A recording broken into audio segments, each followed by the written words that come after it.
And welcome to the Logan Middle School JV Invitational. First matchup of the day here on Mountain Dreams Media. I'm Kyle Spalding, joined by Bill Lusk, between the West Logan Academy Warriors and the Huntington St. Joe Blue Team. It looks like we're going to have a region. Nope, actually they're going to say St. Joe double tap, so that'll give it to West Logan. So already off to a pretty good start. So far, so good. And both of these teams, we saw a lot from them yesterday in that first bout. Neither of them coming away with the victory in their games against Chapmanville and Logan yesterday, but potential to see things change here as we have a 3-up and off the mark there by St. Joe. Browning in transition, up pass to his, Keyser. To Keyser for a quick layup. Yeah, he got behind the defense and done a good job. Browning found him in transition for the easy bucket, and we'll need to see a lot of that from West Logan here. They didn't do a lot of it yesterday against the Logan Blues. Looks like I believe that's Everett, number 13, on the other end, getting an M1 opportunity coming up. A great job by Everett finishing right there. He will shoot 2 here at the line. We saw a lot from him yesterday. Yeah, we saw a lot on the glass. Didn't see a lot of offensive production from him. He wasn't one of the 2-3 leading scorers that he had. Jackson Kent had 8 points for him. 7 of those came in the first half. And then you had Carroll. You had Stevie Carroll, and Hunter Fannin that had 7 each. St. Joe's, this blue team, lost 28-26 to Williamson, and they were outscored 9-2 in that third quarter yesterday. They just couldn't recover from that dismal third quarter. As the 3 is up and off the side of the rim, just short there from the Warriors. Tipped around, though, and St. Joe will walk away with this one. And the Warriors quick to get inside this press. Fannin, right side of the hash, double teamed, kicks it over, and Kent will pick this one up before the team loses it. Kent drives inside, kicks out to Fannin. Fannin into the corner, back to Kent. Kent will drive inside, a nice easy layup off the glass, and the 2 is good for St. Joe. That'll be the easiest layup that you'll get dribbling from the the far corner outside the 3-point line. West Logan just didn't they didn't communicate. Nobody transferred over to cut off the low block. Kent just went in for the easy layup.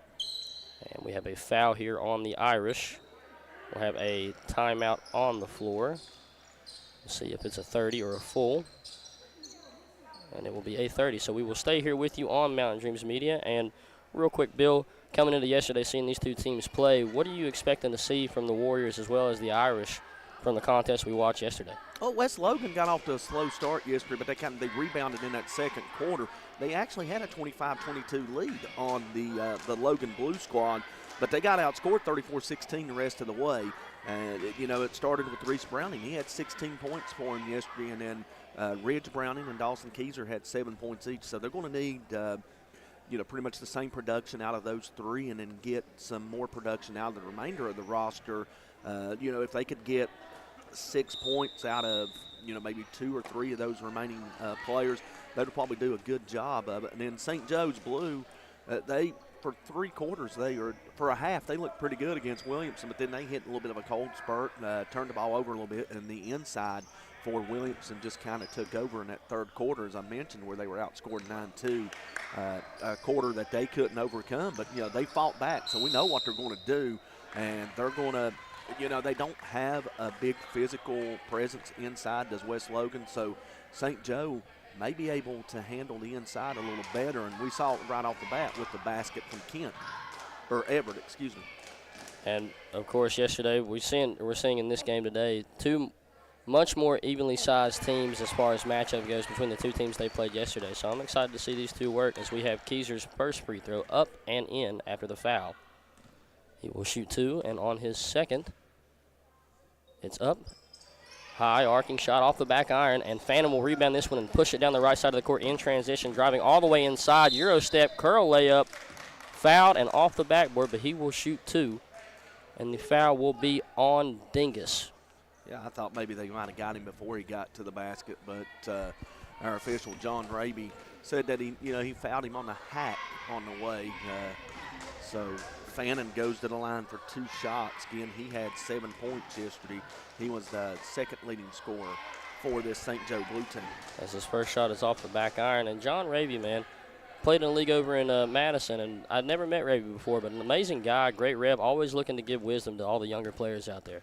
Yeah, even though he's a New York Rangers hockey fan, I'm being a Blackhawks fan. I remember, coaching baseball at Man, he would have the Rangers goalie mask when he would call behind the plate. And, for those that don't know much about Raby, if you go to a softball or baseball game and they cut the music on, and he really gets into it. He's out there dancing around, playing air guitar, and he's enjoying every bit of it. He's a fun guy to be around as Reese Browning, his first shot is up and in for the Warriors. Fannin doing everything he can to break this press, but tipped away by Browning.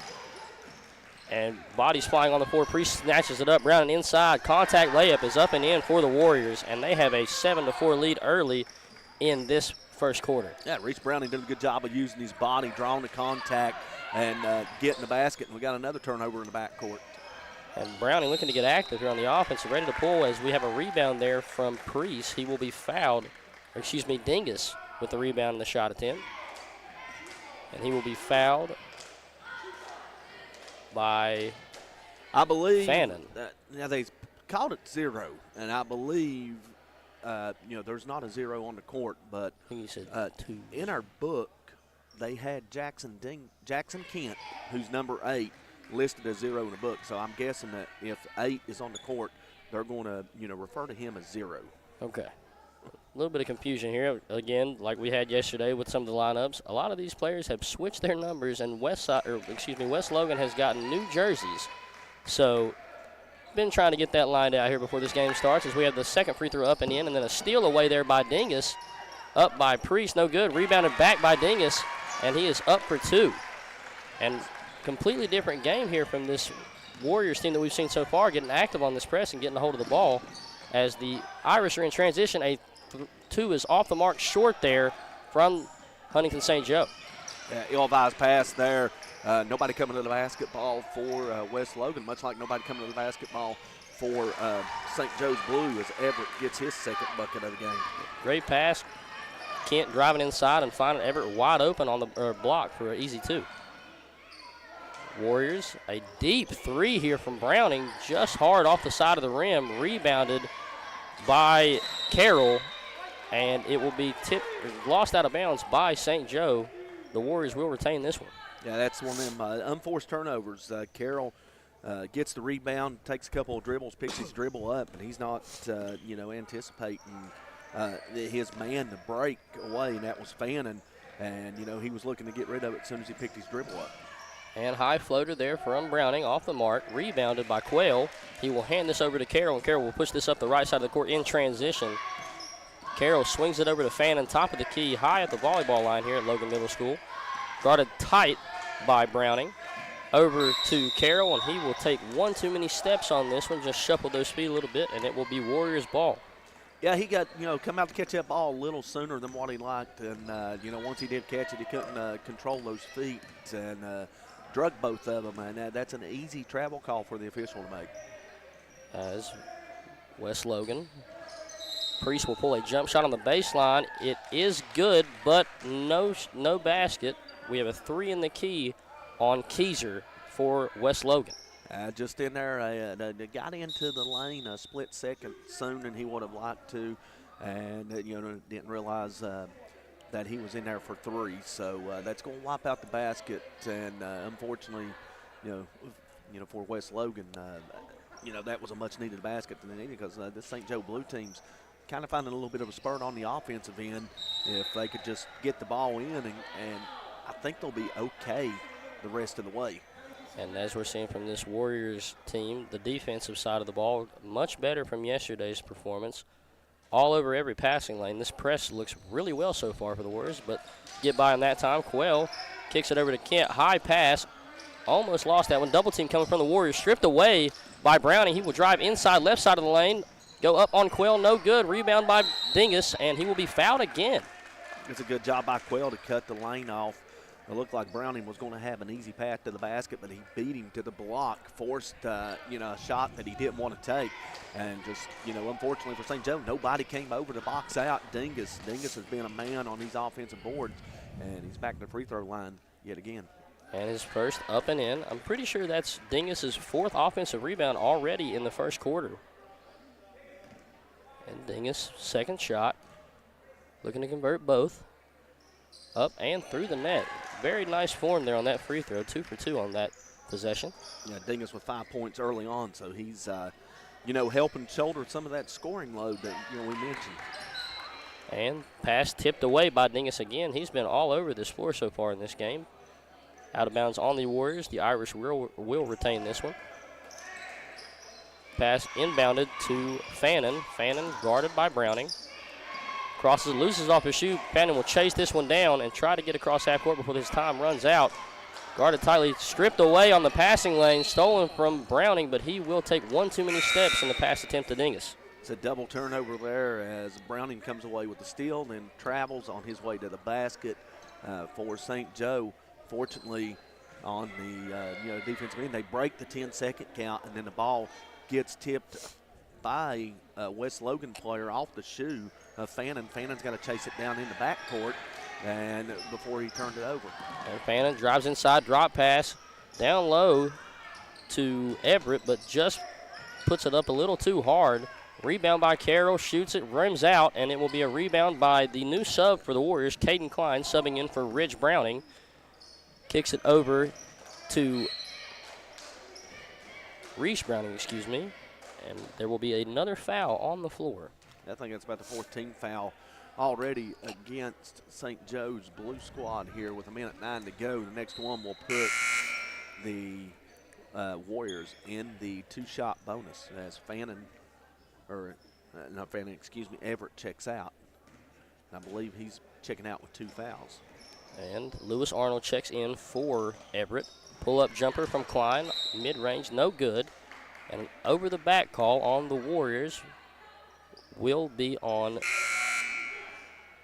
Jacob Priest going over to the back. He had a good box-out positioning and, unfortunately went over the back. And there will be a full timeout, so we will take one with the Irish. And stay tuned for more Logan Middle School JV Invitational Basketball here on Mountain Dreams Media.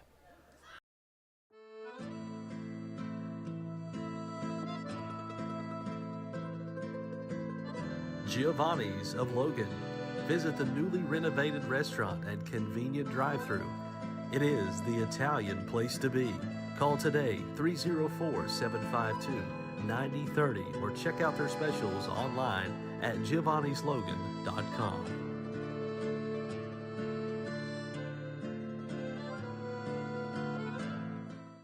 Hello, I'm Tiara Farrell, family nurse practitioner at Mountain Laurel Integrated Healthcare. We are your federally qualified healthcare center offering family, primary care services, and other services for individual and families in southern West Virginia and eastern Kentucky. Integrated Care blends all of our services into a one-stop shop. We offer better results through professional treatments and a close collaboration and communication with our health experts and various services. Mountain Laurel Integrated Healthcare, where change begins.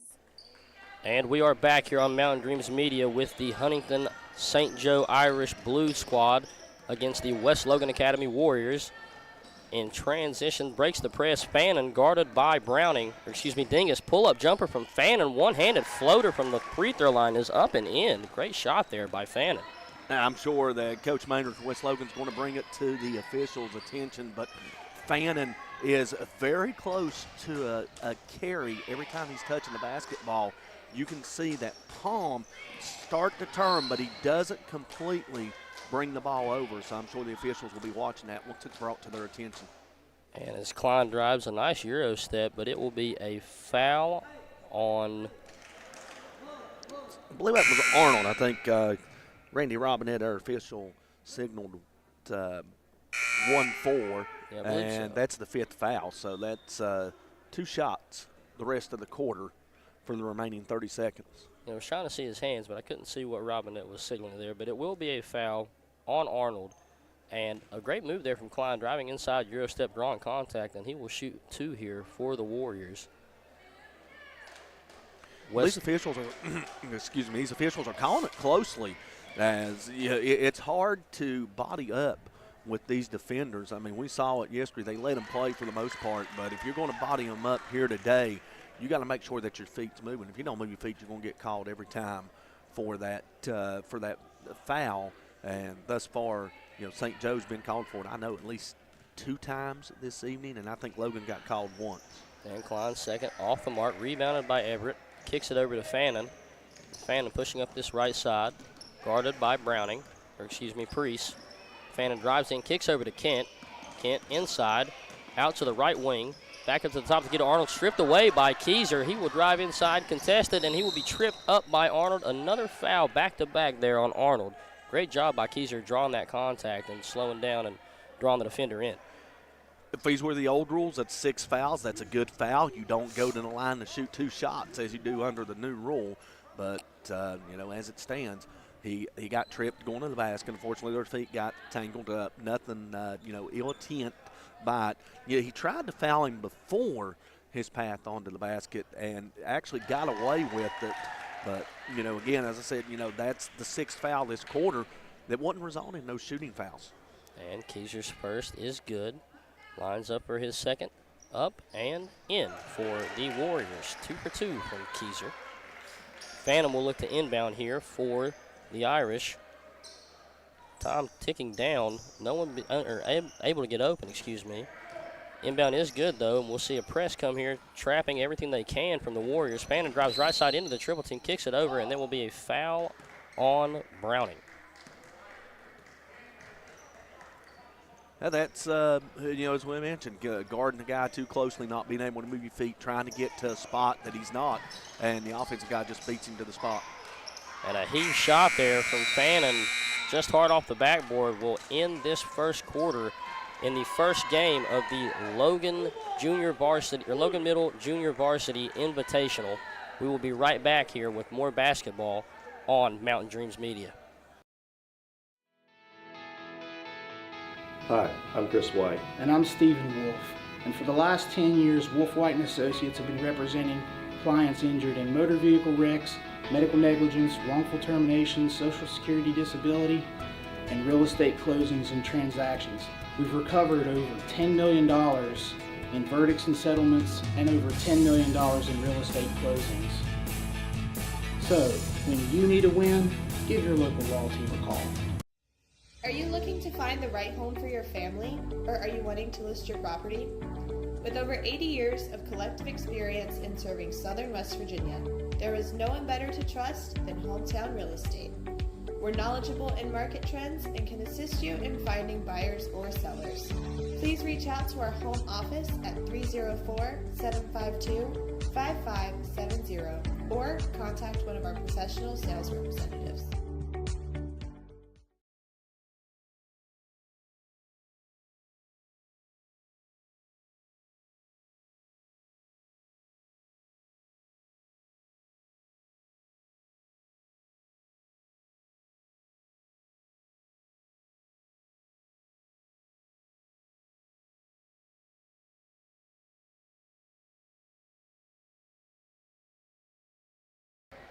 And we are back here on Mountain Dreams Media with the Huntington St. Joe Irish Blue Team versus the West Logan Academy Warriors.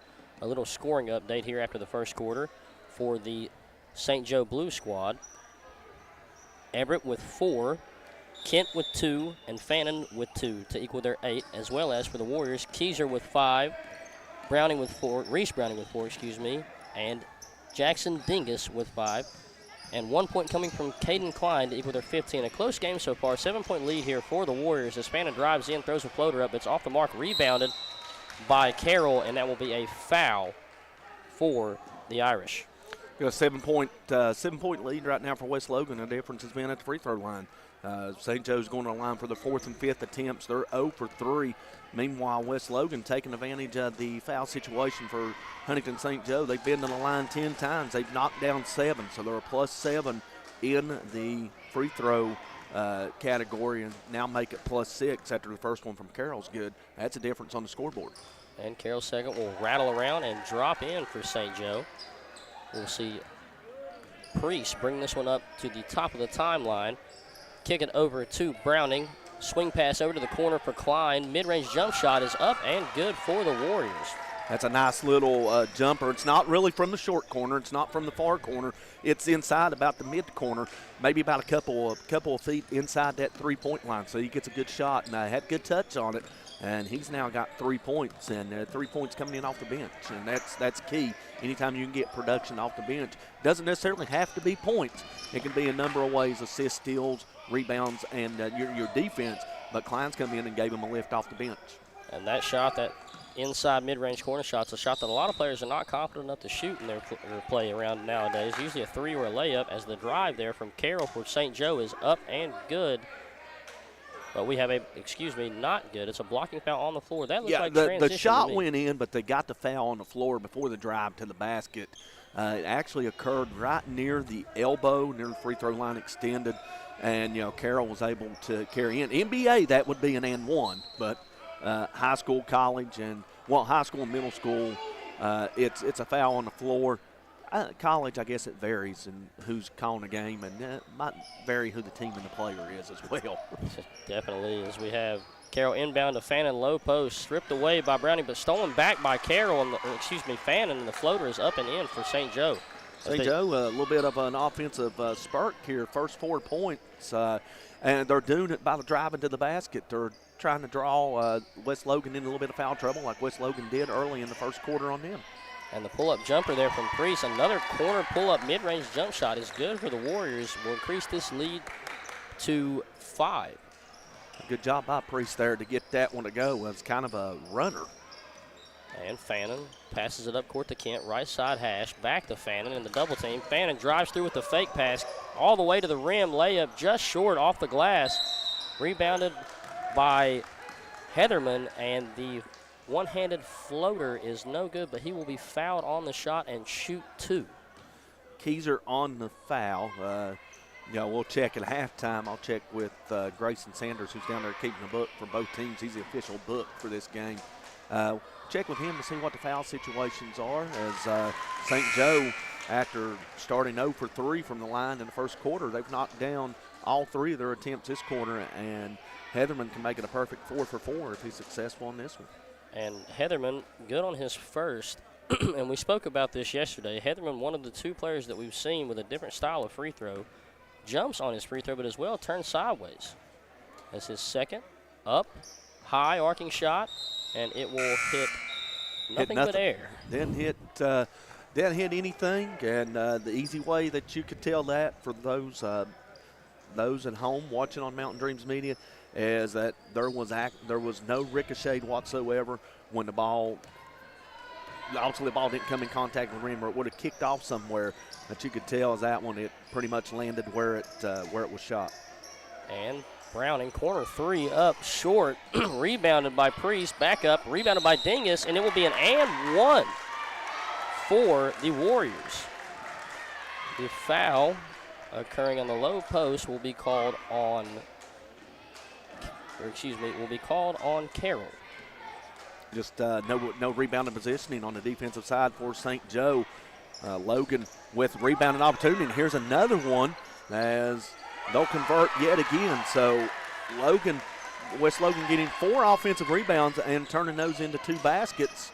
The second one coming off a missed free throw. Great job by Keisha to get a hold of that one as Fannin splits the double team coming from Priest and Dingus, but John Ravy calls the foul on the floor. It will be a reach-in foul on the Warriors. And I've got 2 on Priest, and I believe that's number 4 on the Warriors of West Logan. So the next one will send St. Joe to the free throw line. Now, if St. Joe continue to attack and get West Logan into foul trouble, because the fouls mount up, it's going to bring West Logan out of this pressure defense, and they may have to go into a zone. As that pass is stripped away by the younger Browning brother, and Reese Browning will drive and kick this one over to Dingus, but no good. There will be an over-the-back call on the Warriors on Reese Browning. We'll see if we get the signal, and that is the 5th foul of the quarter. Now St. Joe, for the remaining 3:27, will go to the free throw line. Now, this would be a one-on-one opportunity under our new rules. I have 7 fouls in my book in this half alone. But, 5th foul, so now it's 2 shots as they're trying to figure out who was the player that's going to the free throw line looks like it's going to be Everett, and he's 0 for 1 this afternoon. He missed the first free throw after he scored the first basket of the game for St. Joe. Failed to convert on the M1 opportunity, and his foot come across the line there, and they missed that one. The bank is up and in, and we will see Caden Klein sub back in for Dingus. But then again, I will say that as quick as he shot that ball may have possibly hit the rim before his foot came across. So we'll watch him on this one as well. And same thing, they got it that time. And, that's the second time that's happened for Everett. And seen that a lot here in these yesterday and today so far. Quite a few players have been jumping over that line a little bit before the ball hits the rim. You see that a lot in the JV. I noticed that a couple last week, actually, not a couple weeks ago, but last week in the King Cole Classic, the Logan Junior Varsity squad and the Guyan Valley team that played before the Greater Beckley Logan varsity teams, and there was a number of those over-the-line violations on free throws, and I don't know if maybe it's back a little bit more than, the high school. Maybe it's just a little bit of a depth perception where the court might be a little bigger for them.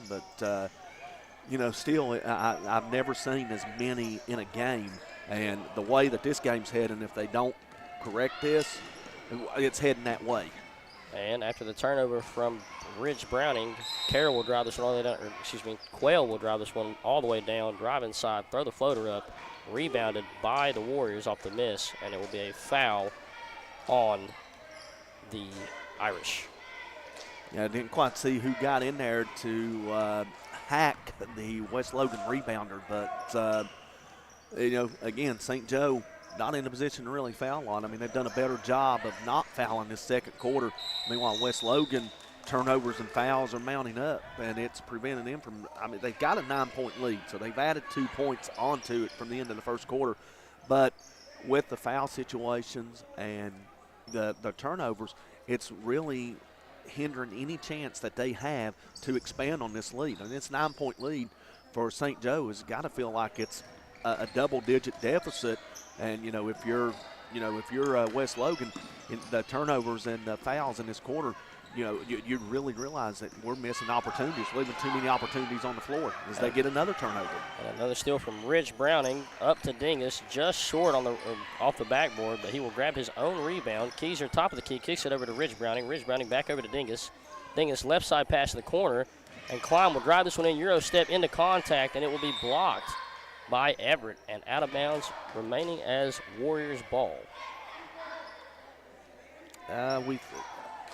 Now St. Joe realized that Teddy Quayle realized that it is West Logan ball. So, good job there getting inside position. And there's Everett with a foul, and I believe that's got to at least be 2 or 3 on him. And a great job from Priest finding Klein on the cut to draw that contact for the foul. Taking him to the line, he will shoot 2, and we will see Reese Browning looking to check back into the game for the Warriors. Klein's first shot is up and will fall short off the front of the rim. We will have subs from both teams here. Kent will check back in for Carroll, and Arnold will check in for Everett. He must be in foul trouble if they're subbing him out right there. Yeah, with 2:19 to go. So if you're, as it looks like they're going to go deeper into their bench now and get number 12 into the game there. Well, not quite yet. So going to have to wait. Now he'll get held ball. Now he'll be able to check in. I think, did he go back on the bench and sit down? I don't know if he's sitting there at that scores table or not. Yeah, he's back on the bench there as we have a tie-up. I see him now. He went to the scores table to check in. I think they called him back after they didn't get that dead ball. And Reese Browning skipped through floater. No good. We have a push in the back here on the Dingus Warriors. over the back. And I've got 2 in my book on Dingus. We'll look down here to see if they do indeed signal to Coach Maynard that is his second foul. And they're going to get him out. So whether it's second or a third, you can ill advise for him to pick up another one this remaining 2:11. And St. Joe back to the free throw line. They've got 1 field goal this quarter.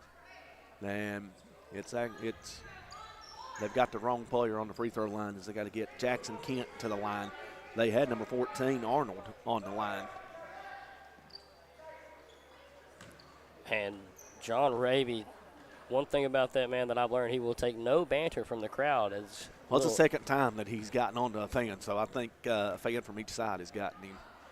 As Kent's first rims out, and I've seen that man referee a lot of games, and I've seen him get into it with a lot of parents, and especially when it comes to this middle school basketball, you see a lot of the parents being a whole lot more involved because they're still their babies in their eyes.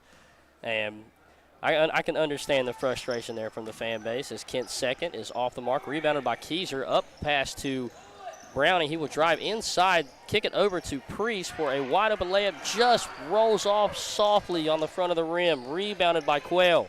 Somehow Priest caught that. I don't think he was ready for the pass. Somehow he got his arms up, and I think it threw the timing off of his shot. And the pull-up jumper from the three at the top of the key from Fannin, no good. Rebounded by Burton, and I didn't see him double dribble there, but it will be called. I was sitting there whistling as soon as the whistle blew. I was anticipating a double dribble call. He did come up with it, and there was a little bit of a hesitation when he went back down with the ball. So, Randy Robinette was right on top of it. And the Warriors wasting no time to get this offense going. Shot up from Keyser, no good. Rebounded by Priest. He will put that one back. It will roll around and drop in for the Warriors, giving them their first double-digit lead of the game, 25-14, with 1:25 to remain. Yeah, Priest does a good job of getting in the backside, going up with his man before his man can get in box-out positioning. And if his man gets in box-out position and goes up with him, that shot doesn't happen, and Priest will go to the bench with his third foul. But as it stands, the rebounder wasn't in position. He was stationary in the ground. He didn't go up with Priest, so that's why the play was allowed to continue, and we got another turnover on St. Joe. And Priest went over top of Burton to snag that one, and Burton just gave him a little body contact, so a foul will be called on Burton. And Reese, after the inbound to the younger brother of the Browning brothers, Ridge Browning, drives in, throws a floater up, and he will be fouled on the shot. And that will be a two-shot foul as he was driving to the basket shooting. And I'm not for certain. I'm figuring that's about the fifth foul on St. Joe Blue. If not, it's at least number 4, and the next one will send West Logan to the line. And Ridge Browning's first one is up and just falls off the front right side of the rim. We will have a sub for the Irish. Heatherman will check in for... I imagine he's be checking in for Burton. Burton got 2 quick fouls. He may have, I know he's got 2. He may have a third one there. Because these, these officials, as we're sitting here, talking you through the plays and stuff, are quick with their signals. And, by the time we look for the signal, it's already been made. And that's the first free throw make for West Logan this quarter. So 7 of 10 the first quarter, 1 of 5 this quarter. And right behind the back move there from Kent. Almost loses it, but regains it. Guarded by Keyser. Pull up 3 from Kent. Just rims out off the backboard. It will be rebounded by Klein, and Klein will push this one up the right side of the court. Kick it up. Attempt to kick it up to Keyser, but it will be tipped away. Ridge Browning with the rebound, but he will travel on that one. And another sub coming in here for the Warriors. Caden Klein will check out, and we will see Levi Abraham's first appearance of the contest. Unfortunately for Ridge Browning there, he got a good drive into the basket. St. Joe defender comes up to cut him off from going any further, and Browning just couldn't stop his feet in time before he made the pass. And unfortunately, because West Logan had a good shot. And Fannin drive inside of the paint, Euro step drop pass, but it will be stripped away by West Logan. Reese Browning will come away with this one and try to get this fast break going for the Warriors with 40 seconds to remain. Browning guarded by Fannin, almost stripped away. Euro step, nice move. And Jonathan Raby will call a travel on Browning. I think Coach Maynard disagrees with that one, but Browning just a little bit out of control on that shot. He gets into the lane, gets a good jump stop up. Apparently he took 1 too many steps. I didn't get a very good look at it. And from personal experience, when I played under Raby refereeing my games, he loves to call a Euro step a walk. He always called it the old school version, the crab step, and got me for at least 10 of those when I played in a game he was refereeing. Not a fan of that move at all. Well, again, with him being the hockey fan, we got blue line to blue line. I'm waiting for him to call an icing in one of these basketball games. And Warriors will push this one up. Priest, top of the key, guarded by Fanning, kicks it over to Ridge Browning. Ridge drops it inside to Abraham, back out to Browning. Tipped by Fannin, but Priest will secure it. Back over to Ridge Browning for a three. Air balls, but rebounded by Keyser. Out to the older brother, Reese Browning. Fadeaway three off the front of the rim. Rebounded after tip by Ridge Browning, and Keyser will get this one and go up with it and will draw the foul for the Warriors. Keyser is 4 of 5 from, or correction, 3 of 4 from the free throw line. He's going to the line for his 5th and 6th attempts of the first half, as Logan's offensive rebounding as the didn't quite get the number on a foul, but whoever it was, that's a 3rd foul on that individual as well. So St. Joe, we know they got 2 players with 3 fouls. They may have a 3rd in Burton. Again, we'll check this at halftime, but foul issues now becoming an issue for St. Joe here. And when you're down 12, that hinders how you play on the defensive end, having to try to play without fouling. And Keyser's 0 for 2 on that attempt. The foul was on Carroll on that last possession, but Carroll will rebound this one and get fouled by Abraham. And with this new rule that we've talked about being in the bonus for almost 3 minutes and 30 seconds of this quarter, and only 0.8 seconds to remain, Carroll will shoot 2 here for the Irish. As we mentioned, under the old rules, they're in the bonus by the end of this half. But these 5 fouls, I mean, really, and we talked about it yesterday. I think for the most part, it slows the game down. Definitely does slow the game down and gives many teams opportunities for a lot of free points that you wouldn't have with that old rule. As we will see Heatherman check out and Everett check in for this final rebound. I think that was a play to try to get this tip in. I don't understand this. With 0.8 seconds, it's kind of risky. He could pick up a 4th foul. And he darn near did so. But he's able to knock it out of bounds at 0.2 seconds. You can't do nothing with 0.2. You need at least 0.3, 0.4 for a catch and shoot.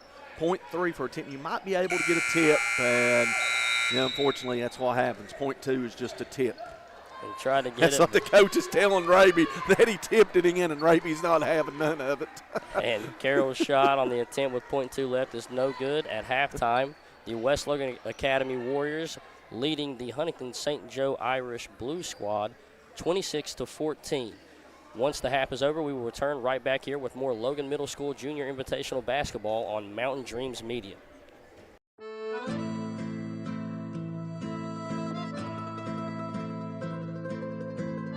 Giovanni's of Logan. Visit the newly renovated restaurant and convenient drive-thru. It is the Italian place to be. Call today 304-752-9030 or check out their specials online at giovannislogan.com.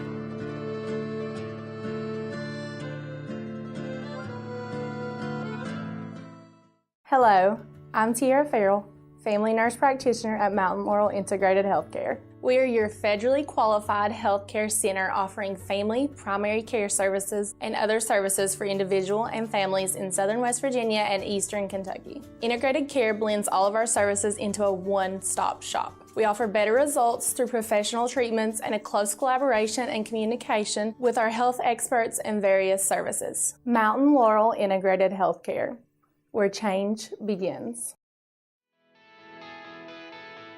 Hi, I'm Chris White. And I'm Stephen Wolf. And for the last 10 years, Wolf White & Associates have been representing clients injured in motor vehicle wrecks, medical negligence, wrongful termination, social security disability, and real estate closings and transactions. We've recovered over $10 million in verdicts and settlements and over $10 million in real estate closings. So, when you need a win, give your local law team a call. Are you looking to find the right home for your family, or are you wanting to list your property? With over 80 years of collective experience in serving southern West Virginia, there is no one better to trust than Hometown Real Estate. We're knowledgeable in market trends and can assist you in finding buyers or sellers. Please reach out to our home office at 304-752-5570 or contact one of our professional sales representatives. Here at Thornhill, our goal is to provide you with the best automotive experience. From our state-of-the-art facilities, amenities, and certified staff we call family. You'll be offered the best experience you deserve. We take pride in our focus for customer care, bringing the best quality and support for all of our customers' needs. What are you waiting for? It's your time to get behind the wheel with Thornhill. Get started now at thornhillautomotive.com. Just tag it at Thornhill, where it's all here for you. US 119 Chapmanville and Logan, WV to Belfry, Kentucky. Accidents, illness, heart attacks, strokes. When an emergency strikes, count on Logan Regional Medical Center. We're here providing emergency care 24/7, including the higher levels of emergency heart care found in our accredited chest pain center, and our enhanced cleaning, mask requirements, and social distancing to help keep you safe. Emergency care at Logan Regional Medical Center. When minutes matter, count on us. Whether you like traditional banking or online banking, Logan Bank & Trust has you covered. LB&T has 5 convenient locations where customers can stop in, make a deposit, get a loan, or a new instant debit card. Too busy to stop in? Don't worry. Logan Bank & Trust offers online banking with mobile deposits, banking app, and loan applications at the click of a button from anywhere, anyplace, and anytime. Member FDIC, Equal Housing Lender. Logan Bank & Trust. We are the difference. Judge Sabrina Deskins would appreciate your vote this upcoming election to be held in May. Judge Deskins is running for circuit judge in the newly formed 11th Circuit, which combines Logan and Mingo counties. Judge Deskins has 10 years judicial experience and the only candidate with years of experience in both Logan and Mingo counties. Vote Judge Deskins, the right choice for Logan and Mingo Circuit Court, paid for by the candidate.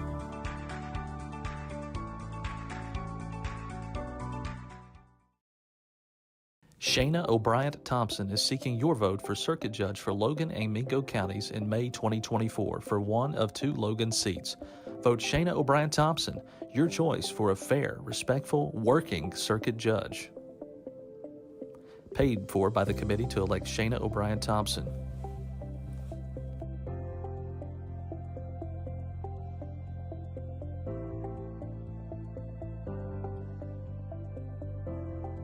I'm Elise Hinkle, psychiatric mental health nurse practitioner and director of behavioral health at Coalfield Health Center. Our providers have experience with a full spectrum of disorders. To schedule an appointment with one of our providers, call 304-855-1222. As a community, let's help each other address mental health. We are here for you when you're ready. Coalfield Health Center. Let our family take care of your family.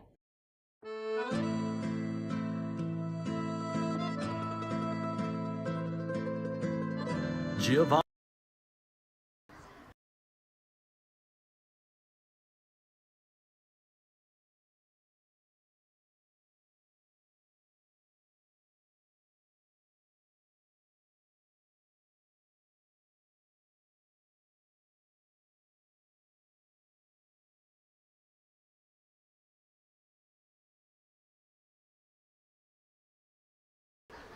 And welcome back to the Logan Junior Varsity Invitational on Mountain Dreams Media. Kyle Spalding here, joined by Bill Lusk. As we see at halftime, the Warriors lead the Irish 26-14. And we will see it be Irish ball to start this one out. Fannin on the inbound, drives inside pull-up jumper, trying to get things going early, and it's up and in. Great floater there by Fannin. A good start to the quarter for St. Joe, trailing by double digits. They still trail by double digits, and now you get a turnover by forcing West Logan into a little bit of a hurry-up mode, quicker than when they'd like to play. But we'll see which team can overcome the foul issues. 23 fouls combined in that first half, and 30 foul shots shot between the two teams. And after some quick transition, a turnover there from Browning on the West Logan team, and then a layup short by Carroll. Another layup short on the other end for the Warriors from Ridge Browning, but tipped back up and in by, I believe, Keyser. It's Priest, I believe. I think 30 got it. Jacob Priest. He's done a good job on the offensive boards, come up with some good opportunities there. And turnover here, and beautiful layup by Dingus. Dingus stripped that one away and went all the way with it. Looked like he was going to drop that one off to Priest, but chose to go up with it. And it will be Irish ball in the inbound, almost stolen away and saved by Ridge Browning, but Raby will say he touched the line, and it will be Irish ball with Carroll on the inbound. And if you're the Irish, after trailing by 14 now, doing everything you can to try to break this press, but another steal away there by Priest inside to Reese Browning, and it will be a foul on Everett. Actually, they're going to get Kent. So they got Kent first before Everett. I mean, you could have took your pick on that one. Kent and Everett both in the area, and they get Kent on the first contact. Everett had the second contact, and, Kent now picks up his second foul, and Teddy Quill has 3 fouls for Huntington St. Joe Blue Squad. Now Kent picking up his second foul. That is the 5th player for St. Joe with 2 fouls, but you had Quill's. And a little confused here what the call is. We've got a lane violation of some sort on the Warriors. One of the Warriors players stepped in the box a little bit too late, and that will result in the first free throw being voided, and the second one up from Browning, no good, rebounded by Carroll. And Kent, great pass up court to Carroll, will drive inside, and it will be a foul on the Warriors. Keyser's second foul, first one of the quarter. So, and a little confusion there. I'm confused as who they're going to call that a shooting foul. So that's going to send St. Joe to the line. Carroll for 2 shots, and I'm with you on the free throw lane violation down here. I mean, when he came to the scores table, he said 0, but there is no 0 in the book for West Logan, so I thought maybe they called it on Kent for St. Joe's Blue, but not the case, I guess. Somebody must have moved in that lane early, and the lane that was occupied was left unoccupied by Kent. Not really sure what happened there for the Warriors, but Carroll's first free throw no good, as well as the second. Both of them off the mark, and it will be tipped out of bounds by the Warriors. The Irish will retain this one, and Raby having to give some coaching lessons there on the free throw, telling who to go where before the ball was inbounded, so we don't have that same violation happen again, as we have Kent falling on the floor. Fannin struggling to get this one inside, and it will be a 5-second violation on the Irish. Turnovers, missed free throws, not getting back in transition for St. Joe. That's kind of the equivalent to a 14-point deficit. 4 of 15 now from the free throw line is St. Joe. Obviously, if they make them all, you're still down. No, you're not going to make every free throw. So, if you make the majority of the ones that you miss, you're within striking distance of this ball game. But as it stands, just 4-15, and on the other end, 8 of 18 for West Logan. So they're getting to the line, but they're not putting them away, as Ridge Browning gets called for the travel. And once again, we've seen this when West Logan up big, especially in that second quarter when they had a double-digit lead. They can't put St. Joe's away because of these turnovers. And a foul coming on Kent right there, but the turnover from West Logan will result in inbound from St. Joe, and it will be stripped away by Ridge Browning driving inside.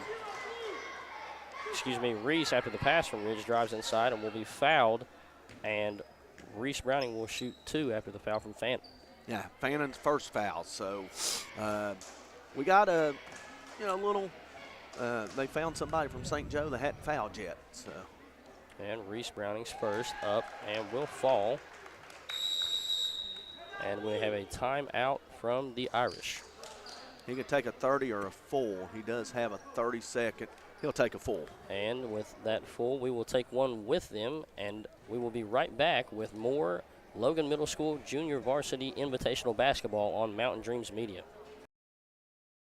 Here at Thornhill, our goal is to provide you with the best automotive experience. From our state-of-the-art facilities, amenities, and certified staff we call family.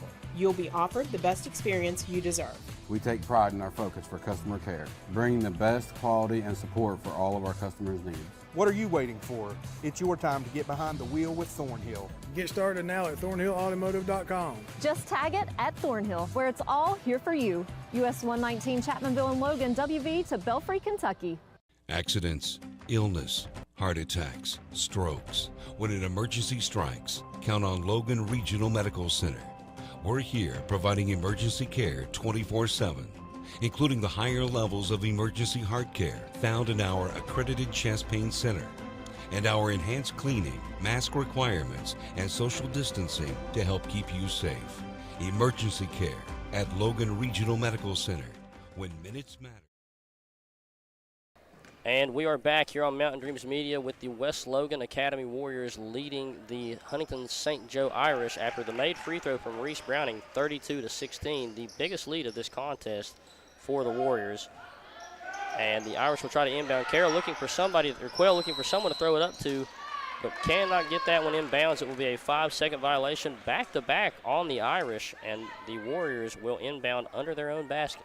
He can run baseline. I don't think he realized that he had the opportunity to run a baseline after a made basket. That would help alleviate some of that pressure and get you free to see an open passing lane. And a fadeaway jumper there from Dingus will bounce around and drop in for the Warriors, increasing this lead to 18. Double figures for Dingus now. He's got 11.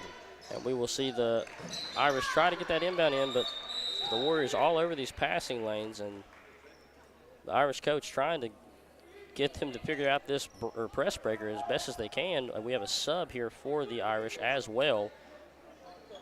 Yeah, real simply, nobody for St. Joe's coming to the basketball. You got guys that are running off to the ball. I don't want to say they're afraid of the ball, but every one of them taking off and running away from it. And then when you do break it, you get an ill-advised shot on the other end. And after the miss coming from the Irish, Priest will drive this one all the way up and kick it over to a left-sided layup off the basket from Reese Browning. Reese Browning with 8 now.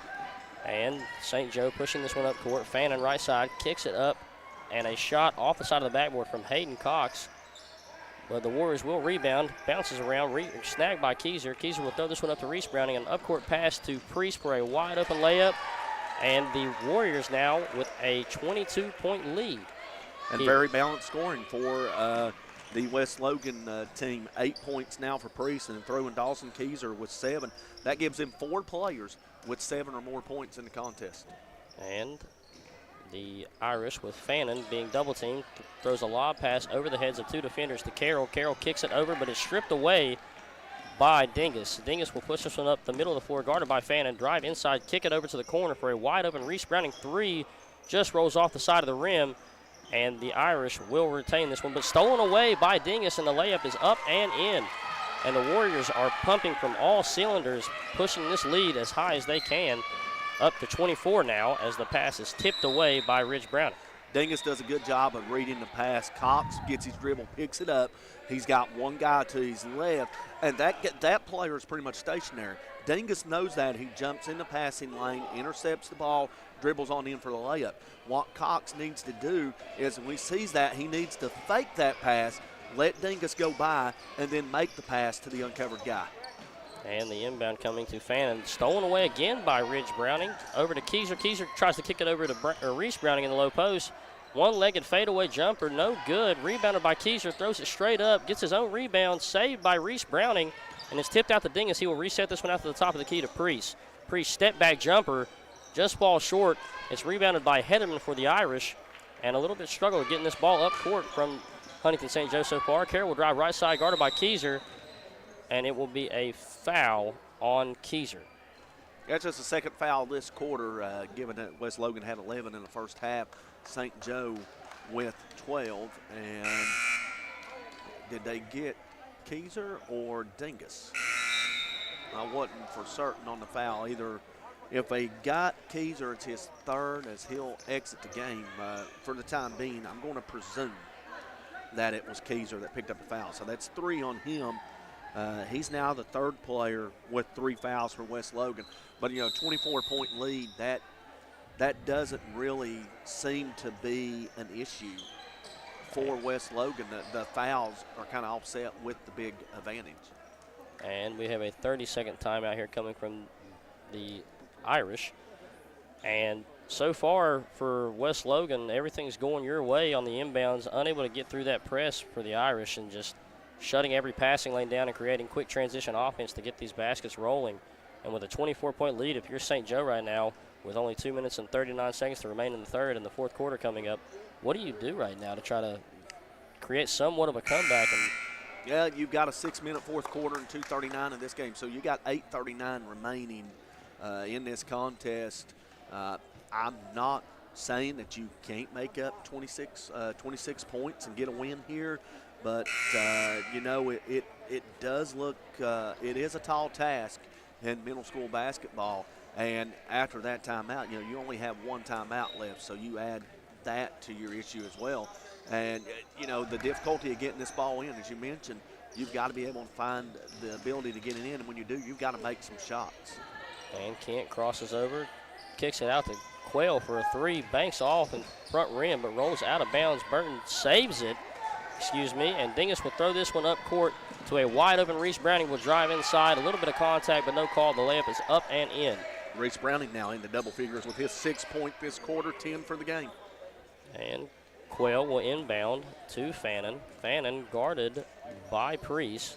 Will drive right side, kick it over to Kent for a floater, up and in, then mid-range floater from Kent. Nice shot there from the kid that done it all and left everything on the court yesterday. Yeah, I don't know how that shot went. He never left his feet when he released that ball. And James Poe checks in the game, fires a three up in the left side wing, will hit nothing but the Timberwolves out of bounds line, and it will be Irish ball. We will see Quayle look to inbound this one into Fannin as we have a sub for St. Joe. Will Huggett will check in for the Irish. Not know much about this West Logan team, Kyle, but when that shot went up from Poe, you've seen everybody up on the bench, coaching staffs included, getting up, and as you see there, that deflection, they're clapping as well. They were, getting up, hoping that shot will go in.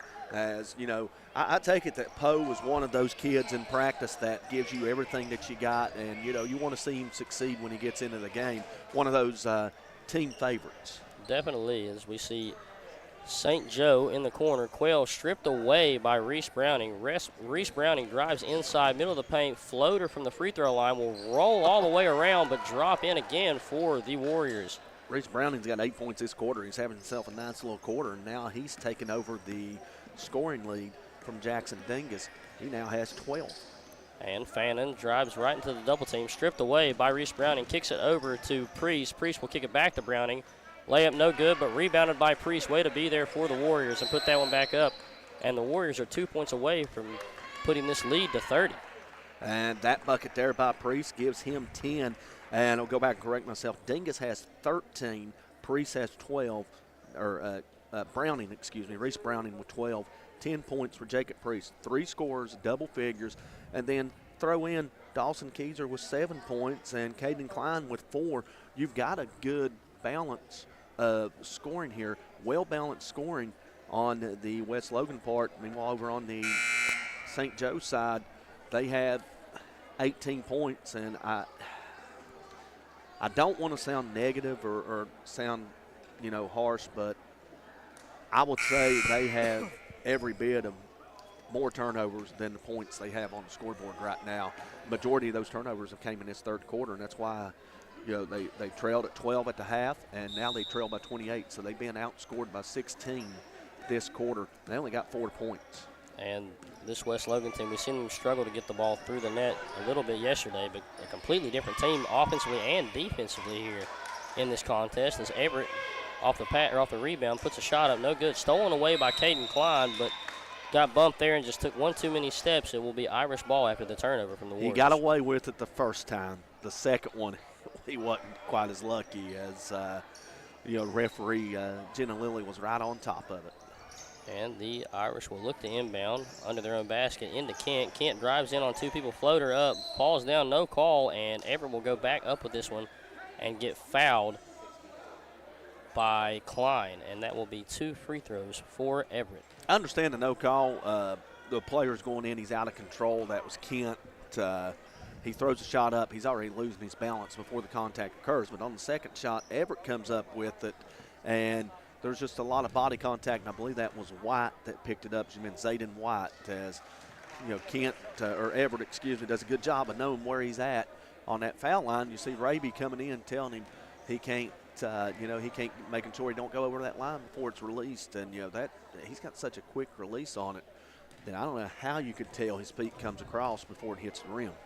And line drive there, but the first one's good. Second one is up and off the mark, rebounded by Kent. Kent will drive in, split the whole defense, and the layup off the glass from Kent is good. And he's definitely not afraid to go in amongst the trees. Yeah, we saw that from him yesterday. Always attacking the basket, able to get a shot up, but Warriors in transition here will slow this one down and set up their offense. Dingus over to Poe. Poe, high post to Klein. Klein drives inside, drop pass to Zayden White, and we got a tie up. Wasn't too sure there. I was trying to read his name. For those at home, if you know what ocular migraines are, my vision has completely went out the window, so I'm trying my best here to read everything that I can in the moment. But that was, Zayden White got on the low block. Pass was a little low, and that's what caused the tie-up. And Poe inbounds through Dingus for a corner three. It will bounce off the side of the rim, high off the glass, and drop in for Dingus. 9 points this quarter from Dingus. He's got 16 for the game now. And with 1 second left, the pass will come. He will throw it backwards, but Kent unable to make that one to the rim in time. So with that being said, the Warriors leading the Irish 49-21 going into the final quarter of play in the first game of the Logan Middle School Junior Varsity Invitational. Stay tuned for the fourth quarter here on Mountain Dreams Media. Whether you like traditional banking or online banking, Logan Bank and Trust has you covered. LB&T has 5 convenient locations where customers can stop in, make a deposit, get a loan, or a new instant debit card. Too busy to stop in? Don't worry. Logan Bank and Trust offers online banking with mobile deposits, banking app, and loan applications at the click of a button from anywhere, anyplace, and anytime. Member FDIC, Equal Housing Lender. Logan Bank and Trust. We are the difference. Judge Sabrina Deskins would appreciate your vote this upcoming election to be held in May. Judge Deskins is running for circuit judge in the newly formed 11th Circuit, which combines Logan and Mingo counties. Judge Deskins has 10 years judicial experience and the only candidate with years of experience in both Logan and Mingo counties. Vote Judge Deskins, the right choice for Logan and Mingo Circuit Court, paid for by the candidate.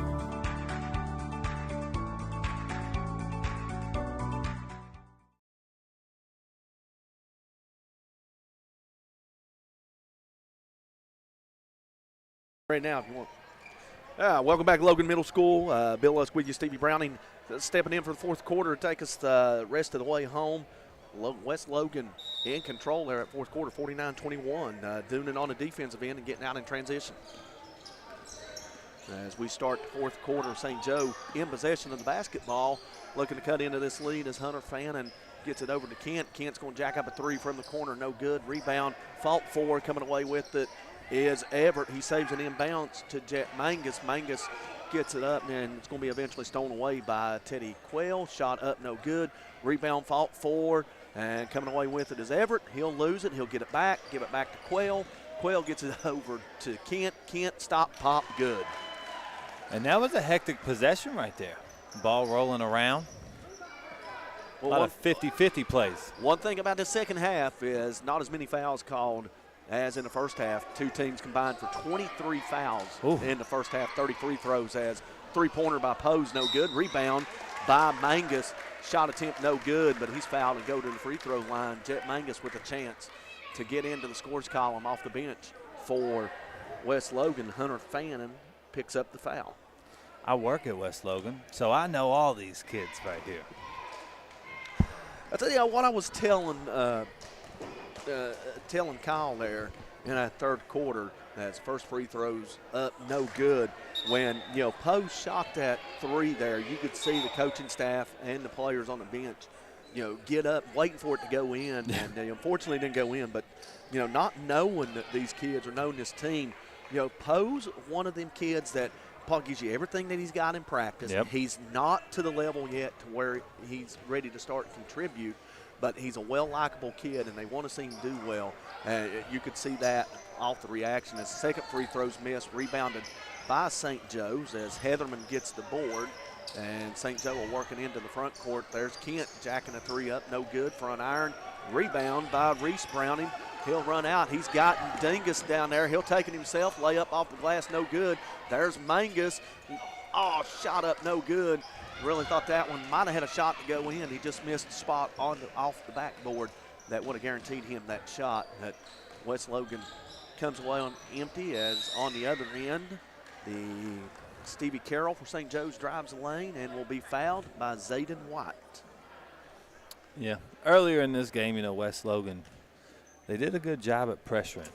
That press really set the tone for everything. And, it's kind of let them relax a little bit here in this fourth quarter. First free throw, no good. As checking back into the contest for West Logan is Ridge Browning and Jacob Priest. Zayden White and Jet Mangus check out for the time being.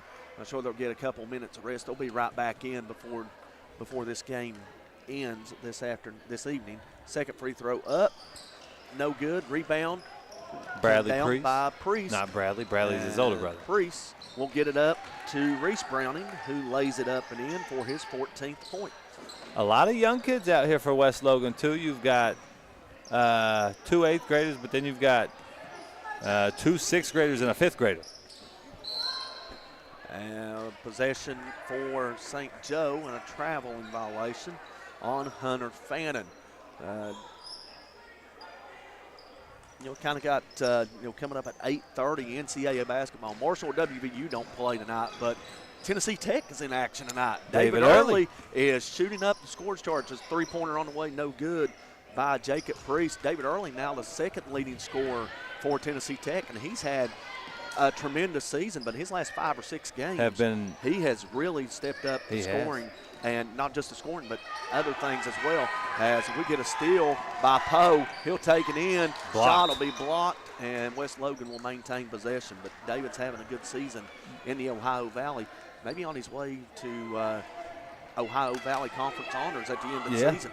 Newcomer of the year, maybe something like that.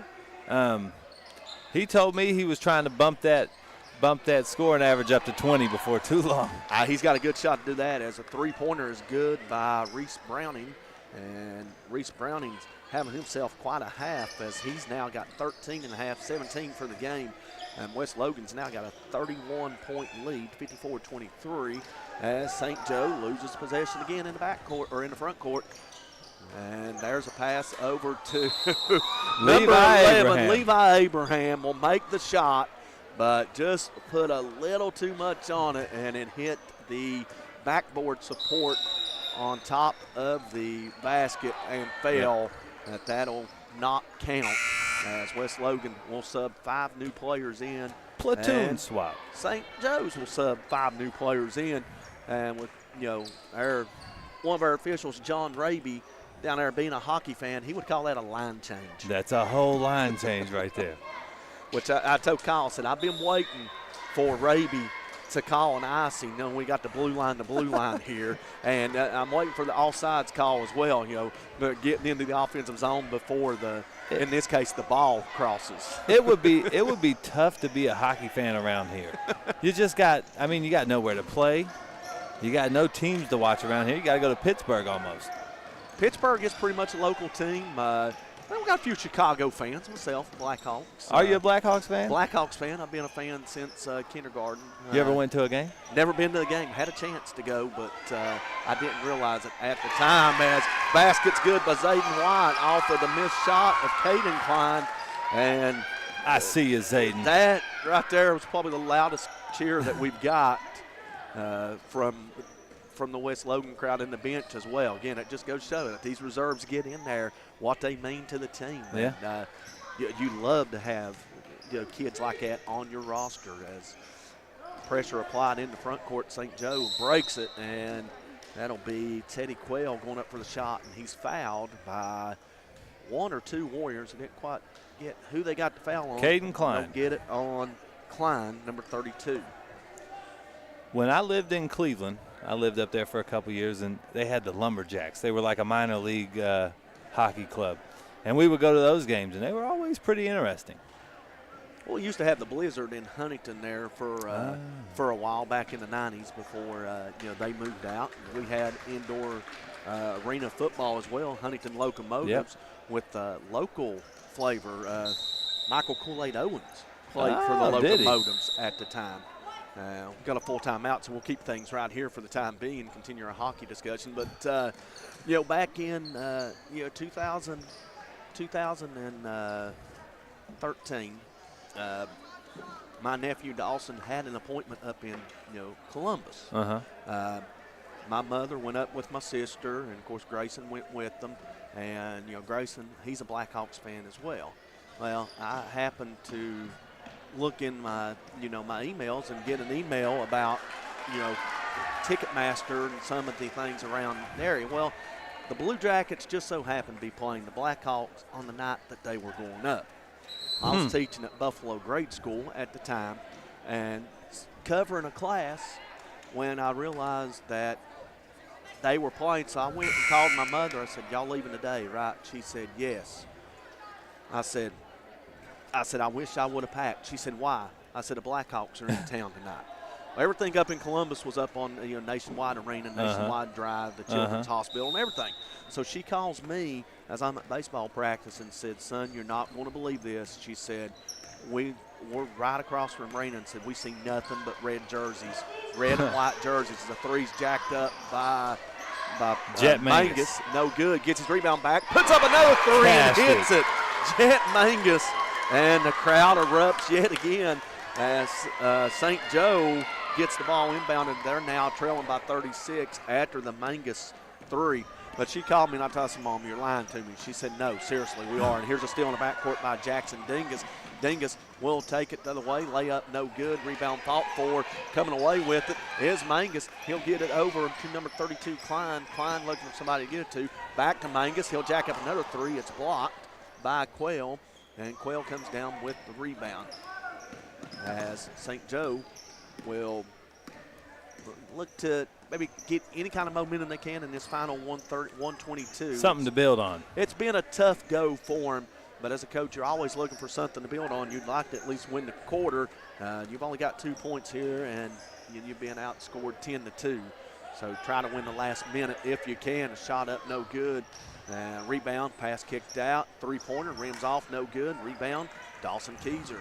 Keyser's pass intercepted by Quayle. Quayle will dribble in, kick it back out to Arnold. Arnold over to number 21, and he'll jack up a three and be fouled, and that'll be Tyson Burton going to the free throw line as the foul was whistled on Dingus, I believe, was the signal we got, and that's 4 on Dingus. So I think the reason I never bonded with hockey, in Cleveland, everything's cold. People love hockey. So I'd go out in the wintertime, and all my friends would be skating around playing hockey. I was never good enough on the skates to play. They used to let me run, like feet, just run around. And I just never, I never loved it. I was never good enough at it to have a bond with it. You're not the only one that can't skate, so I'm kind of a little bit on the hefty side, and then make it difficult for me to skate as a second free throw by Burton. I think you could be a good skater. I might make a good goalie. I take up most of the goals, so it'd be tough to get a shot by me. But second free throw, no good. Rebound by West Logan, and a timeout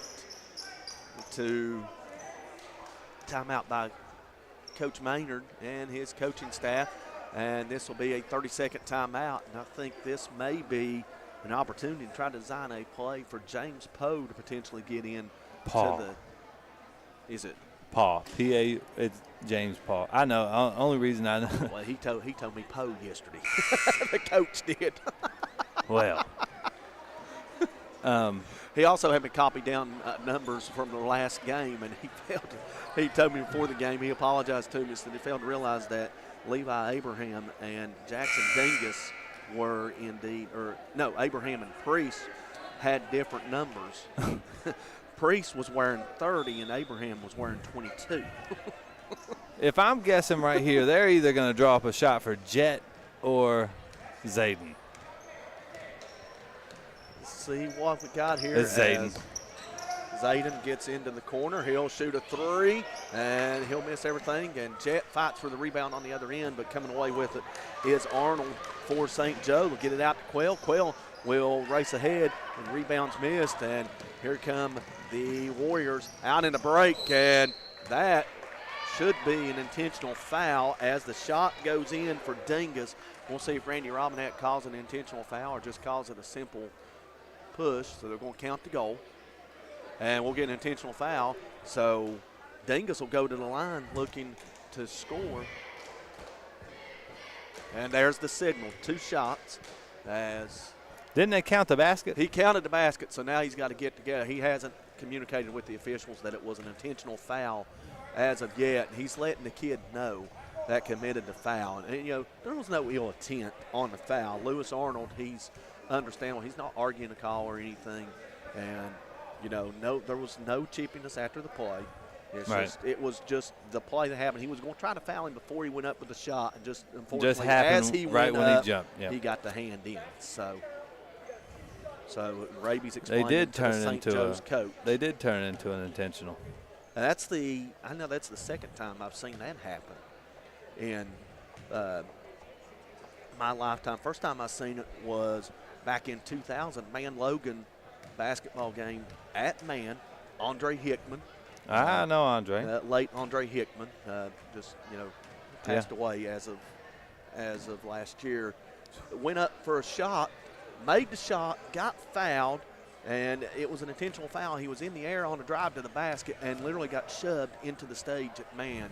And he went to the free throw line, made both. And at the time, I think Man was down double digits, and it kind of spurred. Who were they playing? Logan in 2000 at the time. I believe it was Hatcher's first year. Logan wasn't having great success at that time. I think they'd won like 2 or 3 games at that time. But they came into Man. Man embarrassed them first game of the year. And they ended up coming into Man and beating Man with a late fourth quarter run by double digits. Really? So Dingus is good on one of the 2 shots. Who was on the Logan team?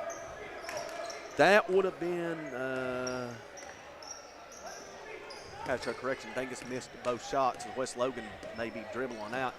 Trying to think who was Forrest on that team. It may have been Forrest and some of them guys in 2000, but I can't quite remember. I do know Man lost in the regional finals on a 3-pointer to Wyoming East at the buzzer after having a 17-point lead. But that'll wrap up our first game here tonight, 61-24, West Logan the winner over the St. Joe's Blue team. We'll step aside, and when we come back, approximately 10 minutes, we will have the battle of the White Squad, St. Joe White and the Logan White Squad, coming up on Mountain Dreams Media. Once again, your final score, West Logan 61, Huntington St. Joe's Blue 24. We'll be back in approximately 10 minutes on Mountain Dreams Media.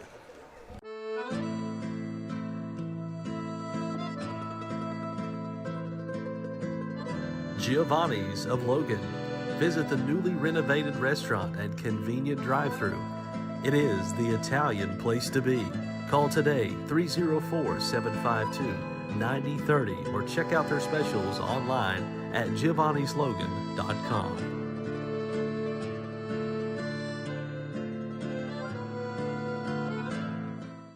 Hello, I'm Tiara Farrell, family nurse practitioner at Mountain Laurel Integrated Healthcare. We are your federally qualified healthcare center offering family, primary care services, and other services for individual and families in southern West Virginia and eastern Kentucky. Integrated care blends all of our services into a one-stop shop. We offer better results through professional treatments and a close collaboration and communication with our health experts and various services. Mountain Laurel Integrated Healthcare, where change begins.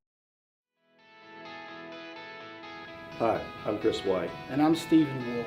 And for the last 10 years, Wolf White & Associates have been representing clients injured in motor vehicle wrecks, medical negligence, wrongful termination, social security disability, and real estate closings and transactions.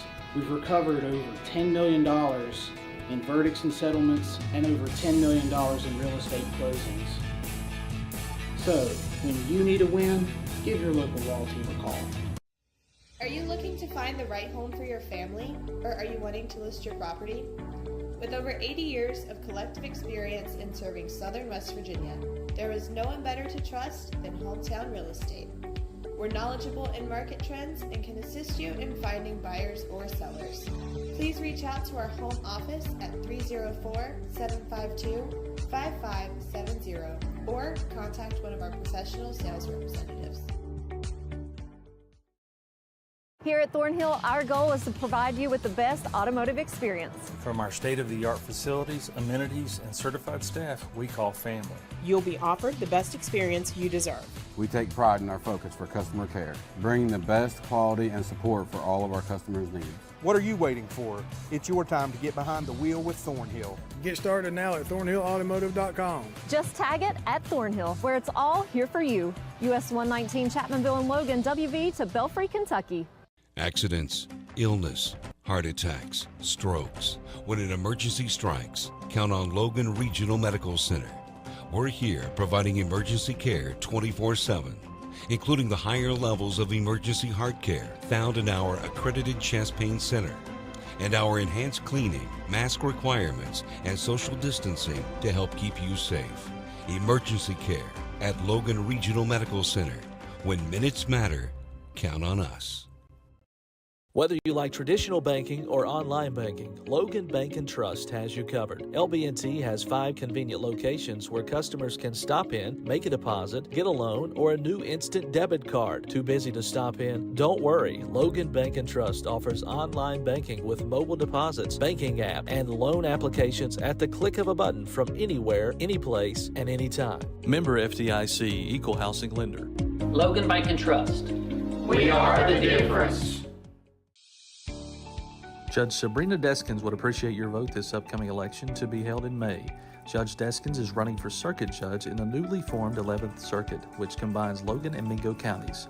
Judge Deskins has 10 years judicial experience and the only candidate with years of experience in both Logan and Mingo counties. Vote Judge Deskins, the right choice for Logan and Mingo Circuit Court, paid for by the candidate.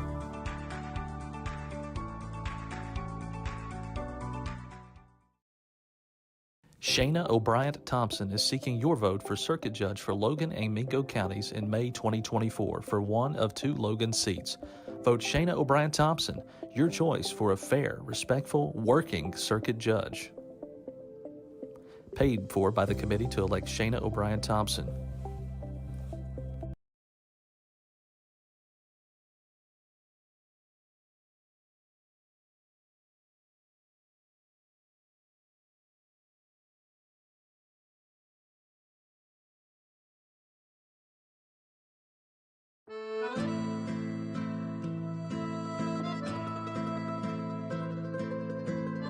Giovanni's of Logan. Visit the newly renovated restaurant and convenient drive-thru. It is the Italian place to be. Call today 304-752-9030 or check out their specials online at giovannislogan.com.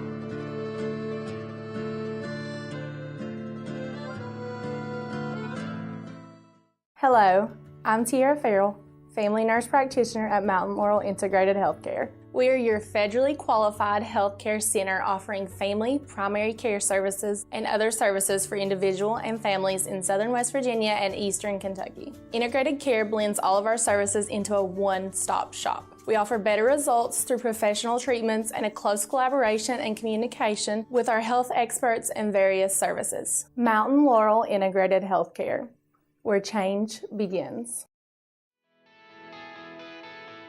Hi, I'm Chris White. And I'm Stephen Wolf. And for the last 10 years, Wolf White & Associates have been representing clients injured in motor vehicle wrecks, medical negligence, wrongful terminations, social security disability, and real estate closings and transactions. We've recovered over $10 million in verdicts and settlements and over $10 million in real estate closings. So, when you need a win, give your local law team a call. Are you looking to find the right home for your family, or are you wanting to list your property? With over 80 years of collective experience in serving Southern West Virginia, there is no one better to trust than Hometown Real Estate. We're knowledgeable in market trends and can assist you in finding buyers or sellers. Please reach out to our home office at 304-752-5570 888-888-5570 or contact one of our professional sales representatives. Here at Thornhill, our goal is to provide you with the best automotive experience. From our state-of-the-art facilities, amenities, and certified staff we call family. You'll be offered the best experience you deserve. We take pride in our focus for customer care, bringing the best quality and support for all of our customers' needs. What are you waiting for?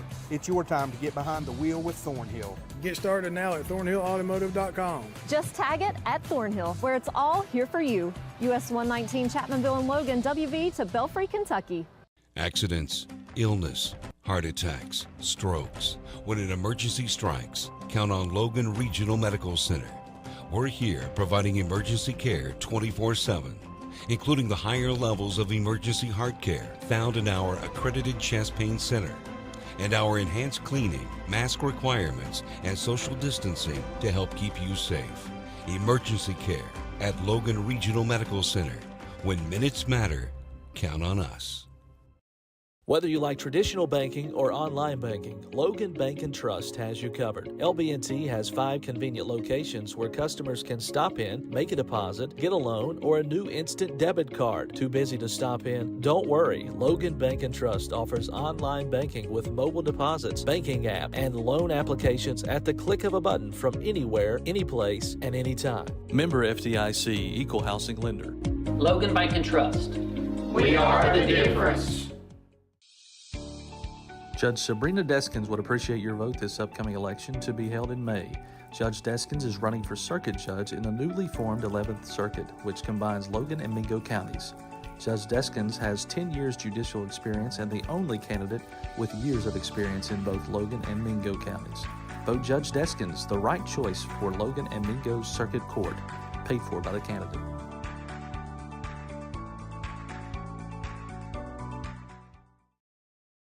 Shayna O'Brien Thompson is seeking your vote for circuit judge for Logan and Mingo counties in May 2024 for one of 2 Logan seats. Vote Shayna O'Brien Thompson, your choice for a fair, respectful, working circuit judge. Paid for by the committee to elect Shayna O'Brien Thompson.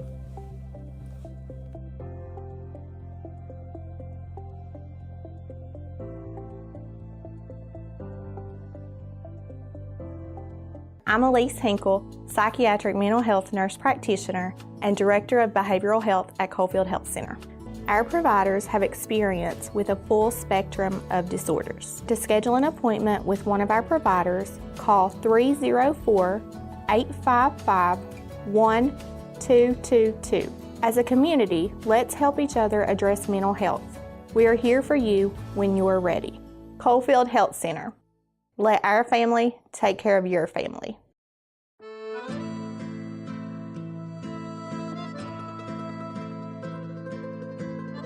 Giovanni's of Logan.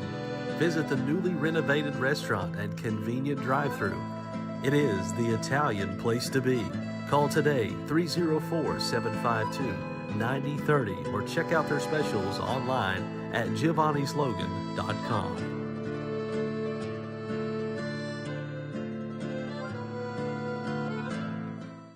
Hello, I'm Tiara Farrell, family nurse practitioner at Mountain Laurel Integrated Healthcare. We are your federally qualified healthcare center offering family, primary care services, and other services for individual and families in southern West Virginia and eastern Kentucky. Integrated care blends all of our services into a one-stop shop. We offer better results through professional treatments and a close collaboration and communication with our health experts and various services. Mountain Laurel Integrated Healthcare, where change begins.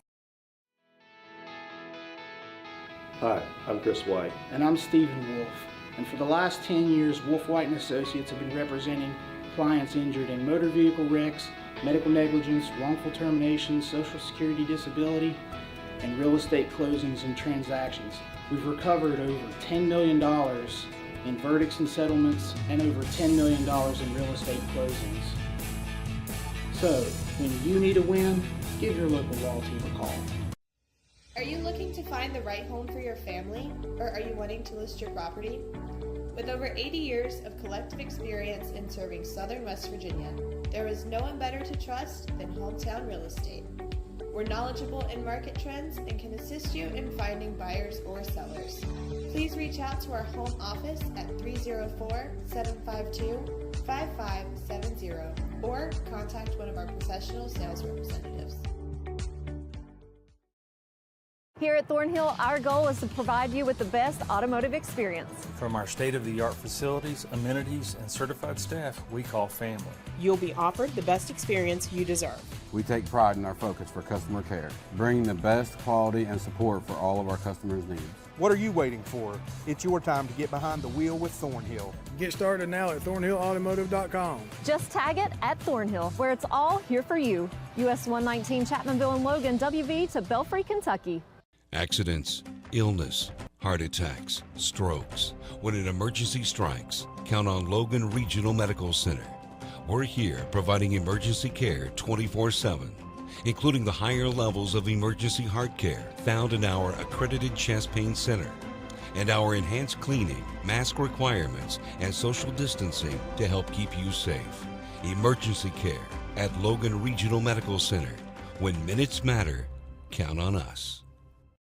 Whether you like traditional banking or online banking, Logan Bank and Trust has you covered. LB&T has 5 convenient locations where customers can stop in, make a deposit, get a loan, or a new instant debit card. Too busy to stop in? Don't worry. Logan Bank and Trust offers online banking with mobile deposits, banking app, and loan applications at the click of a button from anywhere, anyplace, and anytime. Member FDIC, Equal Housing Lender.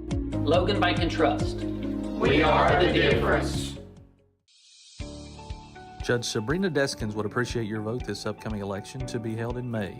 Judge Deskins is running for circuit judge in the newly formed 11th Circuit, which combines Logan and Mingo counties. Judge Deskins has 10 years judicial experience and the only candidate with years of experience in both Logan and Mingo counties. Vote Judge Deskins, the right choice for Logan and Mingo Circuit Court, paid for by the candidate.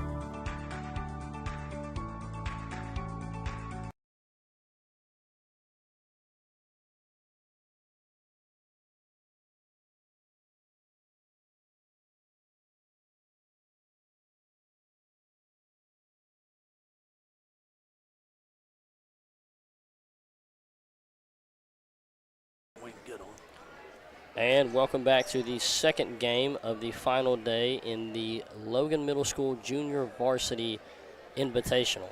In this game, joined by me, Bill Lusk, I'm Kyle Spalding. In this contest, it will be the Logan Middle School Timberwolves JV White team facing off against the Huntington St. Joe JV White team.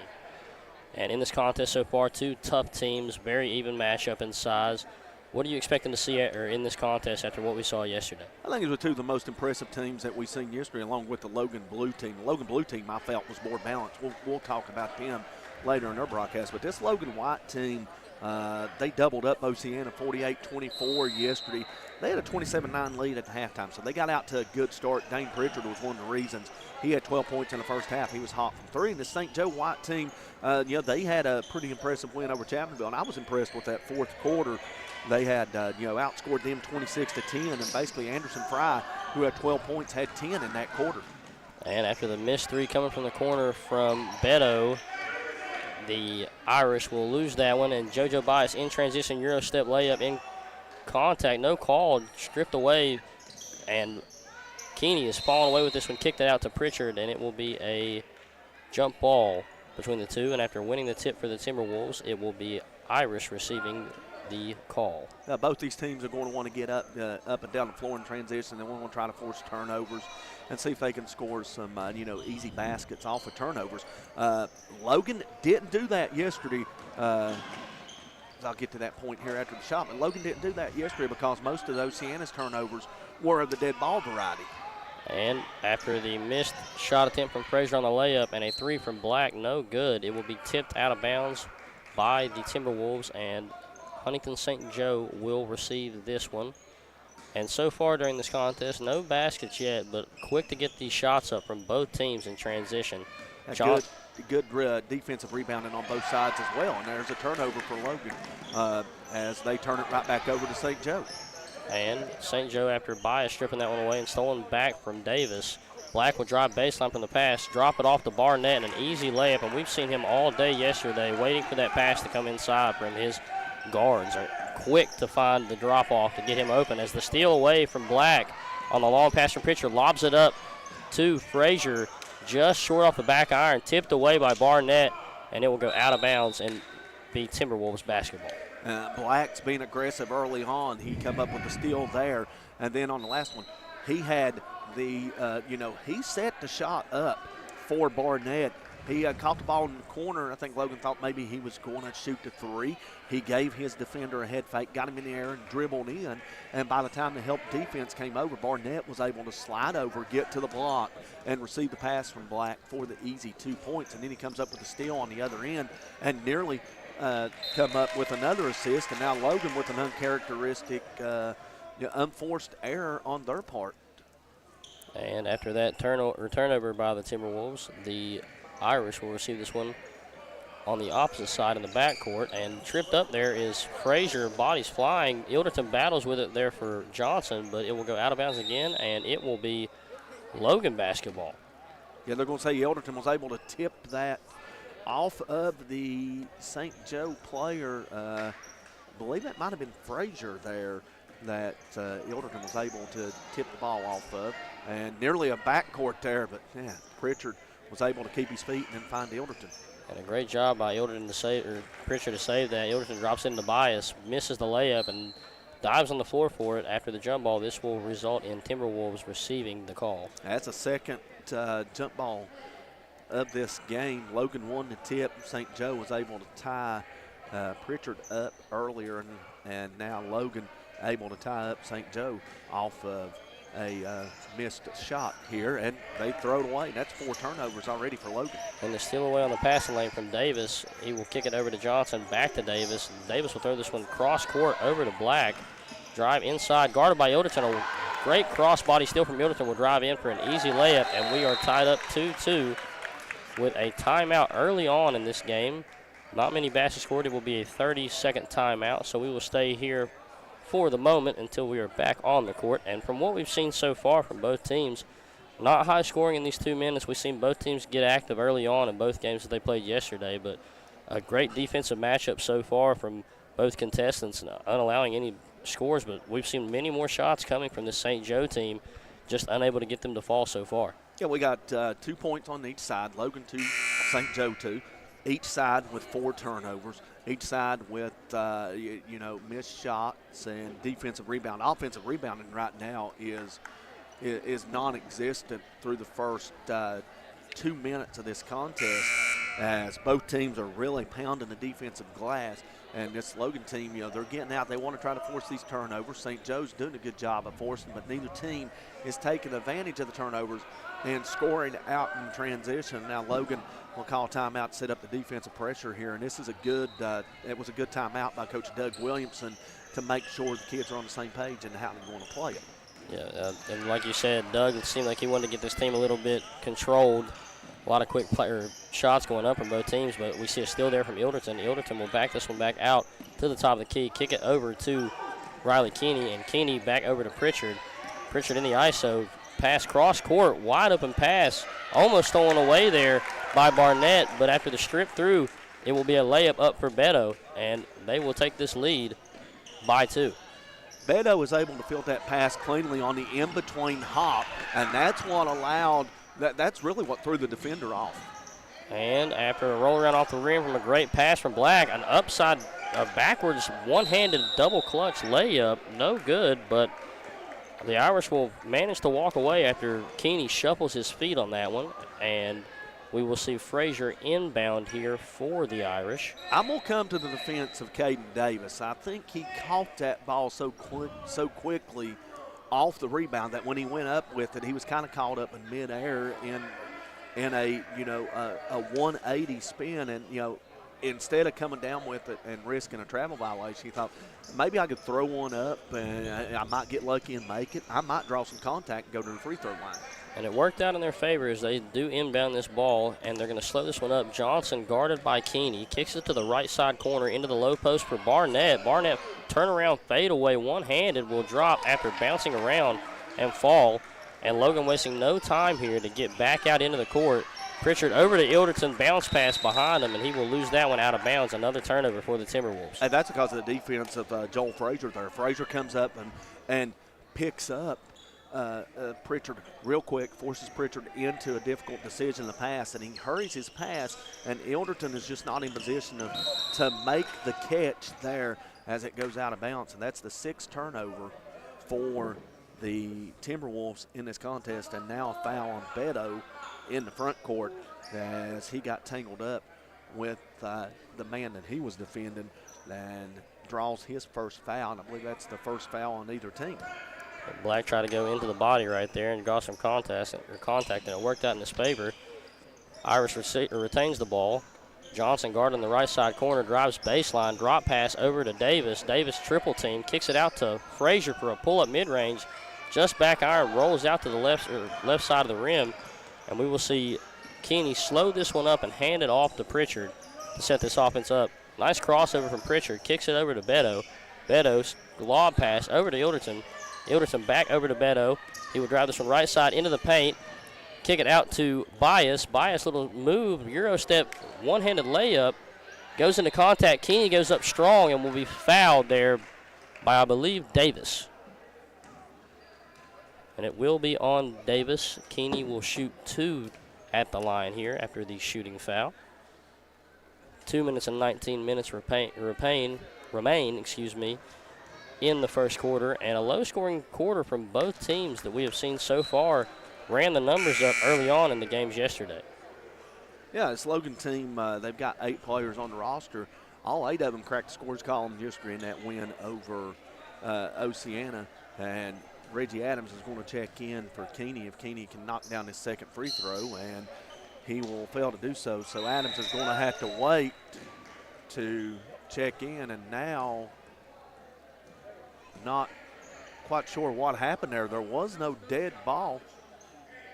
I'm not sure about them stopping the contest right there. In the rules, it cannot make a sub until after the shot is made or the next dead ball, but they went ahead and let Adams come in that game, but a quick turnover there from Black overthrows Frazier, and it will be Timberwolves ball with Pritchard on the inbound. I don't know if we missed something on the free throw, or maybe there was a free throw violation or what, but he failed to convert on the shot, did Keeney, and they had got the ball to, I don't know what happened, but Beto knocks down the 3. And a great job there from Ilderton to find that one-handed pass into the high post for Bias. Bias kicks it out to the corner for Beto, and a wide-open 3 is good, but after trying to break this press, Ilderton getting up in the body there of Johnson, and it will be a foul on the Timberwolves for Ilderton. This is a quick Irish team. We've seen that early on, and both these teams are fairly quick, and I think right now they're playing a little too quick right now to the game, as there's an ill-advised turnover that was set up by a little bit of pressure there by Pritchard. No reason to try to make that pass there if you're the St. Joe defender, and I think that is Barnett that was being guarded by Pritchard. You need to come to the ball, cut down the passing lane to make it easier for the inbounder to make the pass. They failed to do so, and that's turnover number 7. And a quick pass from Pritchard to the left wing for Ilderton, but his shot is off the mark. Bounced around, and it will be out of bounds on the Timberwolves. We will see Barnett inbound this ball here. And this Logan team that we seen yesterday, so strong on their pressure during their press. And we're seeing so far that the Irish have done a great job of battling through this press and getting down court without resulting in turnovers. But right there with a turnover of his own, the Irish will turn that over, and it will be the Timberwolves ball. And that's turnover number 8 early on. So in this contest, 14 turnovers combined between the two squads. Logan with 6. St. Joe just committing their 8th turnover. And, if you're Logan, you want to try to take advantage of these as much as you can, and they commit a turnover of their own as well. As Pritchard caught the pass on the wing there, thought about a 3, he dribbled in, and he was expecting Adams to cut, and Adams nearly comes away with the steal. And St. Joe turns it over in the backcourt again. And quick turnovers there from both teams, with the new player for the St. Joe, checking in. Anderson checks in with a quick turnover. Anderson Fry, checks in, turnover, over to Pritchard, another turnover, and then one out of bounds from St. Joe. After a little bit of bobbling the ball there, we will see Keaton Brown check in for the Timberwolves and throw that into Pritchard. Pritchard over to Ilderton, back to Pritchard. Swings it over to the left wing for a wide open three for Ilderton, but just short. Rebounded by Barnett. We will see Johnson push this one up left side of the court. Kick it over to Frazier at the three. Drop pass into Davis, but stolen away in the passing lane and tipped out of bounds by Robbie Beto, and the Irish will inbound this one under their own basket. Yeah, that pass was kind of telegraphed. Beto was coming down to try to intercept it. If the St. Joe player on the wing just waits a split second, Beto's going to go by, and then he'll be able to make that pass inside for an easy pass. And now Beto's going to pick up his second foul with 59 seconds to go in the quarter. And Beto just got a little bit of body contact there, tried to rush himself on defense and fight for that steal, but couldn't get a hold of it. And we will see another sub here for the Timberwolves. Colton Hall. Hall will check in for Beto. I think, if I'm not mistaken, 2 quick fouls there on Beto early on. Yes. And like we said, still a low-scoring quarter here in this contest, 7-4. The Timberwolves lead the St. Joe Irish by 3, but a steal there on the lost pass from Davis. Pritchard will drive in baseline into contact, go up and over the defender, but just shoots that one short. Rebound from Davis, and we have another tie up here. Jump ball will result in the Irish ball. Back to the second foul that Beto had picked up. The pass off the inbound, Beto was in perfect defensive position in denying the pass, but the pass where the offensive player for St. Joe comes up to catch the ball takes him into the path of Beto. Now, as Beto and the defender come together, the pass just takes him into the lane, and that's what drew the second foul. And a long pass there, turned away by the Irish, but Ilderton walks away with that one, kicks it over, but stolen away by Johnson. Wide open transition layup, no one there to guard him. But Reggie Adams gets back and pins that one high off the glass, but the rebound there from Barnett goes up strong and converts the and one after 2 highlight plays back-to-back there from both teams. And now the Timberwolves the Irish trailing by only 1. Barnett with the opportunity to convert the and one and tie this game up with 32 seconds to remain. That would, actually, I think the score should be 8-6. I've got, Riley made the first free throw of his. I've got 8 points in my book. We'll see if they correct that. They could have wiped off the first one, and that one's good. So, 7-7, 8-7. I'm not for certain right now. I may have marked Riley's first free throw good, and he actually missed it. And Logan trying to push this offense quick, but another miss there from the Timberwolves. A good pass from Johnson up court to Frazier for a wide open layup, and the Huntington St. Joe Irish have taken the lead here in the first quarter, 9-7 with 10 seconds to remain. You can expect Logan to go for the last shot. Pritchard kicks it over to Ilderton, back to Hall, kicks it over to Pritchard. Pritchard for a 3 to take the lead, banks off the rim, no good. Pritchard saves it, and it will go out of bounds for the final moments of the first quarter. St. Joe leading the Timberwolves by 2, getting ready for the second. And with that being said, going into the second quarter, we will be right back here with the Logan Middle School Junior Varsity Invitational on Mountain Dreams Media. Shayna O'Brien Thompson is seeking your vote for Circuit Judge for Logan and Mingo counties in May 2024 for one of 2 Logan seats. Vote Shayna O'Brien Thompson, your choice for a fair, respectful, working Circuit Judge. Paid for by the committee to elect Shayna O'Brien Thompson.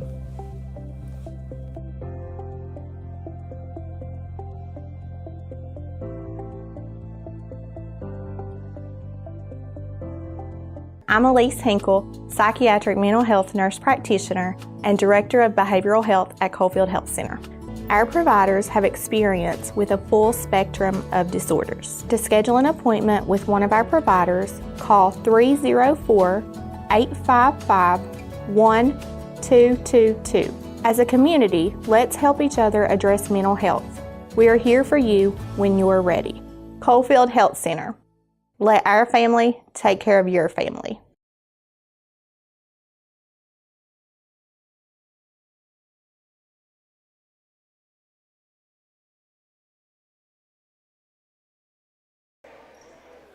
And we are back for the second quarter of action here on Mountain Dreams Media between the Logan Middle School JV Timberwolves white team against the Huntington St. Joe Irish white team.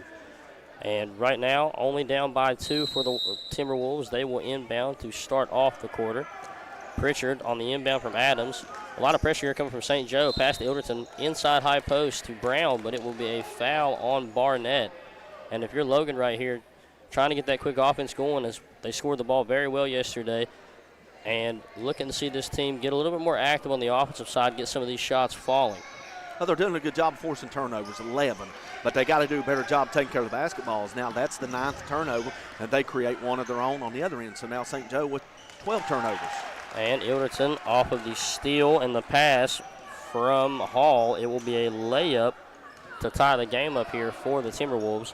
Johnson for the Irish comes down, takes the screen from Barnett, kicks it to the corner, but stolen away from Reggie Adams, and the quick speed all the way down for a wide open layup from Adams will take that lead right back for the Timberwolves by 2. Live ball turnovers, that's what you've got to avoid if you're St. Joe. This Logan team is just as quick as you are, and when you create those live ball turnovers, you don't get back on defense, Logan's going to have easy breaks and easy layups. And Johnson just tripped up there, loses a hold of it, stripped away quick from Pritchard. Pritchard goes up over the big man, chasing him down, almost got blocked, but the layup will go up and in and take that lead. And the Logan Timberwolves are fired up with a timeout coming from St. Joe.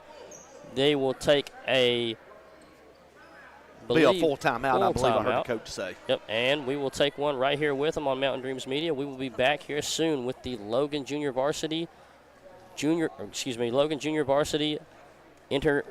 Invitational. Thank you.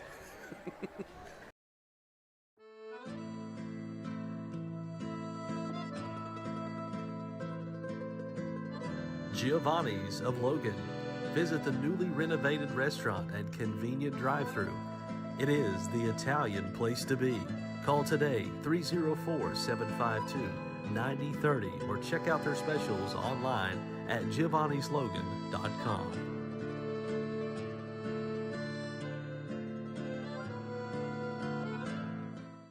Hello, I'm Tiara Farrell, family nurse practitioner at Mountain Laurel Integrated Healthcare. We are your federally qualified healthcare center offering family, primary care services, and other services for individual and families in southern West Virginia and eastern Kentucky. Integrated Care blends all of our services into a one-stop shop. We offer better results through professional treatments and a close collaboration and communication with our health experts and various services. Mountain Laurel Integrated Healthcare, where change begins.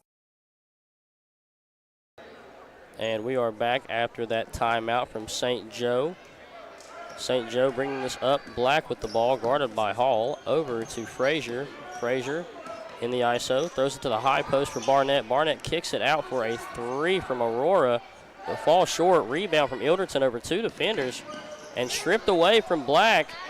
Barnett will grab this one, throw it up court to Frazier. Frazier guarded by 2 defenders in the right corner. He will back this up and reset for Black. Black drives in, high pass to the post for Barnett. Barnett throws a wild shot up, contested by Brown, and Brown will snag that rebound. Pritchard will walk this one up in the offense. Guarded by St. Joe. Kicks it into the high post for Brown. Brown, a little bit of a bobble there, and St. Joe will walk around with this one. Kicks it into the low post for Black, but he will do a spin move and just take one too many steps, and a turnover from the Irish results in Timberwolves basketball. 15 turnovers. That's the 4th turnover this quarter. And, fortunately for St. Joe, that's the first turnover that is of the dead ball variety. Logan's got 6 points in this quarter off of turnovers. They've created 3 turnovers early. They've been live ball. They've scored on the other end. Now the dead ball, Logan's going to try to make it 4 for 4 in converting off turnovers this quarter. And when Logan's doing that, they're tough to beat.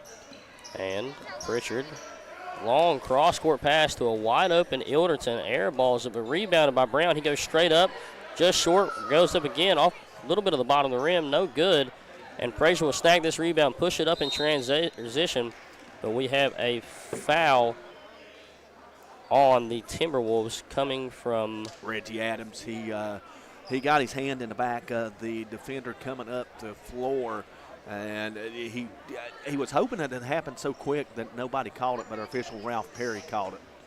And the Irish gives the ball over to Black. Black kicks it over to the corner for Aurora. No hesitation on that three, but it will hit the top of the backboard and go out of bounds. Tough shot there with a man closing out on his shot, and he just rushed that one a little bit, threw it up a little too hard, and will go out of bounds and result in the Timberwolves ball. Pritchard will end this one into Reggie Adams and give it quick back up to Pritchard as we have subs getting ready to check in for the Timberwolves. Pritchard drives into two defenders, kicks it out to Hall, almost loses it, throws it past to Pritchard, and it was tipped out of bounds by the Irish. It will still result in Timberwolves ball, as we see four of the Timberwolves. Riley Keeney, JoJo Bias, and Robbie Beto will check in for Keaton Brown, Hall, and Pritchard. Yeah, Beto will check in with those two fouls. We'll see how aggressive Beto plays in this remaining 3:30 of this first half. And a nice pass there from Ilderton to an inside cut from Riley Keeney. The floater from Keeney is up and in, and they increase their lead to 6 points, the highest lead of the game so far. Great pass from Frazier down low to Fry. Fry kicks it out for a mid-range jumper to Barnett, but no good. Rebounded by Beto. Beto pushing this up, trying to beat the numbers. A wide open Ilderton kicks it out to Reggie Adams for three. No good. Rebounded, and a jump ball after the rebound coming from Fry. It will be the Irish's basketball. Beto was able to get in there and fight for that rebound and tie up the Irish on the play. Logan off to a good start this quarter. 8-0 run to start the quarter, and we've played 3 minutes of this quarter. We got 2:59, so we've played 3:01 in this quarter. Logan on an 8-0 run, and that was huge to answer that run that St. Joe's had at the end of the quarter, end of the first quarter, to take a 9-0 lead. St. Joe's had a 5-0 run. Logan on an 8-0 run right now. And it looked like after Logan, a great press right there, almost was going to result in a 10-second violation, but a good set of ball movement from the Irish. Got it down to Frazier for the low post. He kicks it over to Barnett, and Barnett's one-handed floater will bounce around and drop in for the Timberwolves, for the Irish. And Ilderton on the inbound to Bias will give that back up to Ilderton. Good news for St. Joe. Barnett has 9 points. Bad news, somebody else is going to have to step up and help shoulder the scoring load for the Irish. One guy is not going to be able to beat Logan by himself. And after some good ball movement from the Timberwolves into the low post for Beto, Beto swings it out to Ilderton, and just struggling to find that mark there for the Timberwolves so far. Nothing to fall for Ilderton from behind the arc. And Johnson will bring this one up for the Irish. Kicks it over to Black on the left side wing. Guarded by Beto, kicks it back to Johnson, guarded by Adams, drives inside to the corner, wide open pass kicked over to Frazier for a three for St. Joe, cutting this lead to 1 for the Irish. Well, Frazier has 5 points for the Irish, so he's trying to step up to help shoulder the load. And now we've got a travel call. I believe they're going to get Keeney on the pass, as he was unable to control his feet as he took a pass and looked to get it over to Ilderton. Took one too many steps on that pass right there, and it will result in the Irish ball. Barnett for the inbound. Logan backing up a little bit in this press, compared to yesterday, where they were all up in the grill of every offensive scheme that they faced yesterday. And a great ball move right there resulted in a wide open layup for Davis, and they take the lead again for the Irish. First 8 points of the quarter to Logan, last 7 to the Irish. They now have a 1-point lead. And Beto drove inside, dropped it off to Bias in the low post and got a bit tied up. It will be a foul on the floor there for the Timberwolves. And Aiden Black was the one that came in, tried to get the steal on the backside, and he just got a little too much of the arm as he was going for the steal. And Logan will sub 3 new players in and take 3 out. And Brown, Pritchard, and Hall checking in for the Timberwolves. Pass stolen away there from the Irish. Just lost it there for Ilderton. A nice layup in transition there from Black, increasing this lead by 3. Pritchard will inbound it to Beto. Beto bringing this one up, guarded by Johnson. Called a carry there on the turnover there from the Timberwolves, and the Irish on a quick run here trying to increase this lead in the final minute and 11 seconds of play. 9-0 run to be exact for St. Joe. After, again, Logan had scored the first 8 of the quarter. Logan just committed their 14th turnover. And Johnson pull up 3, no good. Rebounded from Black. High arcing shot from Black close to the rim, misses. And Beto trying to get out in transition, but Black will reach in and cause the foul there for the Irish. Yeah, that's the second foul on Black, and I would imagine, I think that's just the second foul this quarter for the Irish. So neither team really in foul issues. Beto has 2 fouls for Logan Black. He's a starter. He's got 2 fouls for St. Joe. And Pritchard, top of the key, guarded by the tallest player on the court. Barnett tries to drop it to the low post, but Davis all over that passing lane on the attempt to get it down to Brown. And Brown, a little frustration foul to stop that fast break that they've had been so successful here so far. Stops every bit of transition that the Irish had coming up. And Barnett will end this one to Johnson. Logan getting back in their defensive scheme setup, playing a wide man-to-man here. And Johnson guarded at the top of the key here by Ilderton. Drives over, almost loses it, gives it up to Black. Behind the back there for Black, spins back into Barnett's screen, and they will call a double dribble on the Irish. 16th turnover for St. Joe. That was going to be a turnover either way, whether it was the double dribble on Black or if it could have quite possibly been a second foul on Barnett. He come up and set the pick on Ilderton, and as Ilderton was trying to move with Black, Barnett's moving with him, and what a finish there by Pritchard. And Pritchard taking that screen, no fear whatsoever, drove around the defender and went up in front of Barnett. Nice scoop layup there, wide open for him. And closing this lead to 1 with 10 seconds left remaining. Barnett at the top of the key. We have an offensive foul on the Irish's. Frazier there just got lost there in that screen, pushed a little bit too hard on the off ball.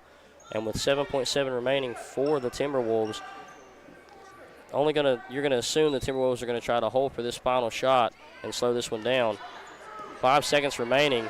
Pritchard, top of the key, drives inside, takes the screen from Keeney, fakes the pull up, and just tries to get it to Keeney in time with the bounce pass, but throws a little bit too low, resulting in the quarter ending with the Irish leading the Timberwolves by 1, 18-17.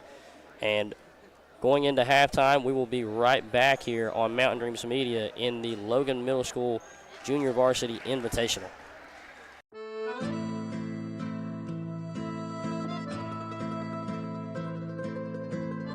Giovanni's of Logan. Visit the newly renovated restaurant and convenient drive-thru. It is the Italian place to be.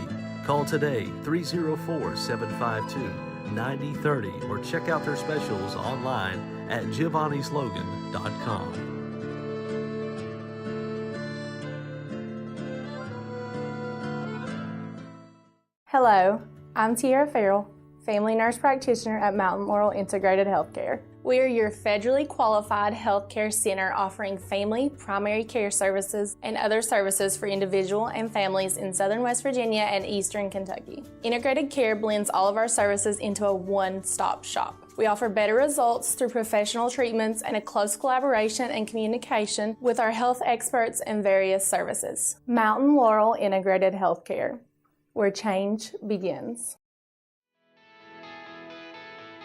Hi, I'm Chris White. And I'm Stephen Wolf. And for the last 10 years, Wolf White & Associates have been representing clients injured in motor vehicle wrecks, medical negligence, wrongful termination, social security disability, and real estate closings and transactions. We've recovered over $10 million in verdicts and settlements and over $10 million in real estate closings. So, when you need a win, give your local law team a call. Are you looking to find the right home for your family, or are you wanting to list your property? With over 80 years of collective experience in serving southern West Virginia, there is no one better to trust than Hometown Real Estate. We're knowledgeable in market trends and can assist you in finding buyers or sellers. Please reach out to our home office at 304-752-5570 or contact one of our professional sales representatives. Here at Thornhill, our goal is to provide you with the best automotive experience. From our state-of-the-art facilities, amenities, and certified staff we call family. You'll be offered the best experience you deserve. We take pride in our focus for customer care, bringing the best quality and support for all of our customers' needs. What are you waiting for? It's your time to get behind the wheel with Thornhill. Get started now at thornhillautomotive.com. Just tag it at Thornhill, where it's all here for you. US 119 Chapmanville and Logan, WV to Belfry, Kentucky. Accidents, illness, heart attacks, strokes. When an emergency strikes, count on Logan Regional Medical Center. We're here providing emergency care 24/7, including the higher levels of emergency heart care found in our accredited chest pain center, and our enhanced cleaning, mask requirements, and social distancing to help keep you safe. Emergency care at Logan Regional Medical Center. When minutes matter, count on us. Whether you like traditional banking or online banking, Logan Bank and Trust has you covered. LB&T has 5 convenient locations where customers can stop in, make a deposit, get a loan, or a new instant debit card. Too busy to stop in? Don't worry. Logan Bank and Trust offers online banking with mobile deposits, banking app, and loan applications at the click of a button from anywhere, anyplace, and anytime. Member FDIC, Equal Housing Lender. Logan Bank and Trust. We are the difference.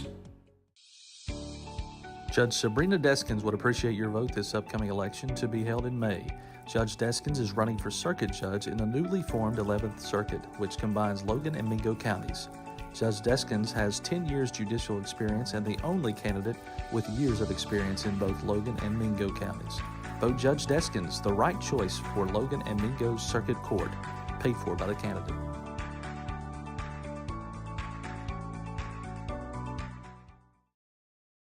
Shayna O'Brien Thompson is seeking your vote for circuit judge for Logan and Mingo counties in May 2024 for one of 2 Logan seats. Vote Shayna O'Brien Thompson, your choice for a fair, respectful, working circuit judge. Paid for by the committee to elect Shayna O'Brien Thompson.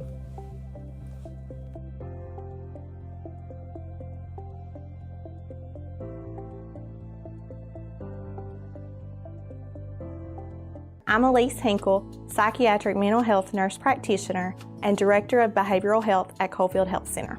Our providers have experience with a full spectrum of disorders. To schedule an appointment with one of our providers, call 304-855-1222. As a community, let's help each other address mental health. We are here for you when you are ready. Coalfield Health Center. Let our family take care of your family.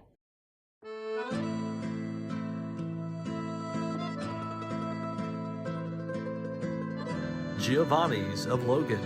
Visit the newly renovated restaurant and convenient drive-thru. It is the Italian place to be. Call today 304-752-9030 or check out their specials online at giovannislogan.com.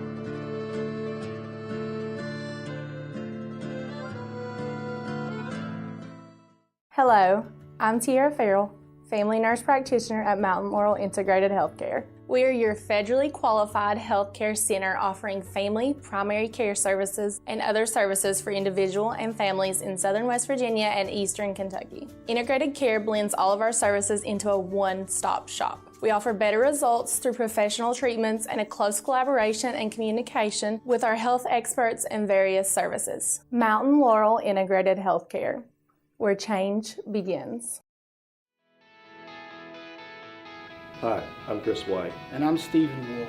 And for the last 10 years, Wolf White & Associates have been representing clients injured in motor vehicle wrecks, medical negligence, wrongful termination, social security disability, and real estate closings and transactions.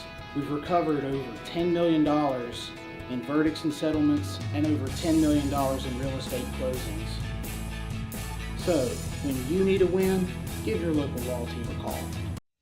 Are you looking to find the right home for your family, or are you wanting to list your property? With over 80 years of collective experience in serving southern West Virginia, there is no one better to trust than Hometown Real Estate. We're knowledgeable in market trends and can assist you in finding buyers.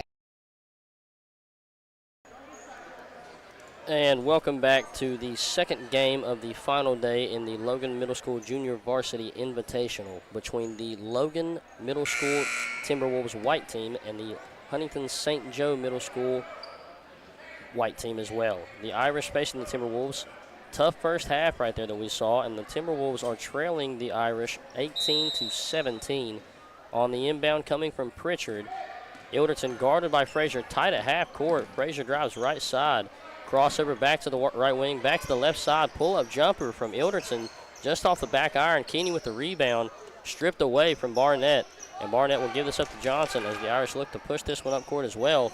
Long pass to Frazier, drives baseline, picked up by Beto, but he goes up strong over Bias and has an opportunity to convert the and one with a free throw here. Basket is good, and they take this lead up by 3. I know JoJo was coming over to try to prevent the shot block, but once you're out of position, there's no reason to leave your feet and try to block the shot, because you're going to get called for the foul every time that happens. And for Frazier, he's going to the free throw line. He's looking to add to his point total. He's got 7. He had 5 in the first half. This will give him 8 if he makes it, and he does. He's got 8, and Barnett has 9. So, I talked about somebody needing to step up to help Barnett in the scoring, and right now it's Frazier. And Ilderton runs right through the screen from Keeney. Beto sidestep 3 is also off the back iron. 2 back-to-backs off the back iron. Black will push this up. Great pass. Frazier falling out of bounds, still puts the shot up. And Black fighting for the rebound against Beto. He will get a reach-in call there, and Timberwolves will receive the ball here. And that's going to be 3 on Black. So he picks up a 3rd foul early here as JoJo Bias picked up his first foul, I believe, on the last possession. So, Logan needing to find points and needing to find them in any way they can get them. And Beto driving in strong all the way down full court, and Barnett looked like he stepped out of the way of that one, trying not to get in any kind of foul trouble with this being a close game in this second half. Barnett up court to Frazier. Frazier pull-up jump shot over Keeney, no good. Rebounded by Ilderton. Ilderton in transition, crosses by Davis, drives inside, trailing by Frazier. No call there, just throws it up, and it will go straight out of bounds there. Yeah, the ball was not touched there by anybody from St. Joe. Ilderton comes in. It looks like it could be a foul coming in, but I think Ilderton was just, a little out of control, and he kind of had to change his path to the basket with, a trailing St. Joe player. And another turnover. Stepped right on the baseline there. And the Timberwolves will go to inbound this one. St. Joe wasting no time to get in that press and pressure this team. That's the 18th turnover. They had 17 in the first half. Logan had 15, now make it 16. And Ilderton trying to throw that one up court to Beto, but stolen away by Black. Black over to Johnson, into the corner for Frazier. 3 rims out, tipped deep out on the rebound. Beto fighting this one for Davis. That he will track this one down. Spin move, drives in, great contact there from Beto. And it looked like a clean spin move into a foul, but it will be called a travel on Beto, and the Irish will inbound this one, leading the game by 2. Coach Doug Williamson not arguing the call with the official. Beto, that was a play, that was kind of doomed from the start for both teams. And now we got a 5-second call on the Irish, and that is the 19th turnover. Kyle, I'm running out of spots in my book here to keep up with turnovers. And we've seen a lot of them throughout this entire tournament so far. Just great defense from both teams, cutting off passing lanes every opportunity that they get. And Bias on the inbound finds a wide-open cutting Keeney, but just hard. And Keeney trying to get that steal there back to make up for the missed layup, but it will be, Keeney gets a foul for trying to come in and try to get a steal on the backside, but a good feed to find Keeney. Keeney just comes in a little too hot, can't get his feet stopped, and that carries his momentum away from him underneath the basket. And a little confusion there from both teams. Bias thought that was a foul on St. Joe after the steal, but really a foul on Keeney. The Irish will push this one up and pull-up jump shot from Barnett, no good. And great ball movement, but loses that. Johnson dives on the floor, and that will be a foul. So no way they called this on Ilderton. Ilderton was already on the floor before they even got to the ball, and they're going to call it on Ilderton. I disagree with that call. Both players are going for the ball, and I didn't see anything. I didn't see anything out of the ordinary on McCormick Ilderton. That's his second foul, but a good hustle play by him to try to come up with the steal on a turnover. But evidently the official, Ralph Perry, said that he made contact before he got to the ball. And great job by Nate diving on the floor for that one, but no luck on the opportunity. Black drives inside, kicks a bounce pass to the right corner for a pull-up jump shot from Barnett. And no good, rebounded by Keeney. Keeney tries to run out in transition, but looking for a pass up court, stops himself and shuffles his feet for another turnover on the Timberwolves. 18 now in the game, 18 turnovers, 19 on St. Joe.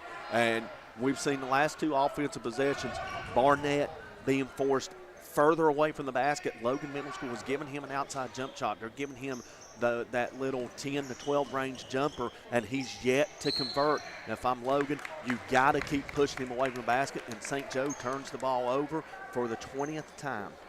And Frazier after the inbound to Johnson. Johnson just shuffled his feet there, so the Timberwolves will inbound. Ilderton into Beto, almost pushed out of bounds there, but gains a hold of it. Black chasing him down. Beto will cross over by Black, drive inside, kick it out to Ilderton. Drives into the high post, kicks it over to Pritchard. Pritchard tries to get it back to Ilderton, but just throws a little bit in front of him low, and he couldn't get a hold of it. And another turnover here for the Timberwolves. 19 now. 39 turnovers combined, these two teams. Two teams that want to play quick. They want to play fast. And right now they're playing just a little too quick. And I think that's why you see the 39 turnovers.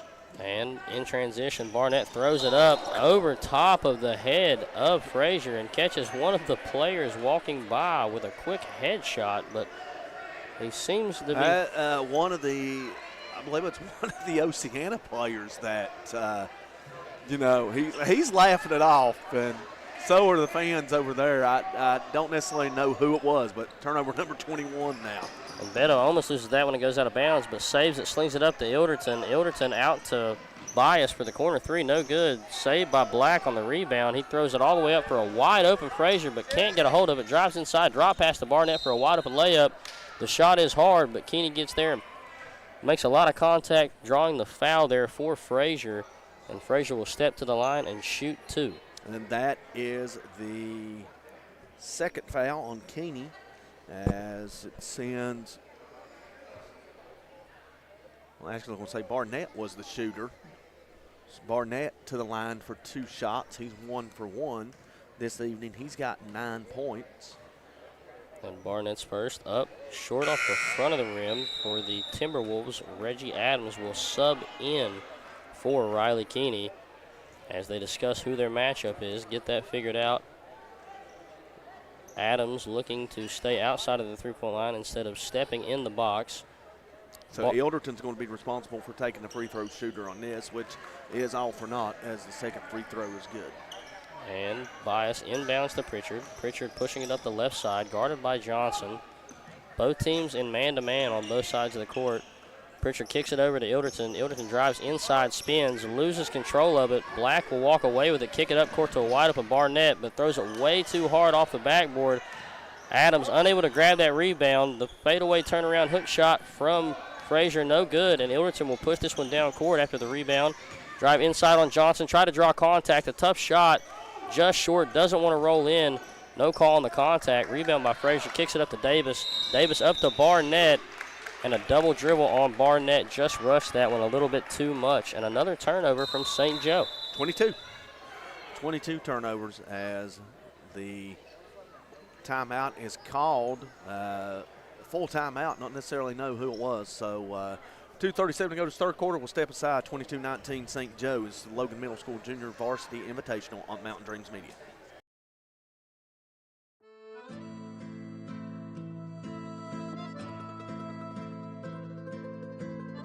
Giovanni's of Logan. Visit the newly renovated restaurant and convenient drive-thru. It is the Italian place to be.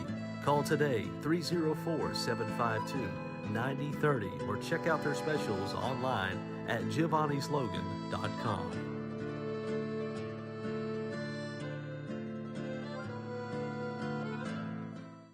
Hello, I'm Tiara Farrell, family nurse practitioner at Mountain Laurel Integrated Healthcare. We are your federally qualified healthcare center offering family, primary care services, and other services for individual and families in southern West Virginia and eastern Kentucky. Integrated care blends all of our services into a one-stop shop. We offer better results through professional treatments and a close.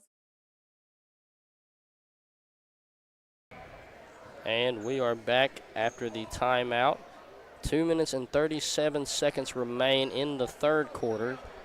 The Huntington St. Joe Irish are leading the Logan Timberwolves, both white squads here, 22-19. Timberwolves ball. Beto will walk this one up slowly, guarded by Black. Drive into Black as he crosses in between the legs, drives in on him. Floater over top, will roll in, and a great move there and the finish from Beto to cut this lead to 1. It's a good job by Beto to get in the lane, use his body, go up with the shot. And Black driving on Pritchard. Pritchard sort of lets him run by him with his hands up, but the referee, Gina Lilly, will see the contact and call a foul on Pritchard. So for Dane Pritchard, that is foul number 1, and that is the 4th foul, or is that the 5th foul? As now I believe we're going to have a timeout by St. Joe now. And the timeout. Look to see if he takes a 30 or a full. And it will be a 30. So go ahead. I'm sorry. we will stay here with you waiting during this timeout. And what we've seen so far, two very close competitive teams. A lot of turnovers have been the struggle here. And like you said earlier, it seems both teams have just tried to rush the offense instead of slowing down and looking for better shots.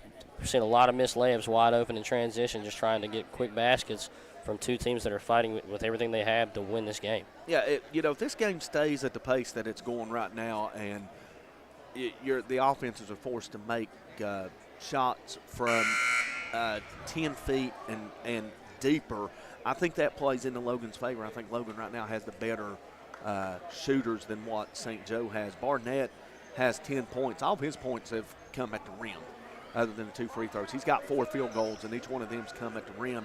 Joel Frazier, he's got 8 points in this contest, and, he's got some at the rim off of rebounds, but he's also been able to knock down an outside shot or two. And, if this stays the way it is, and, in fact, that is the 5th foul on the Timberwolves this quarter, so Aiden Black's going to the free throw line right now. If this stays the way that it is, I think it really plays into Logan's hands if it's a jump shooting game instead of a game that's being played at the rim, because then Barnett could just continue to dominate. We've seen this quarter, Barnett has been forced further away from the basket, and he's just got that 1 point from free throw line, and he's missed his only 3 field goal attempts. And Black good on both of the free throw attempts, 2 for 2 there.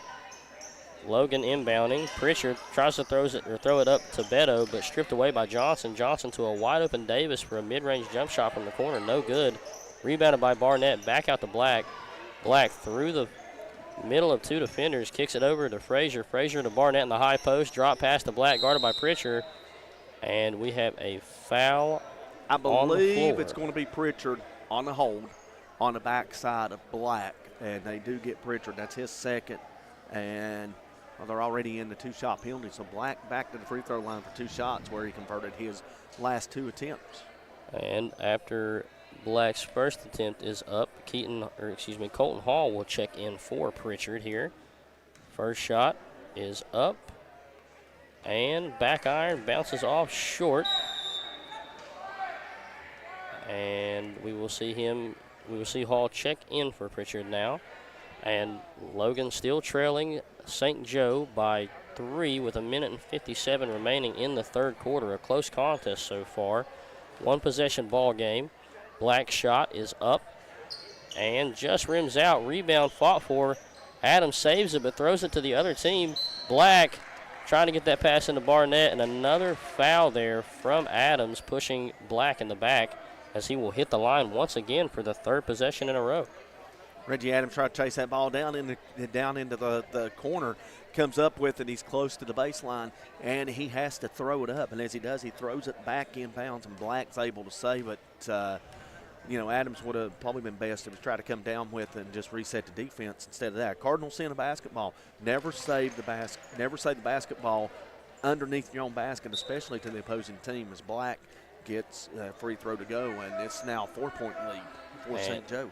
Keaton Brown will sub in for the Timberwolves as Reggie Adams walks his way to the bench. Black on his 2nd free throw attempt, looking to increase this lead and go 2 for 2 once again after the 2 misses in a row. Black shot up, and it will drop in for the Irish. Bias quick to get this one out on the inbound over to Brown. Brown being double teamed, and we have a foul on the Irish. It seems to be like Frazier just reached in a little bit too much, and it will be on Frazier. If you're St. Joe, you'll take that foul because Black was in the area as well. He could have very easily been whistled for his 4th, and Black's been running the offense pretty well for St. Joe. He's played some good defense. That would have been devastating. And a turnover there from Ilderton. Just lost control of it once again. Johnson recovers and grabs it. Frazier goes up with it. misses. Rebound by Davis goes up strong into the back for a tip in, but it will be over the back on Davis. Just getting a hold of Brown too much there on the attempted rebound putback. That is 3 on Frazier. So foul situation starting to be an issue for the Irish. Meanwhile, you look at Logan, Colton Hall, no fouls. JoJo Bias 1 foul, but the other 6 players for Logan with 2 fouls. So fouls are going to be an issue down the stretch. And inbound from Bias to Beto. Beto back over to Bias. Bias tries to drop it into Beto, but stolen away from Frazier. And Frazier called for a walk there. I'm not sure if I saw anything, but try to throw it up court. And we have a technical foul on the head coach for St. Joe. And no warning there given to the coach for what seemed to be nothing major, but referee was not happy with that one, so no warning whatsoever. He will give a technical to the head coach of Huntington St. Joe. He still don't like the explanation that he received. I didn't quite understand. The only thing I heard Ralph Perry come over and say was technical foul, St. Joe coach. And he never gave a warning, and he's not getting any explanation as well. As this opportunity, this would be a good time for Coach Perry for the official Ralph Perry to come down and explain to him why he called a technical instead of being underneath the basket and no free throws. And JoJo Bias' first free throw good, first one was no good, second one no good. So no ill harm on the technicals.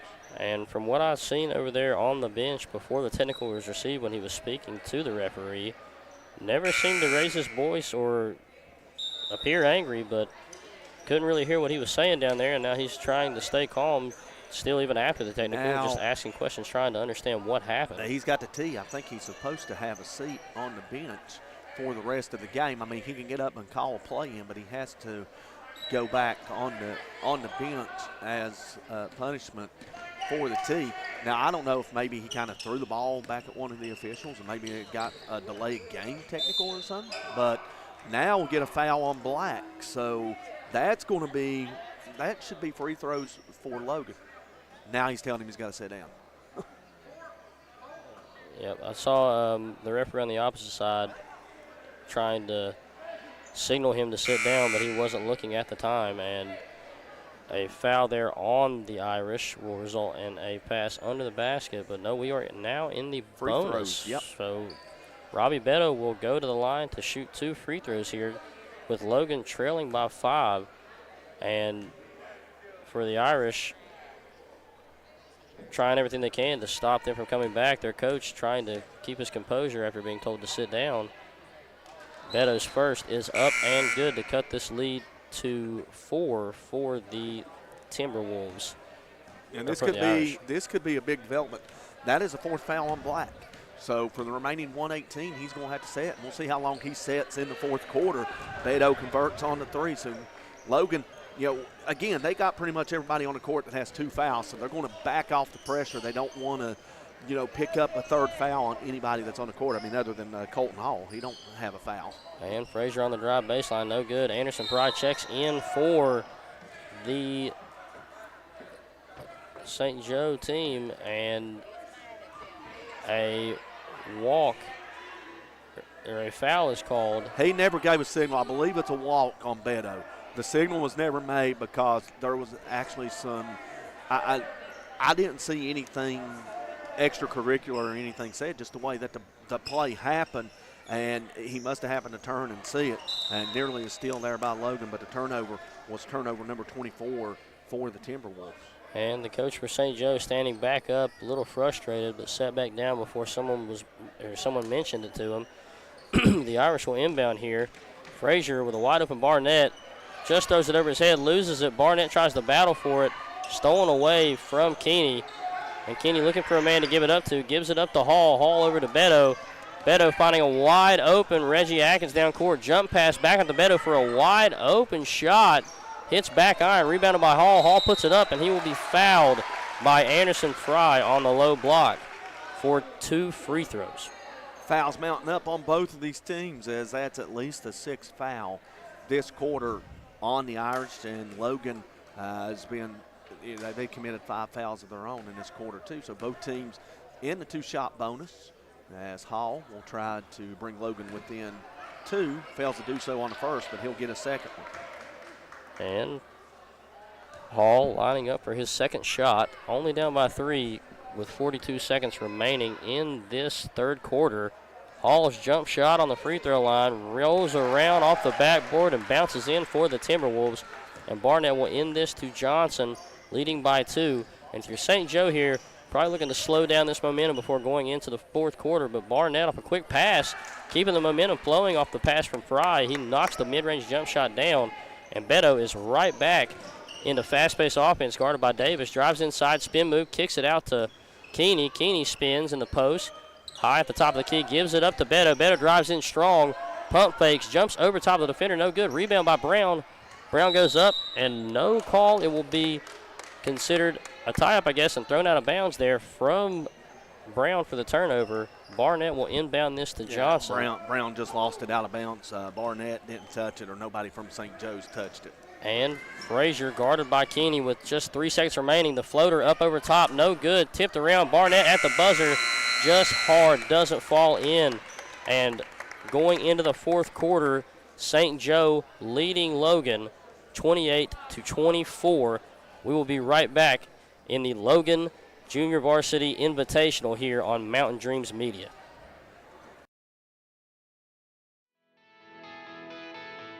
Hi, I'm Chris White. And I'm Stephen Wolf.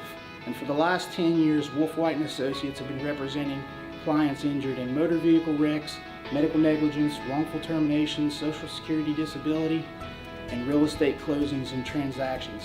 We've recovered over $10 million in verdicts and settlements and over $10 million in real estate closings. So, when you need a win, give your local law team a call. Are you looking to find the right home for your family, or are you wanting to list your property? With over 80 years of collective experience in serving Southern West Virginia, there is no one better to trust than Hometown Real Estate.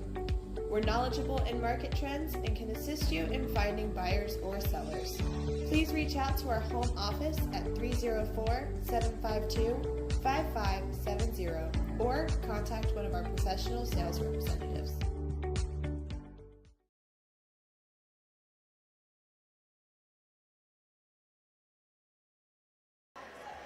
And we are back for the final quarter of play here at Logan Middle School in the Logan Middle School Junior Varsity Invitational on Mountain Dreams Media. The Huntington St. Joe Irish JV White Squad facing off against the Logan Timberwolves JV White Squad. St. Joe leading 28-24. Johnson, top of the key, guarded by Ilderton. Screen coming from Barnett, goes the opposite way. Johnson, Euro step inside, blocked away by Keeney after a hand's put on it from Beto. Beto trying to push the pace on this one. Guarded by Frazier at the top of the key in the ISO. Putting the moves on Frazier. Got to attack here. Got to attack if you're Logan. You got St. Joe running around, lost, and missed a shot at the rim. Drives inside and no good. Keeney goes up strong. Misses it, grabs his own rebound, tries to go back up and gets fouled on the shot. And Riley Keeney for the Timberwolves will shoot 2 and try to close this gap with 5 minutes and 32 seconds to remain. Logan fairly well in that quarter, 3 of 6 from the free throw line in the third quarter. Keeney's first one going rim round and drop. So Logan in the second half doing a good job of getting to the free throw line and converting. St. Joe on the other end, not too bad themselves, as we'll get him after this shot. And Keeney's second off the mark, tipped out of bounds by the Irish's Davis. And we will see the Timberwolves on the inbound. Bias looking to inbound here for the Timberwolves. Bias kicks it over to Ilderton, left corner, kicks it out top to Riley Keeney. Keeney shot fakes, drives in strong on Frazier, goes up, no good, tipped out by Bias. Saves it, gives it up to Ilderton. Ilderton's floater over top of Frazier, over Barnett, rolls out. Logan players trying their best to strip that away from Barnett, but gives it up to Johnson in transition, loses it off his foot, and it will be another turnover on the Irish. And I believe that's 25. Many turnovers from both teams in this game, playing hard and fighting for everything they can. Inbound coming from Pritchard to Beto. Beto being picked up by Frazier. Drives right side, blows past Frazier, but slows it back down. Between the legs crossover, and they call Beto for a carry after coming between the legs on that second attempt. Just brought it a little bit high on his hand, and it will be the Irish's ball after another turnover. 26 for Logan. And Barnett inbounding, looking for Johnson, can't find him, gives it up to Davis. Davis guarded by Keeney, full court.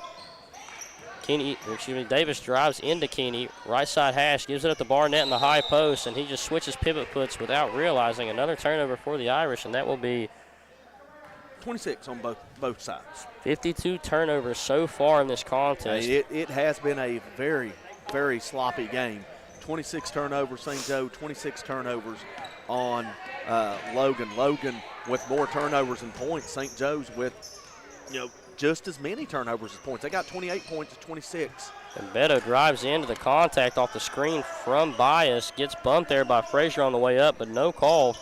Barnett will rebound and give it up to Frazier, being guarded by Beto. Frazier between the legs, crosses over to the right side, takes the screen from Barnett, crosses back into the paint, drives in strong on Keeney, but blocked away. And Pritchard with the rebound, throws it up. Numbers here for Beto, drives in strong, goes up. No good on the layup attempt. Keeney grabs the rebound, tries to go back up, and is fouled on the shot. He will hit the line to shoot two, and the foul will come on number 31, Davis, there for the Irish. So Black's going to check back in at the 4:12 mark of the fourth quarter. He picked up that fourth foul, and now Ralph Perry was trying to wave the official in, so we're going to get a timeout here. Full timeout. It's going to be taken. A little bit of confusion there as to whether there was a two-shot foul or a foul on the floor. They were trying to wave the player in, and then he asks if he's coming in. He said, yeah, then he realized there's two shots. You come in after the first shot.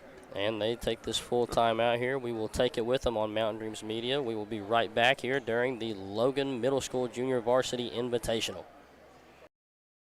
Here at Thornhill, our goal is to provide you with the best automotive experience. From our state-of-the-art facilities, amenities, and certified staff, we call family. You'll be offered the best experience you deserve. We take pride in our focus for customer care, bringing the best quality and support for all of our customers' needs. What are you waiting for? It's your time to get behind the wheel with Thornhill. Get started now at thornhillautomotive.com. Just tag it at Thornhill, where it's all here for you. US 119 Chapmanville and Logan, WV to Belfry, Kentucky. Accidents, illness, heart attacks, strokes. When an emergency strikes, count on Logan Regional Medical Center. We're here providing emergency care 24/7, including the higher levels of emergency heart care found in our accredited chest pain center, and our enhanced cleaning, mask requirements, and social distancing to help keep you safe. And we are back here on Mountain Dreams Media with the Logan Timberwolves JV white team trailing the Huntington St. Joe Irish white team 28-25 with 4 minutes and 12 seconds to remain. Riley Keeney on his first free throw attempt, up and good for the Timberwolves. Kyle, since this is St. Joe and you've got a coach that picks up a technical foul, kind of brings back memories of when I coached junior varsity at Mann High School, when I got the first and only technical foul at Huntington St. Joe for a door that I didn't slam.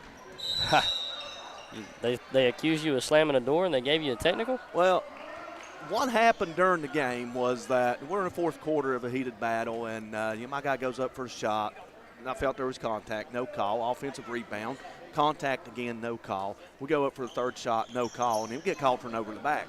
Well, I asked the official, I got up and pleaded my case to the official that, as we get a missed shot on the other end, that, you get all that contact inside and you're going to call over the back on my guy. I'm warning you, coach, so I, let him know again. Well, no sooner than I'd sat down, this door had slammed throughout the contest. It was in Huntington St. Joe's locker room. Slammed throughout the contest, mainly when we were on the free throw line. Well, as I sat down, I heard a whistle, and I asked my assistant coach, I said, what was that call? He said, Logan will go back to the free throw line here. He said, he called a technical foul on you. I was like, there's no way. So I got up and asked the guy, I said, what's the foul for? What's the technical foul for? He looked at me and said, yeah, the box, coach. I'd have to look down at my feet, and I was still on the line. And I told him, I said, my toe's still on the line. Technically, I'm still in the box. So he looks down. It's like, well, you're right, Coach. Goes to the other end, doesn't rescind the technical. So I don't know. I had some sort of Jedi mind games going on, I guess, as I was able to, slam that door with my mind or something. And, this developing situation here at 3:41, Black picks up the foul, and Logan's got a chance to take the lead if Pritchard can knock down both free throws. And after the last possession at the free throw line, no team to score, but Riley Keeney goes 2 for 2 from the line, cutting that lead to 1. And after a long run down court after the stop for the Timberwolves, Pritchard drives in, throws a floater up, gets fouled, and makes both free throws, giving Logan the lead back by 1 with 3 minutes and 41 seconds to remain. Barnett inbounds to Frazier, guarded by Beto. Barnett tries to split the defense, almost loses it, walks away with it Frazier over to Barnett. Into the corner for Aurora, misses that one. Beto trying to get out of the pressure there from Barnett after the rebound, but a foul on Barnett, and Logan will have the inbound here on the opposite side of their basket. Through 3 quarters, Logan from the free throw line, 4 of 8. In this fourth quarter, they're not at the free throw line yet, as that's the 4th foul. They will go to the free throw line on the next foul. Logan is 4 for 6 in this quarter. And the drive through every defender on the right side from Ilderton over to Pritchard in the corner, no good. Rebound by Keeney, gave it up to Beto, and Beto's floater no good. Rebounded by the Irish, and a foul here in transition on Beto. Nothing wrong with that foul right there. Beto trying to go for the steal, and I think if you're Logan, you'll be happy at that foul if you're Coach Williamson, because that's going to allow you to set up your defense. And Huntington St. Joe may have had a fast break opportunity if that foul's not called on Beto, and that's his 3rd foul. And Logan trailing St. Joe. It's only the 1st foul this quarter. St. Joe has 4. And off the lob pass from Frazier. Frazier throws it up to Barnett, and Barnett tries to launch it up quickly to Davis, but Davis just couldn't get a hold of that one, spinning, trying to make the catch. Another turnover for St. Joe as Pritchard inbounds to Ilderton. And they're playing a really trapped side press on the right side, but Pritchard throws it over top. Beto drives inside of the defenders over to Bias. Just goes behind Bias, loses control of it. Davis spins and tries to toss it over. And the ref believes he saw him walk, but I'm not sure about that one, Bill. It looks like he just kind of got rid of it quickly. The St. Joe coaching staff's with you as well. He can't believe that call either. But you're going to see this from Logan. They're going to put pressure on St. Joe as much as they can. Aiden Black has fouled out. Their primary ball handler is out of this contest, and that's going to put a lot of pressure on St. Joe to get the ball across the court. And a great screen there from Bias. Ilderton drives in, scoop layup over top of Barnett. Seems like the fans from St. Joe as well, the players, think that was a moving screen on Bias. But no time wasted. Frazier tries to get out in transition. Bias. Well, we're going to have a conversation. Do we have a foul or do we have a turnover? I think we've got this conversation of what we had, and we will have a foul called on JoJo Bias as Gina Lilly saw it first. The trailing official was Ralph Perry. He had a turnover. He didn't see the foul occur right away. So that's just the 2nd team foul and another turnover for St. Joe. Frazier on the inbound to Keeney. Stolen away by Keeney, strips it all the way and goes down to the wide open layup over top of Davis, trailing him. And the inbound from Barnett to Frazier. Frazier being picked up full court by Beto. Logan now up by 5. Frazier putting every move he has on Beto. Screen coming from Barnett, takes the screen, kicks it over to Fry in the corner. Fry throws a short pass and stripped away by Pritchard. Drives in on Aurora, pass down to Keeney. Keeney's layup bounces all over the rim, but just balls out, and Keeney tries to fight for that one. No, we're going to get a jump ball. Ilderton had the ball on the backside first. Keeney comes in, and that's a good call by Ralph Perry to go in. It's happening so quick. It's hard to blow your whistle. I think St. Joe's thinking that a foul should have been called on Keeney coming over to try to take the ball away, but Ilderton had the ball tied up first as he was able to get the tie up, and possession will remain with Logan. And Johnson checking back in for Fry, one of the better ball handlers for this St. Joe team. Ilderton drives in, throws a floater up wide open in the paint, but another one off the back iron. Ilderton struggling to get one to fall, and a great job by Beto hustling back, tipping that catch away from Aurora. over to Keeney. Keeney back over to Beto. Beto takes the screen, but a little bit of a shove there by Bias, and it will be a offensive foul there on JoJo Bias. Set a pick. It's going to be a block. He extended his body out, kind of hip checked him. You could say. So that is the third foul, and the foul occurred up at the free throw line, so the possession, the inbound will come right in front of us. And a lob pass from Barnett on the inbound to Frazier. Frazier drives in strong and gets an and one, has the opportunity to cut this lead down to 2 for the Timberwolves. A great job there by Frazier finding that lane on the baseline and attacking heavy right there to get an easy layup. Yeah, that all happened because Logan was late to recognize where the St. Joe offensive players were, and Frazier sneaks back in, and he'll miss the free throw, and very fortunate for Logan that St. Joe didn't come up with the rebound. And Bias got the rebound, gave it up to Ilderton. Bias inside to Keeney, but just another layup thrown too hard. Pritchard tries to save that one before it rolls out of bounds, but it will be a turnover, and St. Joe will receive the inbound. That basket by St. Joe was the first points of this quarter for the Irish. So they've been outscored 9-2 in this quarter. Logan had the first 9 points of the quarter, and it's kind of resemblance of the second quarter where Logan scored the first 8 and then St. Joe responded with 9. And Barnett inbounds to Johnson. Johnson putting the moves on Ilderton, throws it up court to Davis. Davis tries to hop step, thinks about putting a shot up, but throws the pass down low to Aurora way too hard. And that will go out of bounds. Another turnover for St. Joe. 32. With only 1:17 remaining here. St. Joe trailing the Timberwolves by 3. Reggie Adams checks in, throws it into Beto. Back to Adams. Adams up court to Bias. Bias to a wide open Ilderton, but he will back this thing up and slow it down here for the Logan Timberwolves offense. Logan's going to back it out and go to a little bit of a 5-out pressure. Well, as I say that, Ilderton jacks up a 3. I thought maybe they were going to go out and try to run a little bit of a clock. No time wasted by Ilderton. Saw an opportunity and took it. And in transition, Frazier will drive in strong, and another foul on Beto on the attempt. That's 4 on Beto. One more and he is out of this ball game as Frazier has the chance to cut this lead to 1 point and a one possession game here for both teams. It's the Euro step there that got Beto. A great move there by Frazier. His first free throw up and in, and now this is officially a 2-point ball game with a chance to cut it to 1 here for the Irish. Through 3 quarters, St. Joe was 7 of 10 from the free throw line. They're 1 of 2 thus far. Make it 1 of 3. And Frazier's shot rattles out. Almost lost there by Logan, but Beto with a diving save. Over to Bias, and Bias looking for Beto down the court, but just takes too many steps. Another turnover here for Logan, and St. Joe has a chance here to take the lead or potentially tie this game with 47 seconds remaining in the contest. That's the 28th turnover, so 60 turnovers combined between these two teams, as we'll get a timeout, and regardless of whether it's a 4 or a 30, we'll keep things right here. As kind of noticed down there in the sideline that the St. Joe's coach wearing a headset. I don't think I've ever seen that in basketball. I don't know if maybe it's one of them radio headsets. Maybe he's listening to a college bowl game or something going on down there. But, I've not seen anything like that unless there's somebody in the stands that's communicating back and forth to them.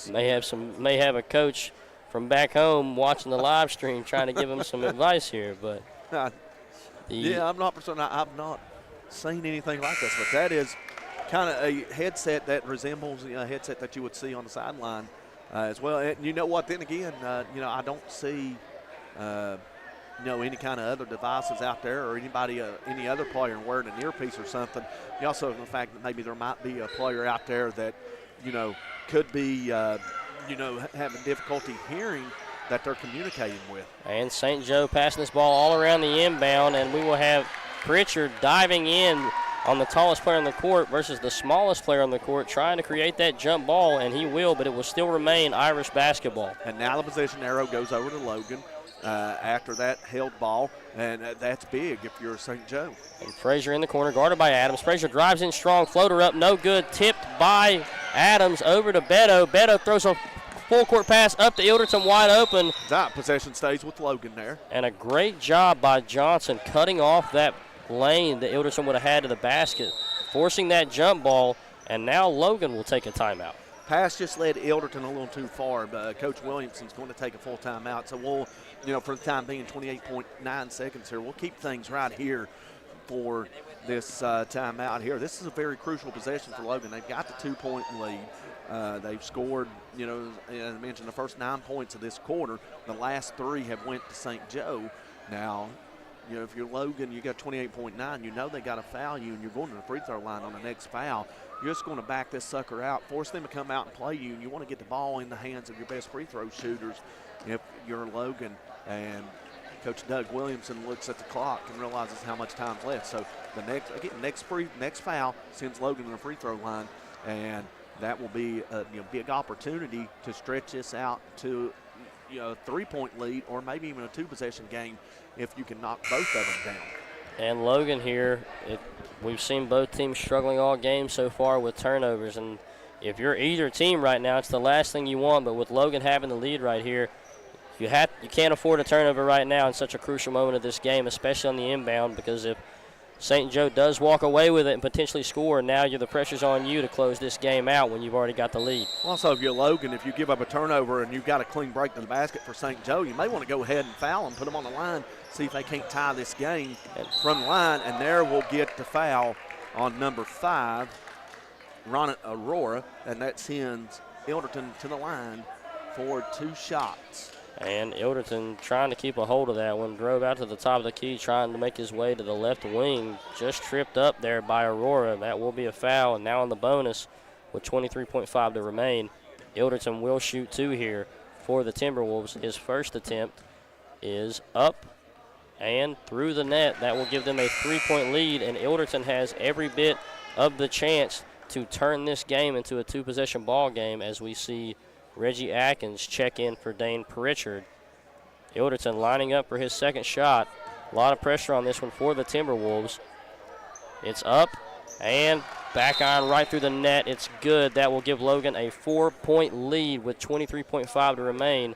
And another timeout here from the Timberwolves, assuming it will be a 30-second timeout, and it will be. We will stay right here on Mountain Dreams Media. And now the Huntington St. Joe Irish White squad with 23.5 to remain and down by 4 has to try everything they can to get down and score a quick basket and try to get this stop on defense, because if not a lot of time to waste here when you have to score twice in this game. Yeah, and you got 1 timeout as well. Logan with 1 timeout as well.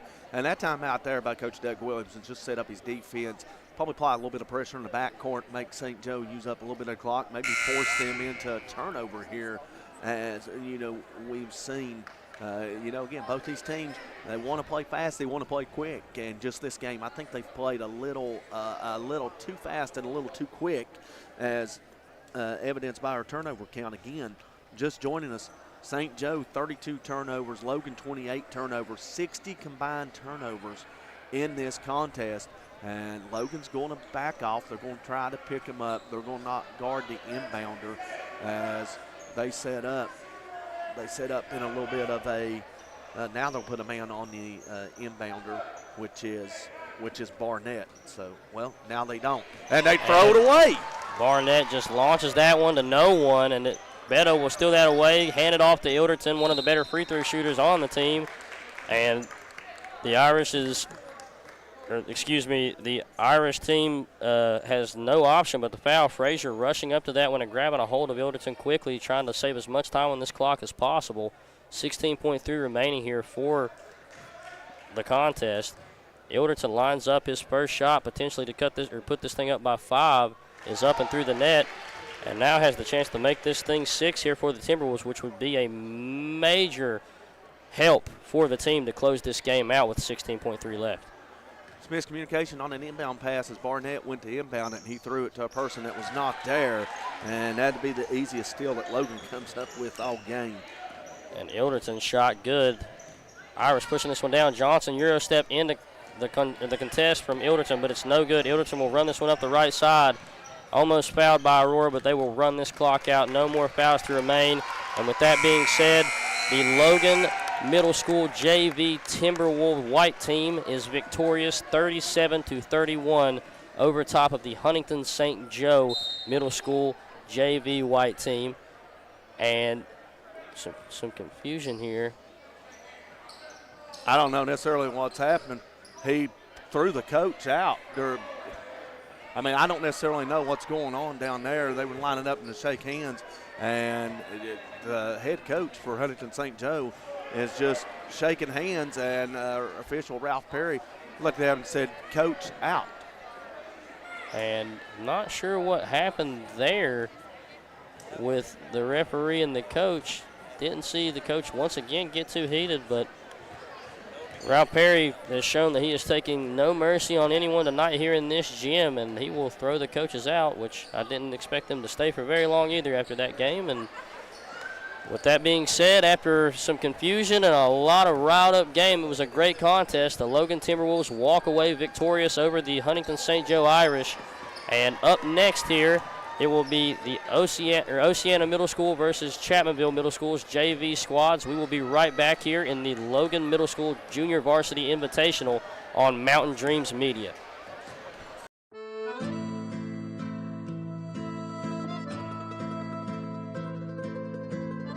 Giovanni's of Logan. Visit the newly renovated restaurant and convenient drive-thru. It is the Italian place to be. Call today 304-752-9030 or check out their specials online at giovannislogan.com.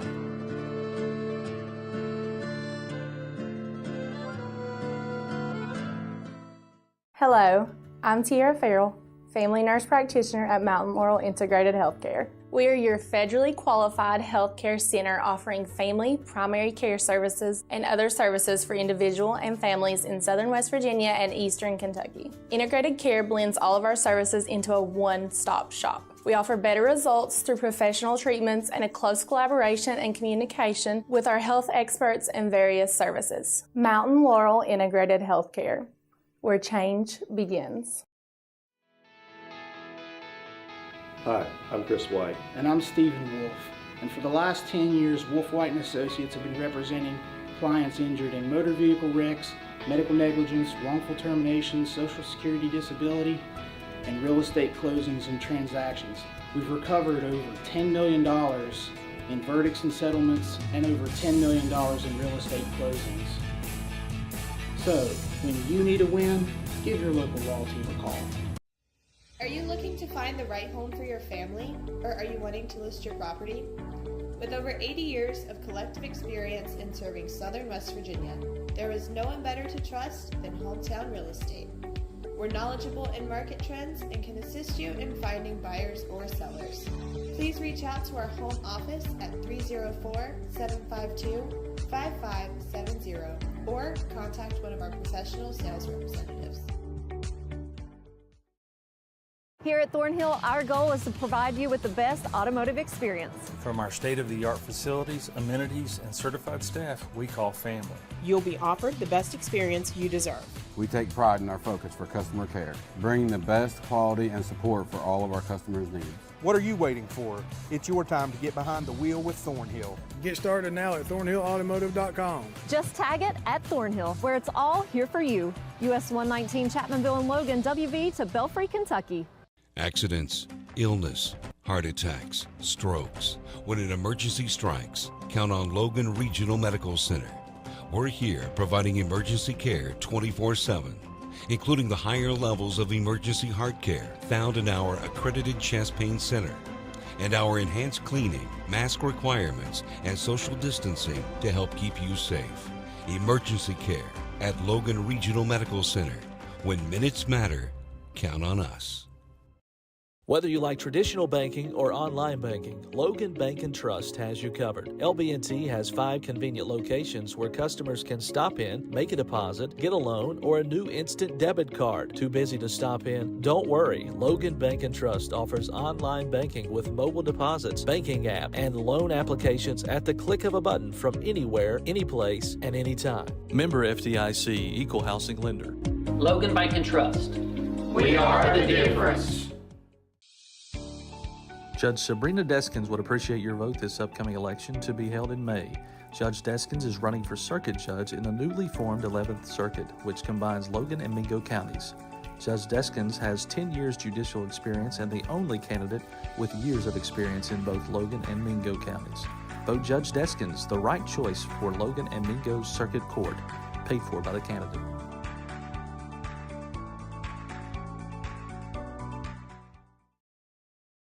Shayna O'Brien Thompson is seeking your vote for circuit judge for Logan and Mingo counties in May 2024 for one of 2 Logan seats. Vote Shayna O'Brien Thompson, your choice for a fair, respectful, working circuit judge.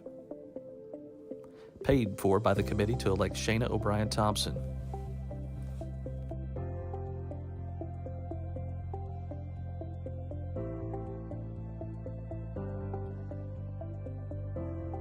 I'm Elise Hinkle, psychiatric mental health nurse practitioner and director of behavioral health at Coalfield Health Center. Our providers have experience with a full spectrum of disorders. To schedule an appointment with one of our providers, call 304-855-1222. As a community, let's help each other address mental health. We are here for you when you are ready. Coalfield Health Center. Let our family take care of your family.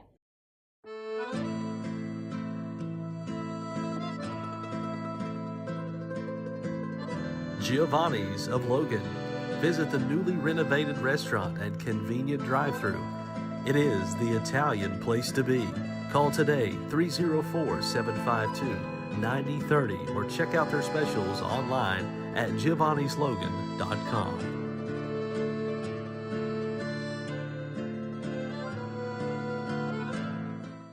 Hello, I'm Tiara Farrell, family nurse practitioner at Mountain Laurel Integrated Healthcare. We are your federally qualified healthcare center offering family, primary care services, and other services for individual and families in southern West Virginia and eastern Kentucky. Integrated care blends all of our services into a one-stop shop. We offer better results through professional treatments and a close collaboration and communication with our health experts and various services. Mountain Laurel Integrated Healthcare, where change begins.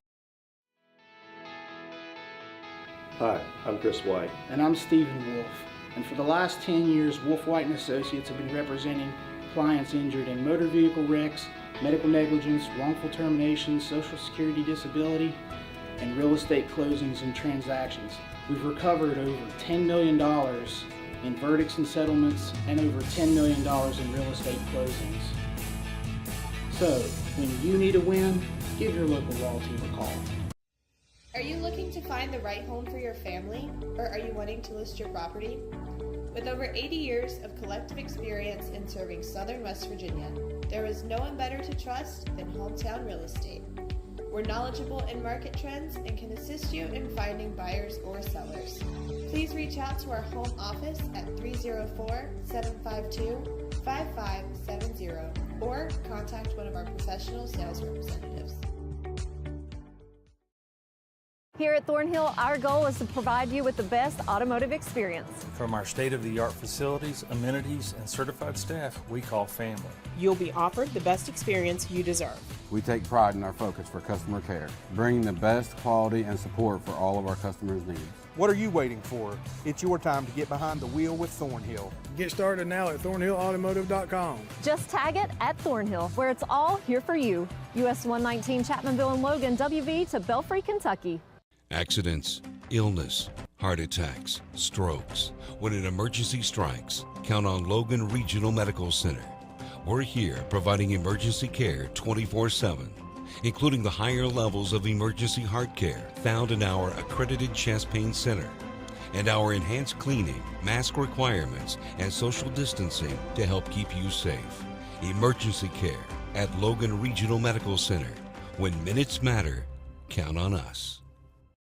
Whether you like traditional banking or online banking, Logan Bank & Trust has you covered. LB&T has 5 convenient locations where customers can stop in, make a deposit, get a loan, or a new instant debit card. Too busy to stop in? Don't worry. Logan Bank & Trust offers online banking with mobile deposits, banking app, and loan applications at the click of a button from anywhere, anyplace, and anytime. Member FDIC, Equal Housing Lender. Logan Bank & Trust. We are the difference. Judge Sabrina Deskins would appreciate your vote this upcoming election to be held in May. Judge Deskins is running for circuit judge in the newly formed 11th Circuit, which combines Logan and Mingo counties. Judge Deskins has 10 years judicial experience and the only candidate with years of experience in both Logan and Mingo counties. Vote Judge Deskins, the right choice for Logan and Mingo Circuit Court, paid for by the candidate.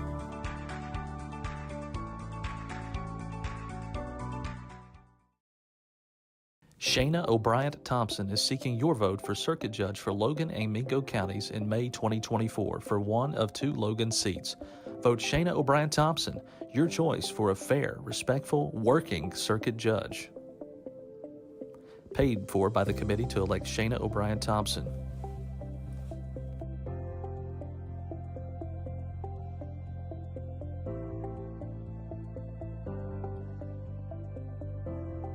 I'm Elise Hinkle, psychiatric mental health nurse practitioner and director of behavioral health at Coalfield Health Center. Our providers have experience with a full spectrum of disorders. To schedule an appointment with one of our providers, call 304-855-1222. As a community, let's help each other address mental health. We are here for you when you are ready. Coalfield Health Center. Let our family take care of your family.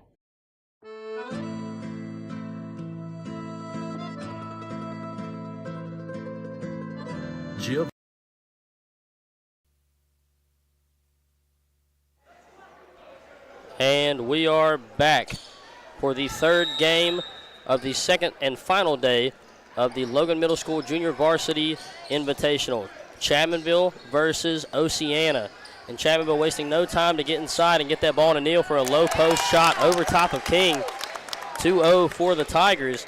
And I think we're going to see a good matchup here between the 2 big men powerhouses for both teams in this contest. You know, got a turnover on Oceana's first possession. You've seen Chapmanville go right in and challenge King with a basket from Neal, and they're going to need to do a lot to do that. We saw the presence that King can be inside. He is by far probably the most physical presence on the inside that we've seen in this invitational.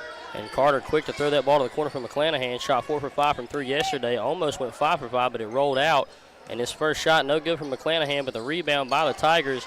And another rebound for the Tigers from Neal, but the shot is off the mark. Oceana in transition, but that pass is just overthrown to his teammate. So the Tigers will retain off the second turnover there from Oceana. Carter will inbound to McClanahan. He will walk this one up slow. And we see Oceana in a wide 2-3 here, trying to stop them the corner threes that McClanahan was knocking down so well yesterday. Carter over to Farmer. Farmer drives inside. High floater off the glass. No good. Rebounded by Chapmanville. Another rebound from Neal. Goes up with it and is fouled on the shot. He will shoot 2 here for Oceana.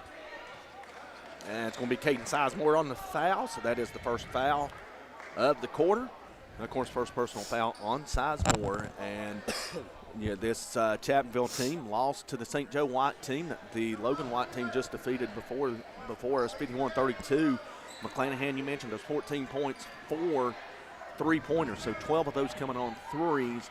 But, for Chapmanville, there was no other player that had 4 points or more in this contest. So everybody else that scored had 4 or less as the second one goes through for Neal.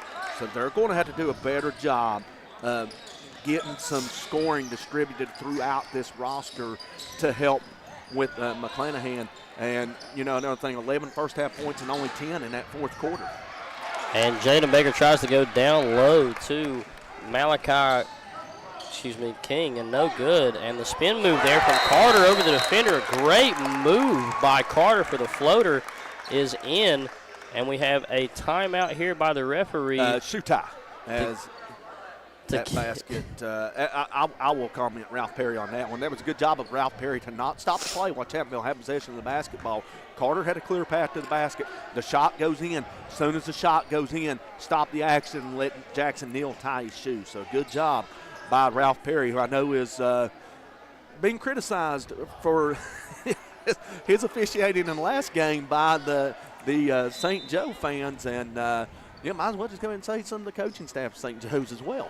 Yeah, if you missed it there at the end of the game, Huntington St. Joe's head coach and assistant coach were tossed out during the handshakes after. Not sure what was said, but seemed a little bit upset. One technical throughout the game, and Ralph had enough throughout that one. And another turnover there from Oceana will be the inbound from Carter to McClanahan. McClanahan hands it back over to Carter, rolls to the corner.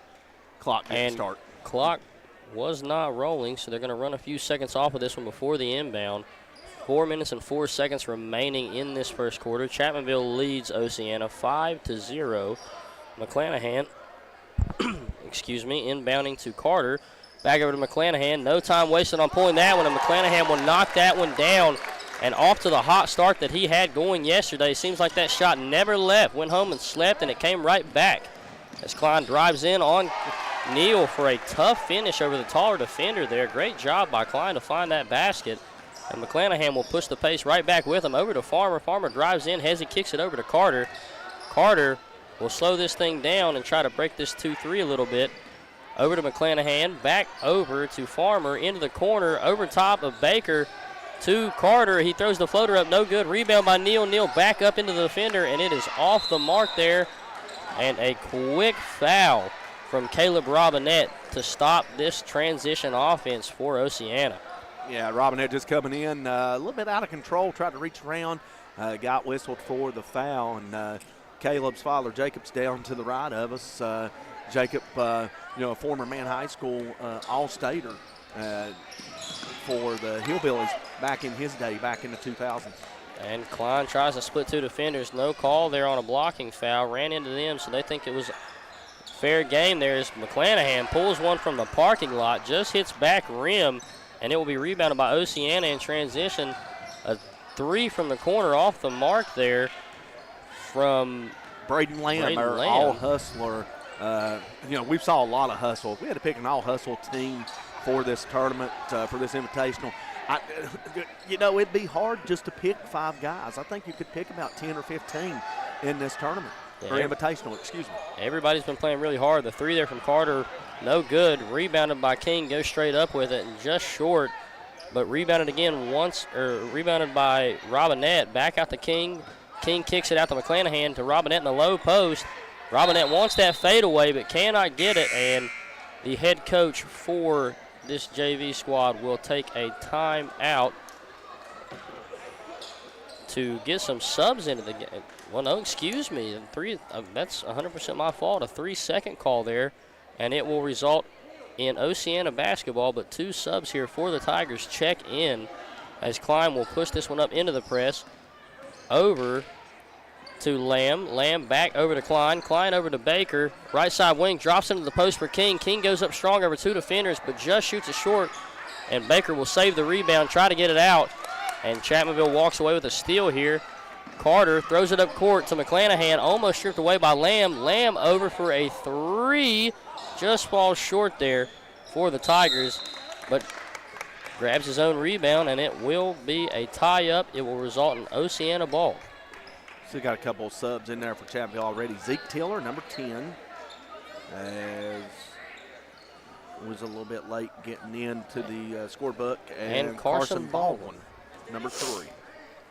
And Parker Klein will walk this one up, guarded by McClanahan at the volleyball line. McClanahan gives it up to Baker, almost goes back court. Baker thinks he lost his dribble, so he will give that one up to Caden Sizemore. Sizemore to the low post for King. King jumps right into contact, and he will be fouled by Neal on the shot attempt. Trailing by 6, 8-2. The Tigers lead Oceana. King will shoot 2. And this is what King does so well. he catches the ball on a low block, he draws a presence.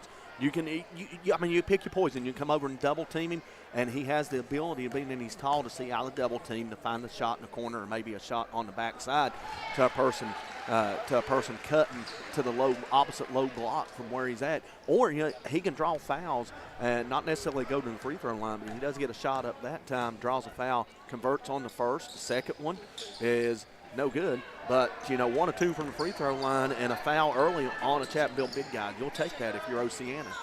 And after a quick push there from Carter, Clanahan's jump shot hits nothing but floor. Rebounded, though, by King. A deep 3 from Carter, and another 3-second call here on the Tigers. You got Zeke Tiller, and I know they got Tiller a couple of times in that contest yesterday against the St. Joe's White squad.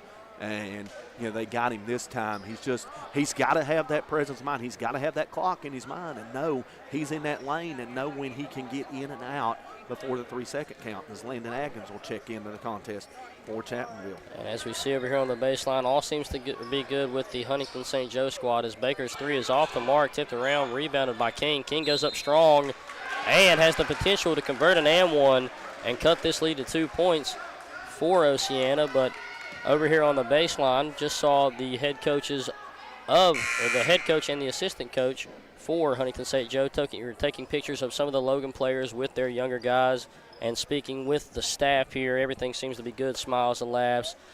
Even some of the refs that ref the last game, he's just making sure that everything's good. And seems like a great guy. Shout out to him and his other assistant coach for being good sports about everything. You got to love the passion of these coaches whenever they get in the heat of moments. It just shows they care about their kids and their team. It does, and I'll tell you what I love about this game right here. The Oceana head coach letting his team play through that early run that Chapmanville had. 8-0. He didn't call timeout. He didn't panic. The kids have realized that they've settled down. Oceana has scored the last 5 now. They've cut this down to 2 points, and they've got a chance to tie or maybe even take the lead as, we'll get a timeout called by Chapmanville as Oceana throws the rebound away. And after a choppy set there right there, trying to get a hold of the ball, just being tipped all over the place. A great job for Chapmanville to take that timeout and calm things down. And they will take a 30 here as we see Oceana made that little comeback after trailing 8-0. And great faith in the coach for his players, keeping things calm and collected, trusting his team. And now only down by 2 in this first quarter when you were trailing on an 8-0 run. Yeah, that reminds me of a game between Logan and Man one year, and I happened to be, working from the Logan banner in Logan back in 2005, Logan's state championship year in Class AA. Man got out to a 7-0 lead on on Logan, and after the game, I asked Coach Mark Hatcher about, 7-0 run. Usually you see coaches call a timeout. What was your mindset in not calling out?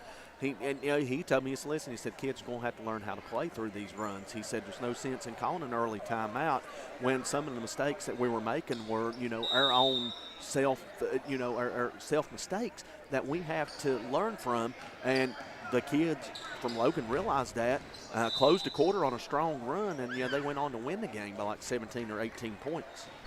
And I believe it was a travel call there by Peanut on the spin move. Nope, we have an offensive foul on that one. I didn't get the number. Did you get? I believe it was on 33 for the Tigers. Okay, Landon Atkins. But that'll be the 4th foul on Chapmanville. Speaking of the 2 head coaches here during this game, know both of them very well. Garrett Richard played a lot of basketball with him. He's a great person, as well as Grayson Hatfield, a great friend of mine. And so it's fun for me to watch these 2 guys coach a basketball team after playing so much with them growing up, as Carter comes down, steps into a jump shot, and knocks one down for Garrett Richard's Tigers. Yeah, it's good for Carter to knock down those 2 jumpers early on. He struggled from the field in that loss to St. Joe yesterday. And just like that, that's the end of the first quarter. It just snuck up right on us. Felt like the time there moved very quickly in that first quarter, even with a few timeouts during that one. And score right now, 10-6. The Chapmanville Middle School JV Tigers lead the Oceana Middle School Indians, correct? Yes, Indians. And with that being said, we will take a quick break here on Mountain Dreams Media and tune right back in for the second quarter in the Logan Middle School Junior Varsity Invitational. Shayna O'Brien Thompson is seeking your vote for circuit judge for Logan and Mingo counties in May 2024 for one of 2 Logan seats. Vote Shayna O'Brien Thompson, your choice for a fair, respectful, working circuit judge. Paid for by the committee to elect Shayna O'Brien Thompson.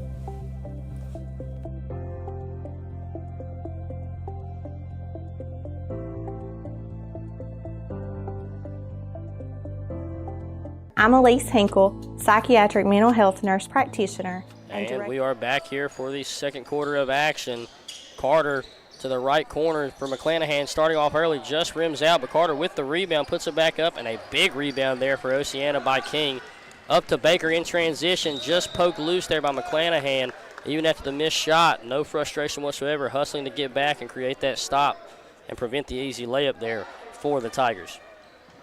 Yeah, there's a lot of basketball tradition in the town of Oceana. They won a lot of Class AA state championships, and they were a fixture in the state tournament, as was the Mullins Rebels, and there was times there that the Pineville Minutemen were as well. A lot of rich history in Wyoming County, and in fact, let's get a three-pointer here by Farmer on the way. It's not going to drop, but Marshall University, both of our schools. I graduated from Marshall. You're currently attending Marshall.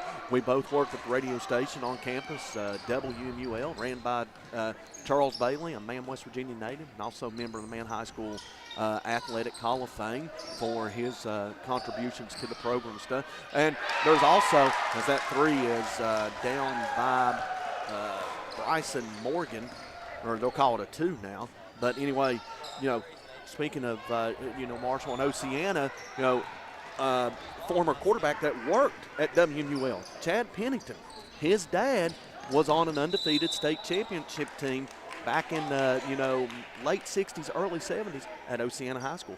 And many people do not know that. I've learned a lot of the stuff in the history of the area from Chuck Bailey, a great professor, taught me many things about the art of sportscasting. Just want to say thanks to him and allowing all those things at the radio station for WMUL and giving us so many opportunities to learn about the things that it takes to become a broadcaster. Yeah, we wouldn't be here if not for, Dr. Bailey and, the sports broadcasting class that he has down at Marshall. And it's, you get those opportunities. And, if I got any advice out there for any college freshman or anybody that's in the college, going to college, when, you're taking your schedule, don't load up on classes that you necessarily have to take.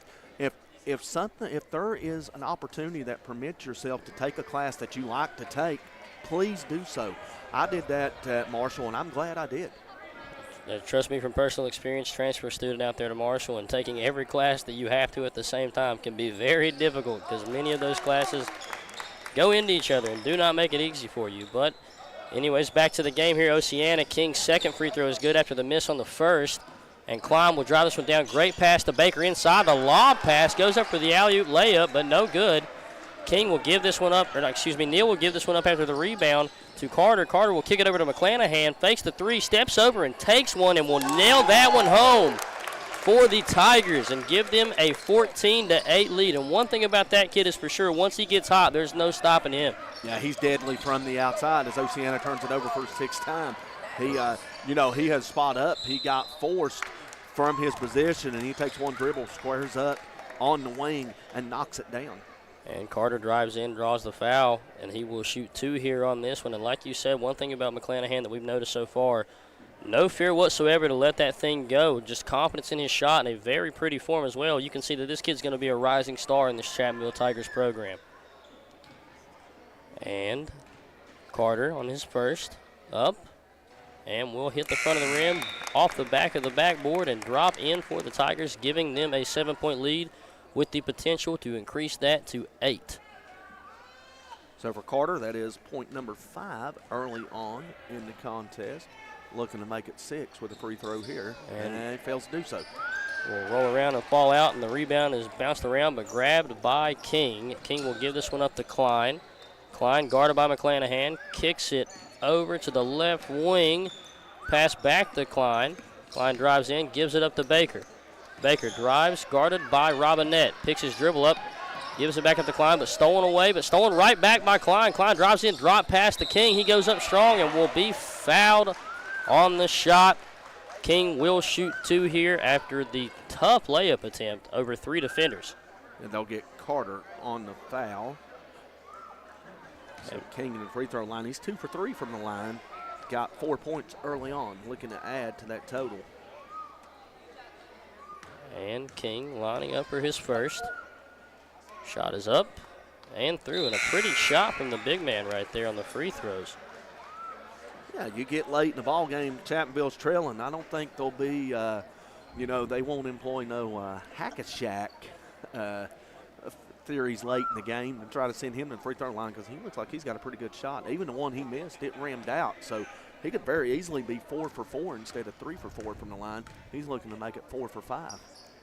And the second one is off the mark. Rebound tipped out by Baker, though. Klein will grab a hold of it, guarded by Robinette. Klein throws it over to Baker. Baker drops into King just hard on the layup. Out to Klein for a 3, no good. Rebounded by the Tigers, and they will push this one up the court. Left side over to McClanahan. Another wide open 3 from McClanahan will drop in, and man, he is on fire again. Got to know where he's at all times on the floor, and the one time Oceana didn't know where he was at, they were able to run him off the three-point line, and he just reset his feet and made it as that shot off the mark by Baker. But let's go back to King.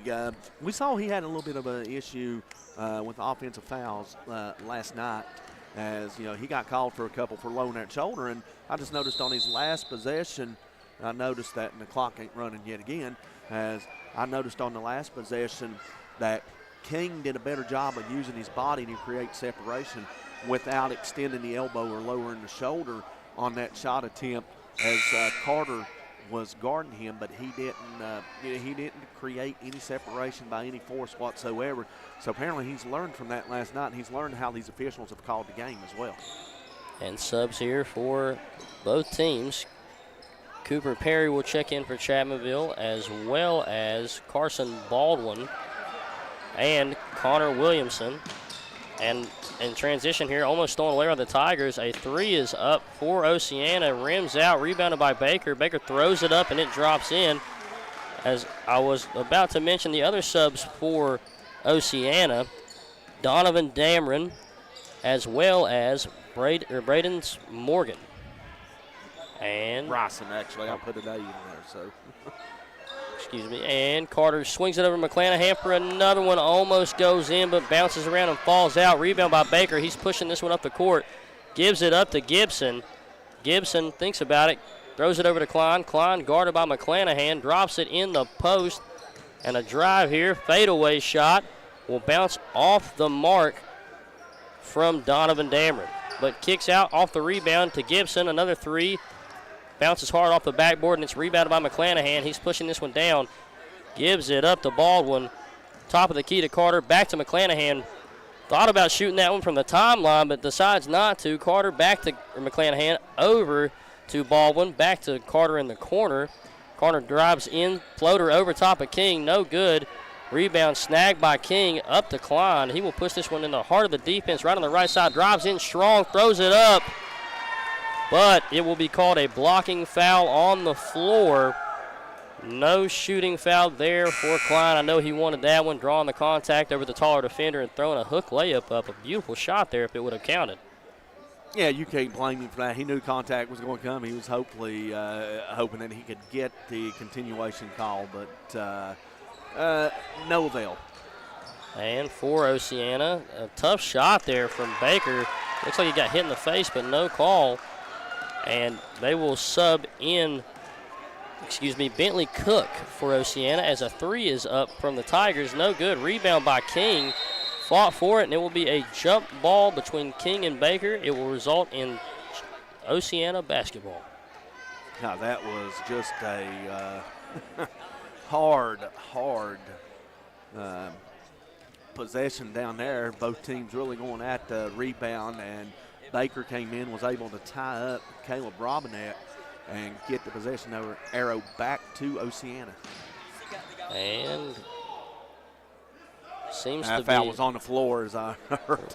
You can hear that through the headset. That's going to be McClanahan, and he actually called it.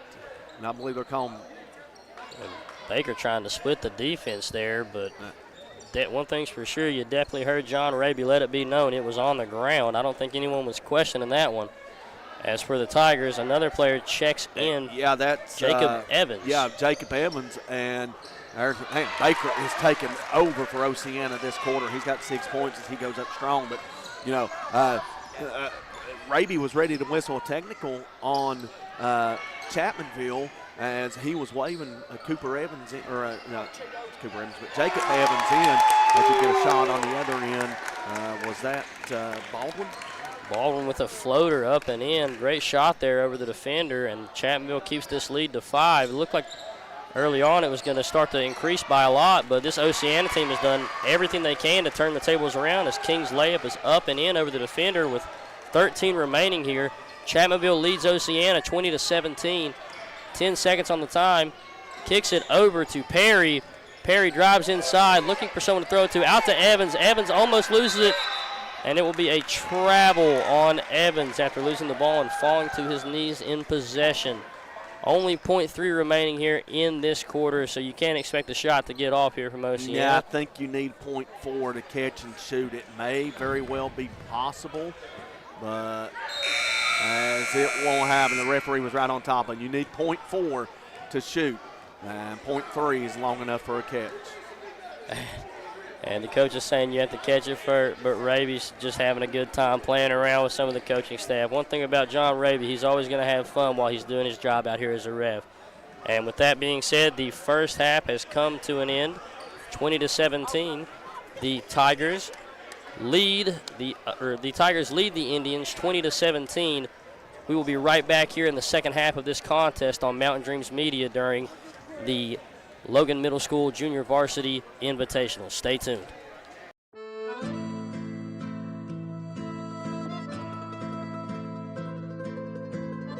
Giovanni's of Logan. Visit the newly renovated restaurant and convenient drive-thru. It is the Italian place to be. Call today 304-752-9030 or check out their specials online at giovannislogan.com.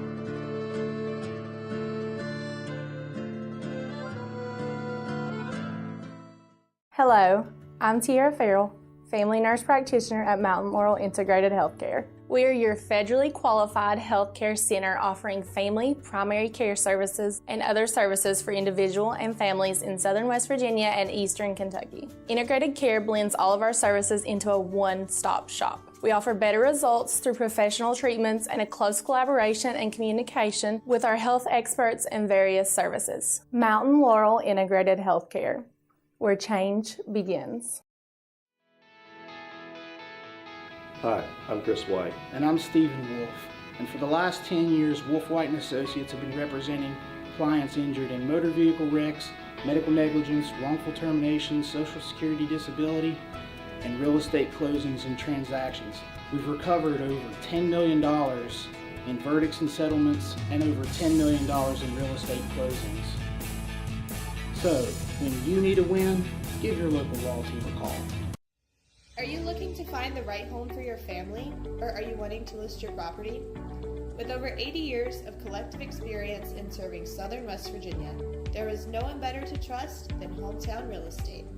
We're knowledgeable in market trends and can assist you in finding buyers or sellers. Please reach out to our home office at 304-752-5570 or contact one of our professional sales representatives. Here at Thornhill, our goal is to provide you with the best automotive experience. From our state-of-the-art facilities, amenities, and certified staff we call family.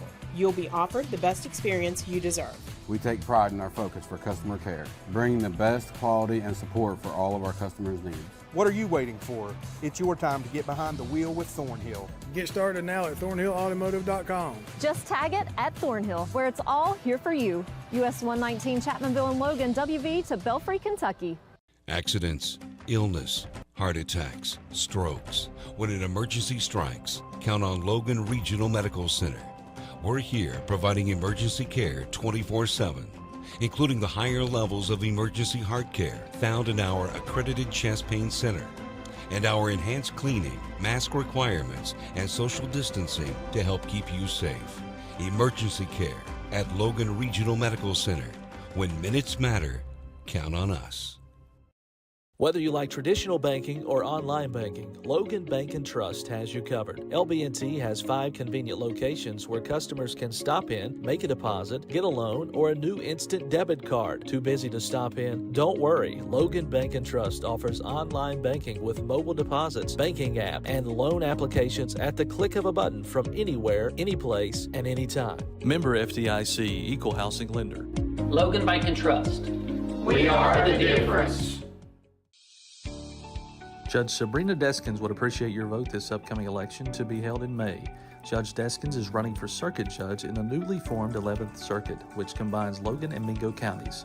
Judge Deskins has 10 years judicial experience and the only candidate with years of experience in both Logan and Mingo counties. Vote Judge Deskins, the right choice for Logan and Mingo Circuit Court, paid for by the candidate.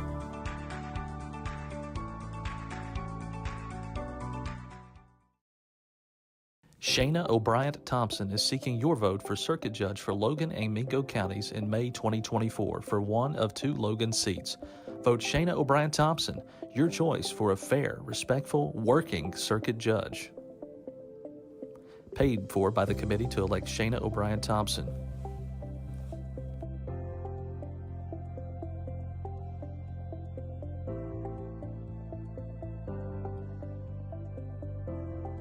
I'm Elise Hinkle, psychiatric mental health nurse practitioner and director of behavioral health at Coalfield Health Center. Our providers have experience with a full spectrum of disorders. To schedule an appointment with one of our providers, call 304-855-1222. As a community, let's help each other address mental health. We are here for you when you are ready. Coalfield Health Center. Let our family take care of your family.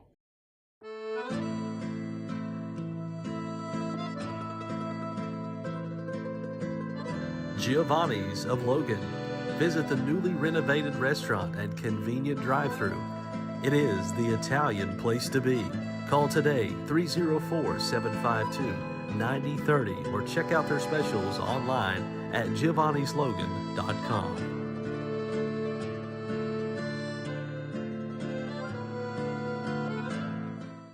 Hello, I'm Tiara Farrell, family nurse practitioner at Mountain Laurel Integrated Healthcare. We are your federally qualified healthcare center offering family primary care services. And welcome back here on Mountain Dreams Media for the Logan Middle School Junior Varsity Invitational. I'm Kyle Spalding. Joined here with me today is Bill Lusk.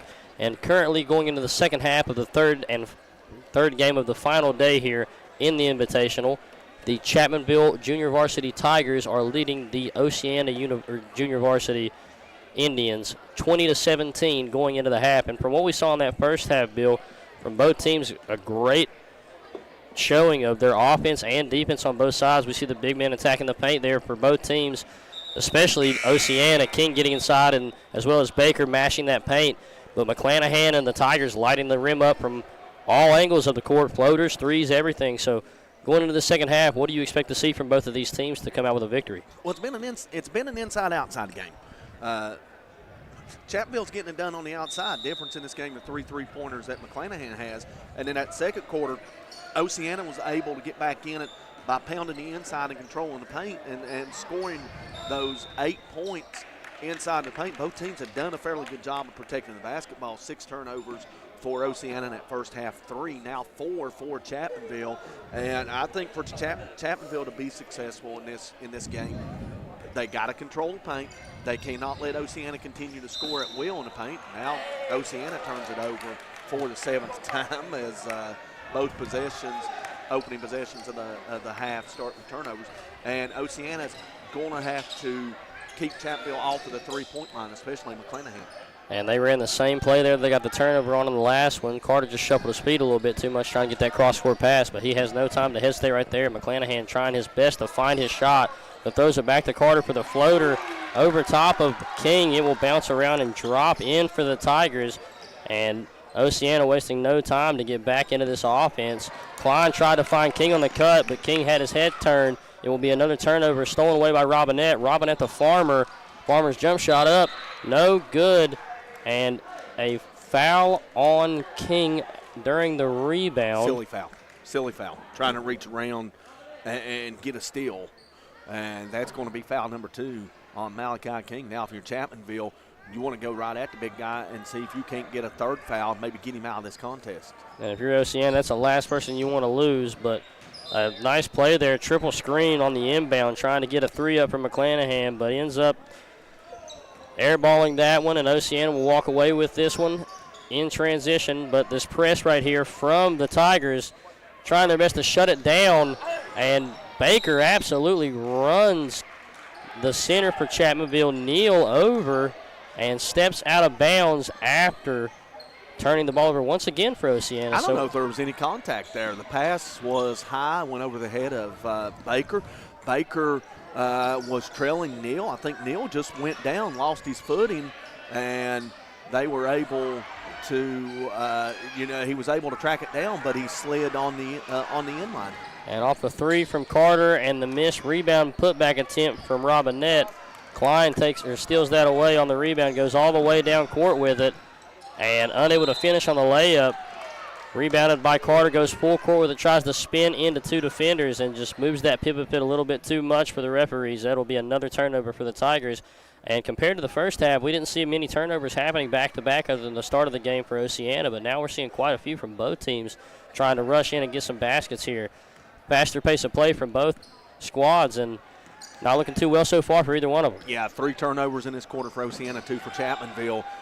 What was just 9 turnovers combined is now up to 14. And King just not sure where he was at by the rim, thought he was at a different angle than what he was, went up without looking, and that layup attempt went off the backboard and came straight back down to the Chapmanville. So we got McClanahan dropping it into Robinette in the post. Robinette swings it over to Neal. Neal tries to go up strong. Looks like there was some contact there from Oceana, and it will be a foul. Neal will shoot 2 at the line here. I believe they got Dameron on the hack as Dameron shocked that he got whistled for the foul, but obviously he did get part of the hand, so easy call to make there. And first free throw, no good. And so far, Neal been able to shoot the ball well from the free throw line. Chapmanville trying to increase this lead to 6, leading 22-17 with 3 minutes and 51 remaining in the third. Neal's second. Both of them hit hard off the rim, no good. And Baker wasting no time to get this thing up court, but overthrows Lamb out of bounds. Another turnover in this quarter. I understand Oceana wants to play quick, but they're playing too quick. They need to slow it down a step, or maybe take it down a notch and just let the game come to them. And Robinette on the jump shot attempt, no good. Neal with the rebound, tried to put it back, but unable to complete the basket there. And Dameron in transition kicks it over to Klein. Klein over to Baker. Baker swings it to the corner for Lamb. Lamb wasting no time to let that one go, but it rims out, rebounded by King. King fadeaway jumper, no good. It will bounce out, and Lamb trying everything he can to get a hold of that one and save it, but Lamb will slide out of bounds as well as the ball. Chapmanville will retain possession here. Actually, it was last touching Chapmanville, so Oceana keeps it.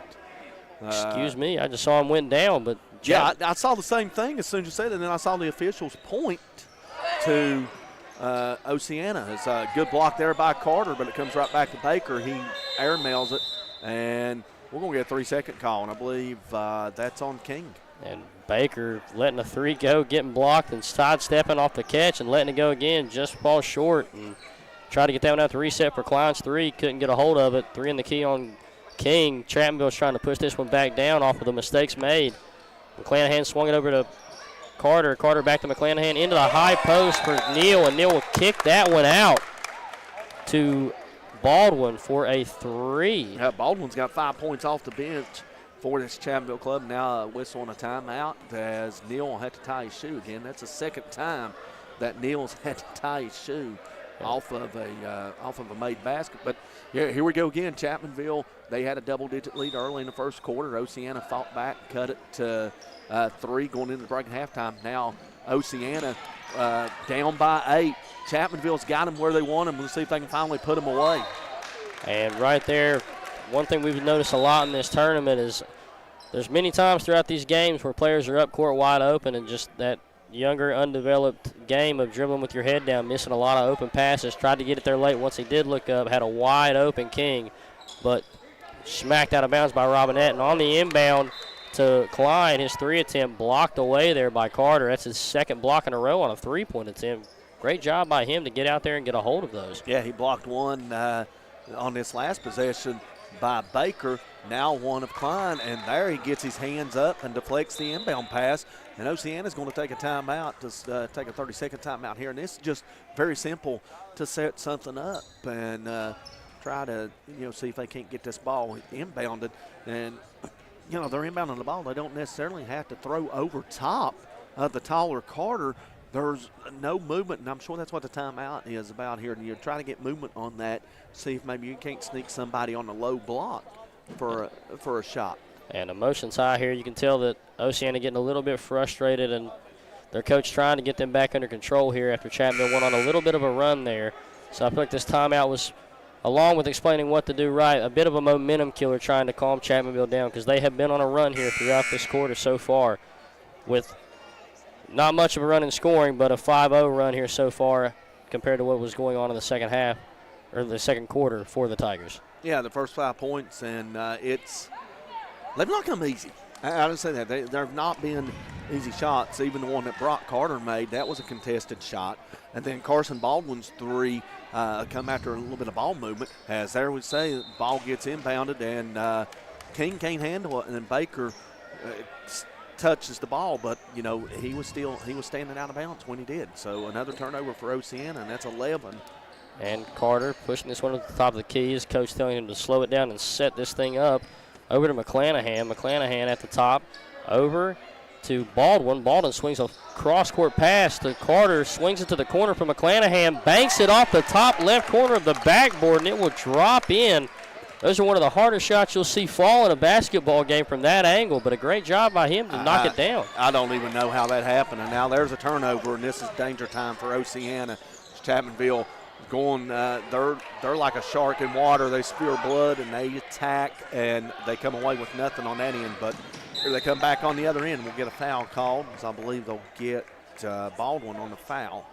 And McClanahan there, after knocking that corner 3 down, a little bit happy, ready to fire with the hot hand. Pulled up on the transition 3, just no good there for McClanahan. But so far today, he's already knocked down 4 of those shots from behind the arc. I think, if I'm not mistaken, 4 for 4 so far. I think about 4 for 7, actually. I know he's had. I meant 4 for 8. Excuse me. 4 for 7, 4 for 8. I think he's had 2 or 3 that's rimmed out on him in this contest. And they look like they were going in too. As another 3 there made from the opposing team. Oceana knocks one down there from Gibson. First points of the quarter. And Chapmanville pushing this one up. I thought McClanahan was going to take another one, but he swings it over to Carter. Back to McClanahan, and inside to the high post for Robinette. Carter drives in, kicks it out to Baldwin. Inside to Neal. Neal kicks it out to Carter. No good. Rebound by Baker. And Baker pushing this one up, but he'll hand it off to Klein to slow it down here. Throws it down to Dameron. Pump fakes. And it will be a foul, I believe, on Carter on the floor. Carter or Robinette? No, I think they're going to get Robinette coming behind. That's his second. It would have been 2 fouls on either one of them, but now we get an Oceana player that has to tie his shoe. Baker will get a breather for this final 121 of the quarter. But Chapmanville didn't score in this last possession, but that was a good offensive possession. Good ball movement there. They went outside, inside, back outside. Carter couldn't knock down the 3, but he got a very good look off of the feed from Neal. And Dameron's 3 hard off the backboard, but rebounded by the new sub for Oceana, Bryson Morgan, but he falls down, loses the ball up in transition from McClanahan to Neal. Double clutch layup over top of the defender is good. And that will give Chapmanville the first 10-point lead of the ball game. And Neal with the steal here on the pass attempt to King. And Baldwin dribbling through every defender, gives it up to Carter for a wide open 3. Just ball short off the rim. Rebound by Robinette. He's looking for a way to get that pass over to Neal, but it will be a foul on King on the floor. And that's going to be 3. And Robinette will inbound here for the Tigers. And if you're Oceana, that's the last person on this squad that you want in foul trouble right now that can hurt you. You're going to go back to that last possession for Chapmanville. You know Coach Richard's got to be liking that, seeing the big guy get out and run the floor in transition. And, you know, he got out so well, he was ahead of everybody in the pack. And Baldwin into the high post there to Neal. Back to Baldwin. Baldwin will drive baseline. Yeah, it's an easy call. He backed his man down, and he kept backing him down and backing him down, you know, using the force. And, yeah, that's an easy call to make, and that's a turnover. So that's a 6 toward Chapmanville. Neal just trying to create a lane there for Baldwin, his smaller teammate, and couldn't be able to do it without getting a foul there called on him. So Oceana ball on the inbound. Dameron trying to find somebody. Inbounds to Klein, a little bump from Baldwin, but no call. Great crossover from Klein, but smacked away by McClanahan. Carter drives in hard, and it will be a blocking foul. The basket counted. And the one attempt is good there from Carter. He will shoot one here to convert. Chapmanville now up by 12, 32-20 with 28.9 remaining. The foul coming on Gibson. Tried to take a charge there, looked a little bit set to me, but Pina thinks he was taking an extra step. I'm saying he might have got there a little too late and didn't give the defender, give the offensive player a chance. And Carter's shot off the mark. Rebounded by his teammate Robinette, no good. Off of Neal's chin, he saves it, but King will hold it and swing it over to Klein. Klein bringing this one up, crosses the timeline, guarded by Baldwin, tries to split the defender, scoop, floater. No good. A call on the floor here. A reach-in foul. On Baldwin. On Baldwin. Blocking foul, excuse me. So, again, either Baldwin or Carter could have been whistled for that foul, and, you know, either or would have picked up their second personal foul. And Gibson tying a shoe again. We've seen many shoes tied throughout this tournament from yesterday. I think that's the second time Gibson's tied his shoe. Two tied shoes for Gibson, 2 tied shoes for Neal so far in this contest, as that one is kicked out of bounds. 2 shoe ties for Neal's off of made baskets, 2 shoe ties for Gibson off of fouls. Interesting stats we have here on Mountain Dreams Media. We pay attention, just know that at home. And Oceana on the inbound to Dameron. Floating layup, no good. Neal will grab the rebound, throw it up full court to a wide open McClanahan, but he has to chase this one down. Pull-up mid-range jump shot is good for McClanahan, and man, could that kid play basketball. 14 points for McClanahan. 14 in the loss to St. Joe White yesterday, 14 here tonight, and that leads all scorers. And I don't think he's stopping anytime soon, but we will find out in the final quarter of play after a quick break here on Mountain Dreams Media in the Logan Middle School Junior Varsity Invitational.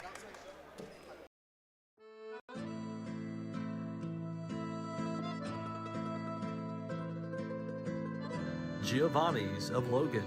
Visit the newly renovated restaurant and convenient drive-thru. It is the Italian place to be. Call today 304-752-9030 or check out their specials online at giovannislogan.com.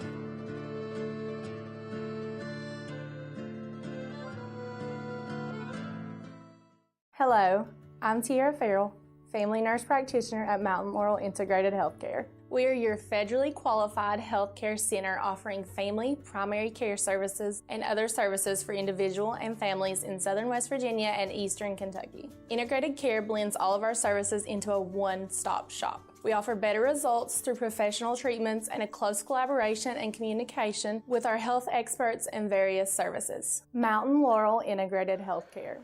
And we are back for the final quarter of play here in the Chapmanville Tigers facing off against the Oceana Indians JV squads. Chapmanville leads 34-20 against Oceana.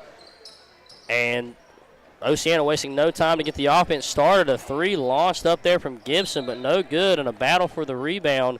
It will be out of bounds on the Tigers, and Oceana will inbound under the basket. Yeah, it was a good job of Zeke Tiller to go for the loose ball. He had the loose ball. He was able to throw it off of the Oceana defender, but he was already standing on the end line when he caught the ball, and now Oceana turns it right back over. That's 14 turnovers.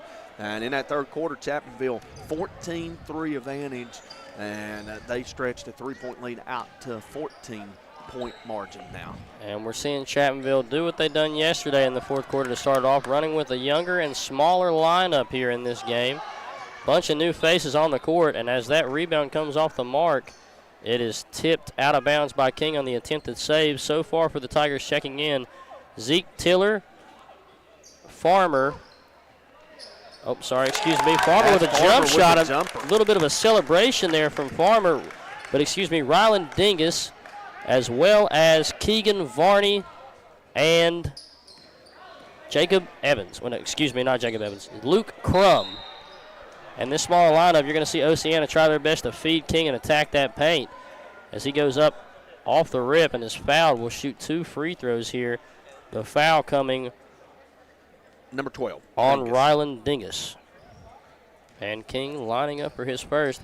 And this is interesting by Chapmanville. Yesterday they done it while they were trailing during the contest, but now, of course, with the lead here in this game, you can expect some unfamiliar faces to check into the game and see them get some playing time, which is always fun to watch. Yeah, first points there for King on the free throw. He had 7 points in the first half. First points in the second half, he's now got 8. This is big for Oceana if they can go to the free throw line, force Chapmanville to foul, get to the free throw line, score with the clock stopped as King converts on both free throws. And, you know, we've been impressed with his free throw shooting here tonight. He is 5 of 7 from the line, as 5 of his 9 points have come from the free throw line. And Farmer dropped in, kicked to the Crum, but Crum was quick to give it back to him. Drove inside, and a 3 in the key there. Zeke Tiller got whistled for the 3-second violation again. And yeah, he turns and looks at Coach Richard smiling about it, and he realized what he got called for. So, you know, at least he's, you know, having all fun and games about it. You know, he's being good as Donovan Dameron gets the bucket on the other end, and 4 quick points for Oceana. They've got it down to 12. And Keegan Varney came to the top of the key, kicked that one over to Dingus, Crum, but too many steps there for Crum. It will be a turnover on the Tigers, and Crum will check out of this one. Connor Wiley checks in for the first time for the Tigers. As you know, this is it's a 12-point game, 4:37 to go. I don't think you're at the point to where you're necessarily going to pull your guys, but if Oceana goes on a nice little 8-point run here, you may see the starters come back in for Chapmanville. And Dingus with the rebound, kicks it over to Varney. Varney trying his best to control this. Farm at the top of the key, swings it over to Wiley. Wiley drops it into Tiller on the low post. And no good on that shot attempt. Dingus will bring this one up,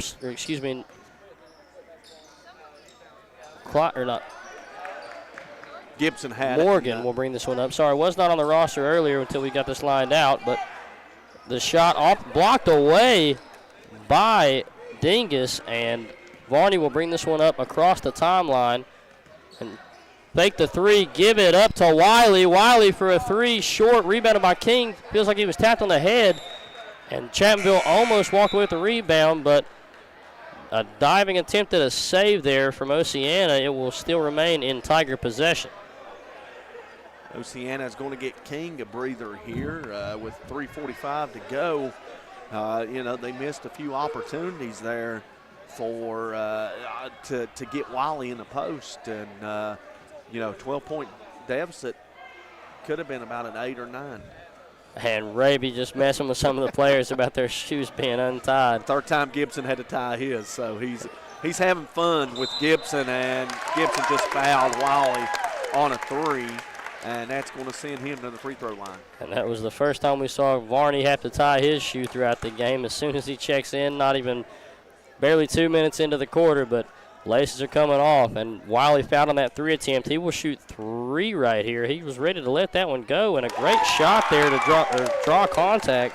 A shot attempt, and Wiley is good on his first attempt there on the free throw line with 2 more to go, looking to increase this Tiger lead. Now you hear the Chapmanville fans to the right of us cheering after the made free throw. That one didn't hit the rim, apparently, as you see Ralph Perry gives the signal that it didn't touch anything, kind of like a signal that a baseball umpire would give for a home run. And that first one up and nothing but money through the net. Second one short. Third one will bounce around, but we got a foul on the rebound attempt, so the shot's no good. And Barney, it'll be Sizemore committing the foul on the rebound. So the little some extracurricular on the play. And Varney on the inbound to Tiller. Tries to throw one up over the defender, but no good. Ball falls down, and it's rebounded by Oceana. Gibson brings it up. Morgan brings it up, kicks it in the low post. Dameron goes up strong and has the opportunity to convert on the and one here after the finished layup and a foul. He will shoot one, and we will see some new faces for Chapmanville get ready to check into the game. That cuts it down to an 11-point margin, an opportunity to get it to 10 here if Dameron is successful. And some of the guys checking out for Chapmanville, some new players checking in that's already been in. So I think everybody for Chapmanville has been into this contest. And Wiley will remain in the game, but new faces after the second free throw, or the and one attempt not converted there by Dameron. But new faces here that we have seen throughout the game so far for the Tigers. We will have Crum on the right side wing, dropping it to Evans in the low post. Evans looking to get rid of it, almost loses it, saves it, kicks it out to the top of the key to Wiley. And Wiley looking for someone to give this thing up to, gives it to Crum. Crum swings it over to Adkins. Landon Adkins tries to put the three up, no good, blocked. Evans in the post, throws up a wild shot, gets his own rebound, and we have a foul over the back on Landon Adkins. It will be Oceana basketball. As well as for the Indians, Baker and Lamb checking in for Dameron and Morgan. 2:57 to go, 11-point game. Not really out of it. If you can force some turnovers and attack the rim and score quickly, we'll see if Oceana elects to get the ball to Baker. You know, we've seen him score inside, and we'll see if they go to him on this possession.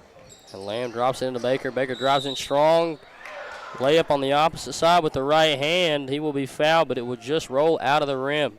Right on cue, they go right to Baker as a foul is called on Jacob Evans for Chapmanville. I believe that's the fourth team foul in the quarter. So the last thing you want if you're Chapmanville is Oceana in the two-shot penalty bonus for the remainder of the quarter when you're having a little bit of trouble on the other end. Baker's free throw's good, and it's down to a 10-point game. And Baker with the opportunity to cut this game to single digits on this free throw attempt. Looks like Richard is talking to his starters, letting them know that if this thing closes in any closer, they may have the potential to go back into the game. Baker's second, no good. Rebounded by Crum. Strong rebound there. He's telling his starters, Bulls, don't get too comfortable just yet. We haven't really put this one away, but he's not at that point to where he feels he needs to put them back in. And Crum throws it across court, trying to get it to Wiley, but turns it over. Crum steals it back to Landon Atkins. Landon Atkins pushes it up to Evans. Evans drives in on two defenders and is fouled. Layup just a little bit hard, but he will shoot two here for the Tigers. So 2:23 on the clock. Sizemore on the foul for Oceana. And Connor Williamson will check in after the first free throw attempt from Jacob Evans. So Evans tries to get into the scorer's column. First free throw, no good for him. And Williamson will check into the game for Wiley. Evans getting ready to try to knock down this second one. And only up by 10. Oceana is far from out of this game with 2 minutes and 22 to remain. Full potential to create a comeback here. Waiting for King to check back in for the team, but haven't seen him leave the bench just yet. Evans' second free throw. Up. And banks in off the glass. It may be 9:01 and the banks may be closed in town, but they're always open in a basketball arena. That is true, as we see Lamb driving down, dropping into the low post, and a foul on Chapmanville's number 11, Crum. And we got two shots coming up. And if you're Oceana, you need to convert on these, get it under to 10. Because I think before you can even think about a comeback, you have to get it under the 10. And they're going to the line to try to do so. And that free throw hard off the back iron, but if you're Oceana being in bonus so early, that's a guaranteed 2 free throws for every foul. Definitely going to be helpful later in this game trying to create a comeback, only being down by 11 points as the second one goes up and it bounces off the left side. Baker fights for it. Looks like it was touched by Adkins last. It was. Good job by our official, Jemerson, on the far side to overrule Raby. Raby didn't see the touch. He couldn't see he was blocked off. So good job by our officials to get that right. And Gibson swinging this one over to Baker. Baker over to Lamb, and we have a battle for the ball here on the floor. It will be a ball on the jump arrow. ball. Wasn't sure if they were going to get Lamb for laying his feet across the ball one or not, but it will be clean jump ball, and Chapmanville will retain possession here. 16 turnovers now for the Indians in this contest. And Baldwin in the backcourt, putting some moves on, picks his dribble up. Evans grabs a hold of it, and a reach-in foul will be called on Gibson. So that's the second foul on Gibson. And Evans will go to the line to shoot 2. I don't think we're in the penalty just yet. I'm showing 3 perhaps, maybe 4. May have forgot to mark one down as Ralph Perry checks with Grayson Sanders, who is the official book for this contest. And now a turnover as a held ball will give it to Oceana. So that's 11th turnover on Chapmanville. Good hustle there by Gibson to get on the floor after the loose ball. And a good tie over there. Evans looks like he didn't want to let go of that one, but regardless, it will be Oceana ball with 1:50 remaining, down by 11. Lamb will bring this one up to the timeline. Guarded by Baldwin. Lamb kicks it over to Gibson. High pass over his head, and Evans will be in transition all the way down the court. Loses control of it, though, and it will be Oceana ball as we see 3 players checking in for the Tigers. None of them starters. We've got Dingus, Varney, and Cooper Perry, I think, number 23, the Yep. one that checked in, Cooper Perry. And with the subs being made for the Tigers, still up by 11. If you're Oceana, got to push this one quick. Trailing by about 5 or 6 possessions. Lamb's got to get them going here. Tries to drive in, stripped away by Varney. Fought for. Lamb on the ground, kicks it out to Sizemore. Sizemore gives it up to Baker. Baker drives in, finds the mismatch in size, and it will be a foul on the ground, but that will still result in 2 free throws for Baker as we are in the bonus in this contest for Oceana. Dingus on the foul, so Baker back to the free throw line. He's 1 of 2 this afternoon or this evening. He's got 7 points in total, looking to add to that. And we see Bryson Morgan setting up to check back into the game after this first free throw attempt from Baker. Up and swishes through the net. And Morgan thought they were going to sub him in, but no word yet. Maybe coming in for the shooter. And Baker's second. Up. And swishes that one home. And Baker will sub out for Morgan. Only down by 9 with 1:19 remaining in the contest. It will be Perry on the inbound, looking for Varney, throws it up court to Crum. Crum being picked up by Gibson. Lamb tries to strip that one away, throws a wild pass, but it is saved by Dingus. Dingus cross court back over to Crum. Crum wants the 3, will fall short, but Williamson will save it. And Dingus with a pull-up jump shot off the backboard, no good, rebounded by Gibson. Gibson want to dribble this one out with a minute left in this contest. He will push this one up court, looking for a shot. Gibson will pull a 3 over top of the defender, hit short on the rim. Rebound stolen away there from Sizemore, but we will have what seems to be a tie-up. Should be a tie-up. No official signal. Want to make sure that the player is okay. Seems like it is a held ball. We got one arm that had went up with the one arm that went up. Ralph Perry held one arm up, but he never held the other one up to give us a held ball signal. I think he was wanting to check on the player who hit the back of his head, make sure that he was okay. And Dingus gives it to Crum. Crum quick to give it to Varney. Varney step through jump shot, no good. Rebounded by Lamb, and he's going to do his best to get this up court and beat the defender down. Drives in on the defender, throws a floater up, and nets it after getting knocked out of bounds. Be shocked at this guy. With no call there.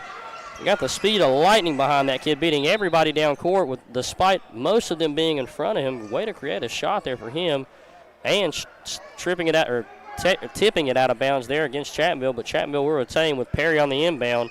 Oceana trailing by 7. Williamson bobbles it, gets a hold of it, lets it go. No good. Rebound by Dingus. He will put it back up and in for a layup. And with Chapmanville leading the game 40-31 with 10 seconds to remaining, this is almost all but over, folks. Lamb drives inside, Throws another high floater up, no good. Rebound by Crum. 5 seconds remaining. Crum goes all the way down past to Varney. Varney will let it go at the buzzer, and it will hit front rim. And that will be the end of this contest. The Chapmanville Junior Varsity Tigers defeat the Oceana Junior Varsity Indians 40-31. Coming up next on Mountain Dreams Media, the Logan Middle School Junior Varsity Blue Squad against Guyan Valley's Junior Varsity Middle School team. We will be right back here in the Logan Middle School Junior Varsity Invitational on Mountain Dreams Media. Stay tuned.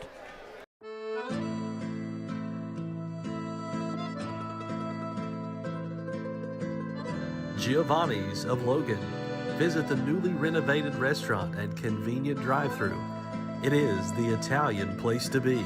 Call today 304-752-9030 or check out their specials online at giovannislogan.com.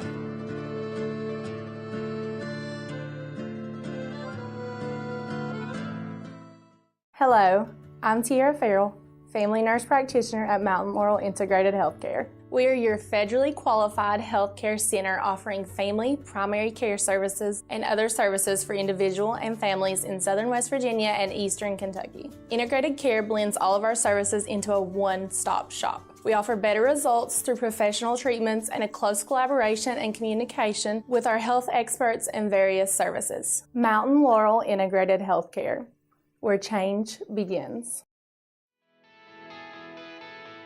Hi, I'm Chris White. And I'm Stephen Wolf. And for the last 10 years, Wolf White & Associates have been representing clients injured in motor vehicle wrecks, medical negligence, wrongful terminations, social security disability, and real estate closings and transactions. We've recovered over $10 million in verdicts and settlements and over $10 million in real estate closings. So, when you need a win, give your local law team a call. Are you looking to find the right home for your family, or are you wanting to list your property? With over 80 years of collective experience in serving southern West Virginia, there is no one better to trust than Hometown Real Estate. We're knowledgeable in market trends and can assist you in finding buyers or sellers. Please reach out to our home office at 304-752-5570 or contact one of our professional sales representatives. Here at Thornhill, our goal is to provide you with the best automotive experience. From our state-of-the-art facilities, amenities, and certified staff we call family.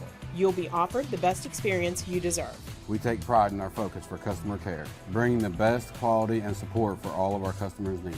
What are you waiting for? It's your time to get behind the wheel with Thornhill. Get started now at thornhillautomotive.com. Just tag it at Thornhill, where it's all here for you. US 119 Chapmanville and Logan, WV to Belfry, Kentucky. Accidents, illness, heart attacks, strokes. When an emergency strikes, count on Logan Regional Medical Center. We're here providing emergency care 24/7, including the higher levels of emergency heart care found in our accredited chest pain center, and our enhanced cleaning, mask requirements, and social distancing to help keep you safe. Emergency care at Logan Regional Medical Center. When minutes matter, count on us. Whether you like traditional banking or online banking, Logan Bank & Trust has you covered. LB&T has 5 convenient locations where customers can stop in, make a deposit, get a loan, or a new instant debit card. Too busy to stop in? Don't worry. Logan Bank & Trust offers online banking with mobile deposits, banking app, and loan applications at the click of a button from anywhere, anyplace, and anytime. Member FDIC, Equal Housing Lender. Logan Bank & Trust. We are the difference. Judge Sabrina Deskins would appreciate your vote this upcoming election to be held in May. Judge Deskins is running for circuit judge in the newly formed 11th Circuit, which combines Logan and Mingo counties. Judge Deskins has 10 years judicial experience and the only candidate with years of experience in both Logan and Mingo counties. Vote Judge Deskins, the right choice for Logan and Mingo Circuit Court, paid for by the candidate.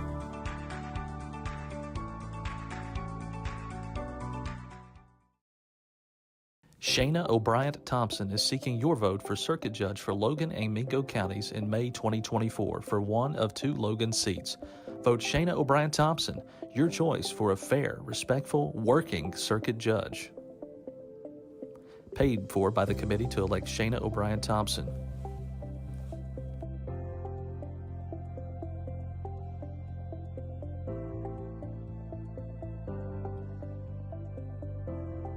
I'm Elise Hinkle, psychiatric mental health nurse practitioner and director of behavioral health at Coalfield Health Center. Our providers have experience with a full spectrum of disorders. To schedule an appointment with one of our providers, call 304-855-1222. As a community, let's help each other address mental health. We are here for you when you are ready. Coalfield Health Center. Let our family take care of your family.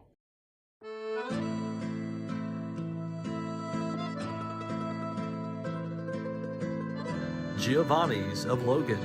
Visit the newly renovated restaurant and convenient drive-thru. It is the Italian place to be. Call today 304-752-9030 or check out their specials online at giovannislogan.com.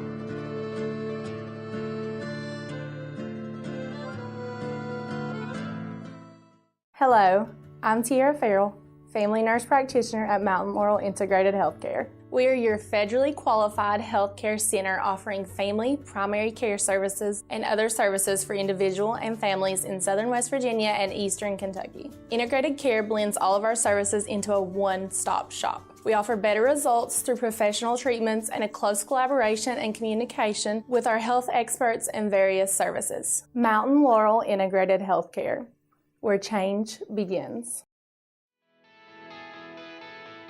Hi, I'm Chris White. And I'm Stephen Wolf. And for the last 10 years, Wolf White & Associates have been representing clients injured in motor vehicle wrecks, medical negligence, wrongful terminations, Social Security disability, and real estate closings and transactions. We've recovered over $10 million in verdicts and settlements and over $10 million in real estate closings. So, when you need a win, give your local law team a call. Are you looking to find the right home for your family, or are you wanting to list your property? With over 80 years of collective experience in serving southern West Virginia, there is no one better to trust than Hometown Real Estate. We're knowledgeable in market trends and can assist you in finding buyers or sellers. Please reach out to our home office at 304-752-5570 or contact one of our professional sales representatives. Here at Thornhill, our goal is to provide you with the best automotive experience. From our state-of-the-art facilities, amenities, and certified staff we call family. You'll be offered the best experience you deserve. We take pride in our focus for customer care, bringing the best quality and support for all of our customers' needs. What are you waiting for? It's your time to get behind the wheel with Thornhill. Get started now at thornhillautomotive.com. Just tag it at Thornhill, where it's all here for you. US 119 Chapmanville and Logan, WV to Belfry, Kentucky. Accidents, illness, heart attacks, strokes. When an emergency strikes, count on Logan Regional Medical Center.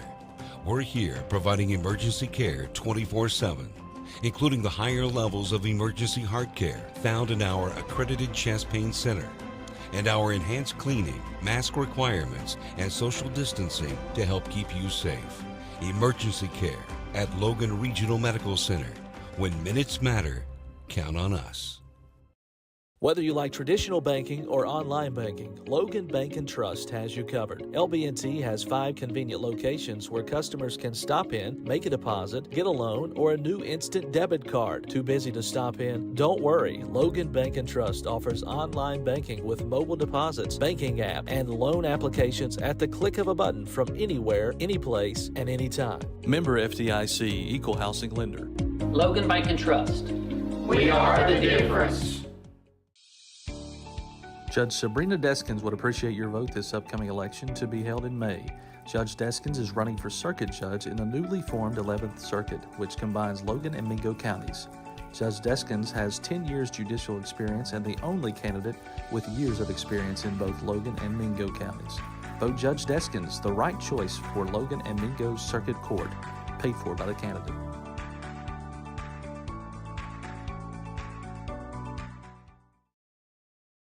Shayna O'Brien Thompson is seeking your vote for circuit judge for Logan and Mingo counties in May 2024 for one of 2 Logan seats. Vote Shayna O'Brien Thompson, your choice for a fair, respectful, working circuit judge. Paid for by the committee to elect Shayna O'Brien Thompson.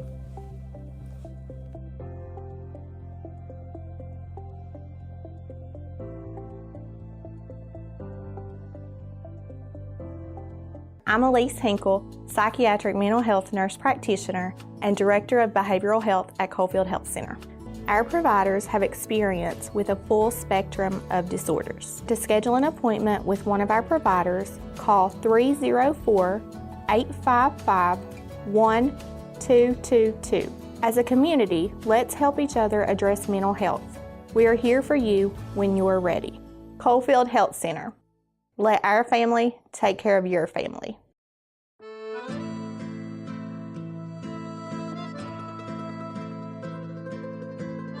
Giovanni's of Logan. Visit the newly renovated restaurant and convenient drive-thru. It is the Italian place to be.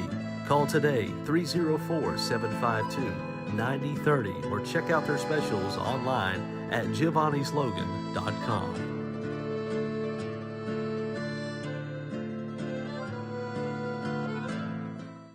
Hello, I'm Tiara Farrell, family nurse practitioner at Mountain Laurel Integrated Healthcare. We are your federally qualified healthcare center offering family, primary care services, and other services for individual and families in southern West Virginia and eastern Kentucky. Integrated care blends all of our services into a one-stop shop. We offer better results through professional treatments and a close collaboration and communication with our health experts and various services. Mountain Laurel Integrated Healthcare, where change begins. Hi, I'm Chris White. And I'm Stephen Wolf. And for the last 10 years.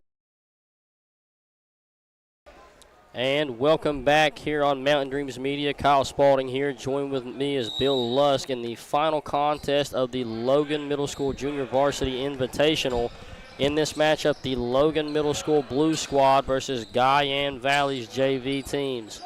And off the rip, this Logan team getting in pressure quick, trying to trap the defense, and that one is tipped out of bounds by Braden Bryant of the Timberwolves. Guyan Valley will inbound on the side of the corner here on the baseline. Clock still not rolling.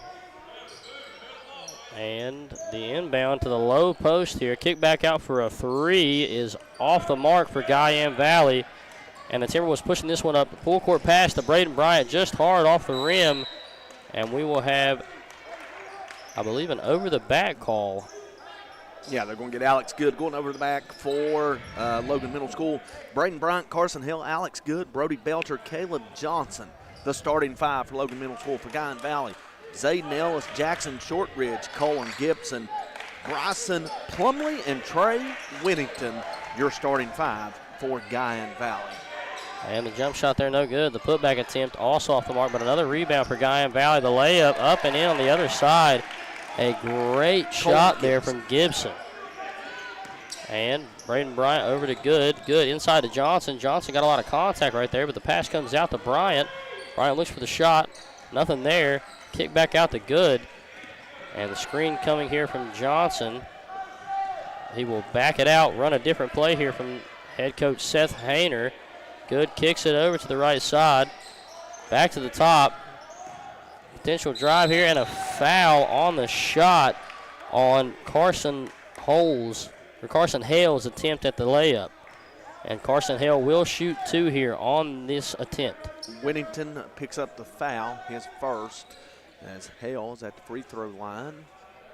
This Logan team, they beat the West Logan Christian Academy 56-41 yesterday. Caleb Johnson had 19 points. Logan led by 4 at halftime, but outscored West Logan 25-14 in that second half. And what I like most about this Logan Blue team, balanced scoring. They had 5 players with 8 points or more. And Hale's first attempt is good, but the second is off the mark. Rebound by Brody Belcher, kicks it over to Johnson in the post, goes up with a shot, and is also fouled on that attempt. Johnson will now shoot two here for Logan. And Guyan Valley bringing a sub off the bench quick here. Chase Adkins looking to check in the game after the first attempt from Johnson is up and hard off the back iron. See who he checks in for. He's going to check in for Whittington. I don't know if Whittington picked up that foul that foul or not, but if he did, that would be his second early on. And Johnson lining up for his second free throw attempt. Shot is up and a lot softer that time with the touch. It will fall right through the net. And for Guyan, Cullen Gibson will bring this one up, give it over to Ellis. But a turnover from Ellis's pass attempt. Good, throws it up to Butcher for the layup, and that Butcher layup is up and in. And for Oceana, no time being wasted here by Gibson, throwing it over to Ellis on the wing, tipped by Butcher. Belcher, excuse me. And Belcher will strip this one away from Ellis, drives inside, pump fakes, kicks it out to Bryant. Bryant fakes the shot, swings it over to Hale on the attempt, and he will be fouled and shoot 2 more free throws here. It's a great pass by Bryant just to get it inside to Hale. He, threaded the needle between 2 guys and absolutely roped a bullet in there. And Hale on his first attempt, right through the net. It's good. 2 for 4 now on his attempts. Logan shooting 50% from the line so far. 2 for 4 from Hale, 1 for 2 from Johnson.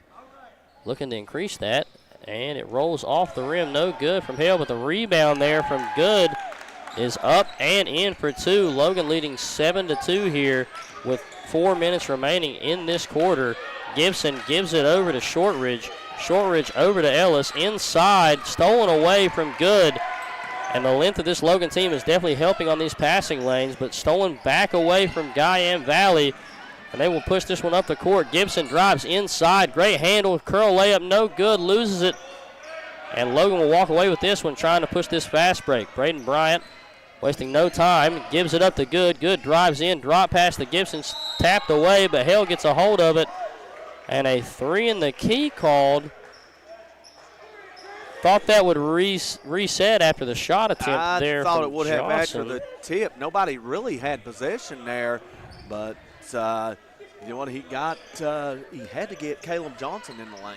And the pass from Ellis inside to Gibson, stolen away from Hale, trying to get that point back that he just lost. Will bank it in and get his money going.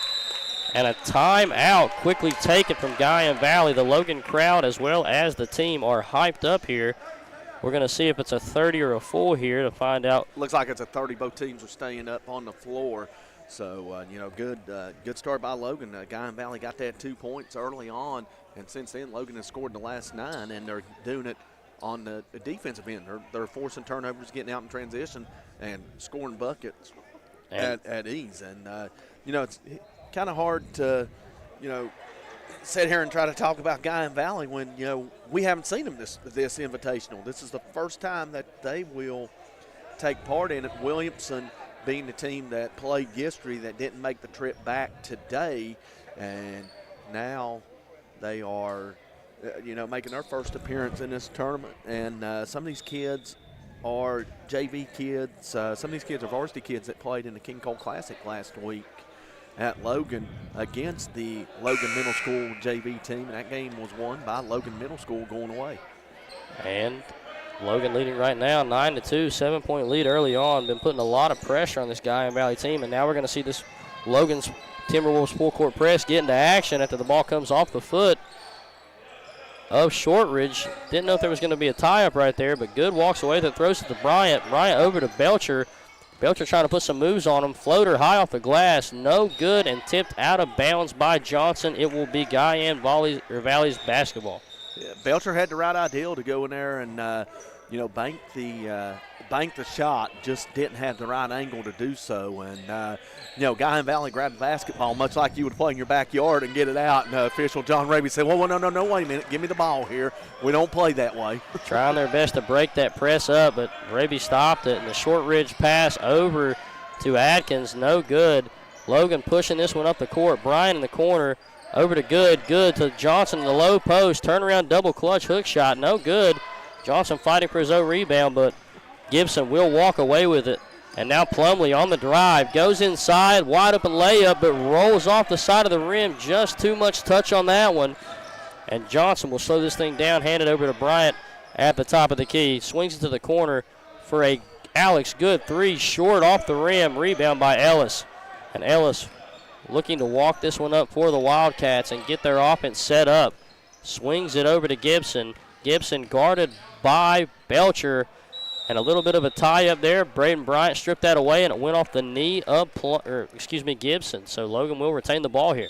First turnover early on, or not first turnover, sixth turnover early on for Guyan Valley. And, Kyle, I believe after that first Guyan Valley basket, I think Coach Seth Hayner snuck somebody onto the floor, and they've since put a lid on that basket because they have not even come close to making a shot. They've had a couple that's bounced off and rimmed off. And Braden Bryant looking for a shot there, but gives it up to Belcher in the low post. Turnaround jumper is good after it bounces off the rim, backboard, and falls in.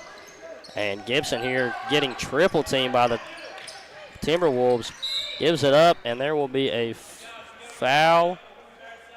Yeah, that's an easy foul to call. I could hear the smack through our headsets by Brody Belcher. So definitely caught the hand there. It's a hack, but then again, our referee, John Raby, I'm surprised he didn't call it a slash and put Belcher in the penalty box for 2 minutes. And for the Wildcats, we have Hunter Caldwell checking in for this lineup. Over to Gibson in the corner. A strong double team. Tries to throw it off the defense, but it will dribbled on the line, he said. It will go.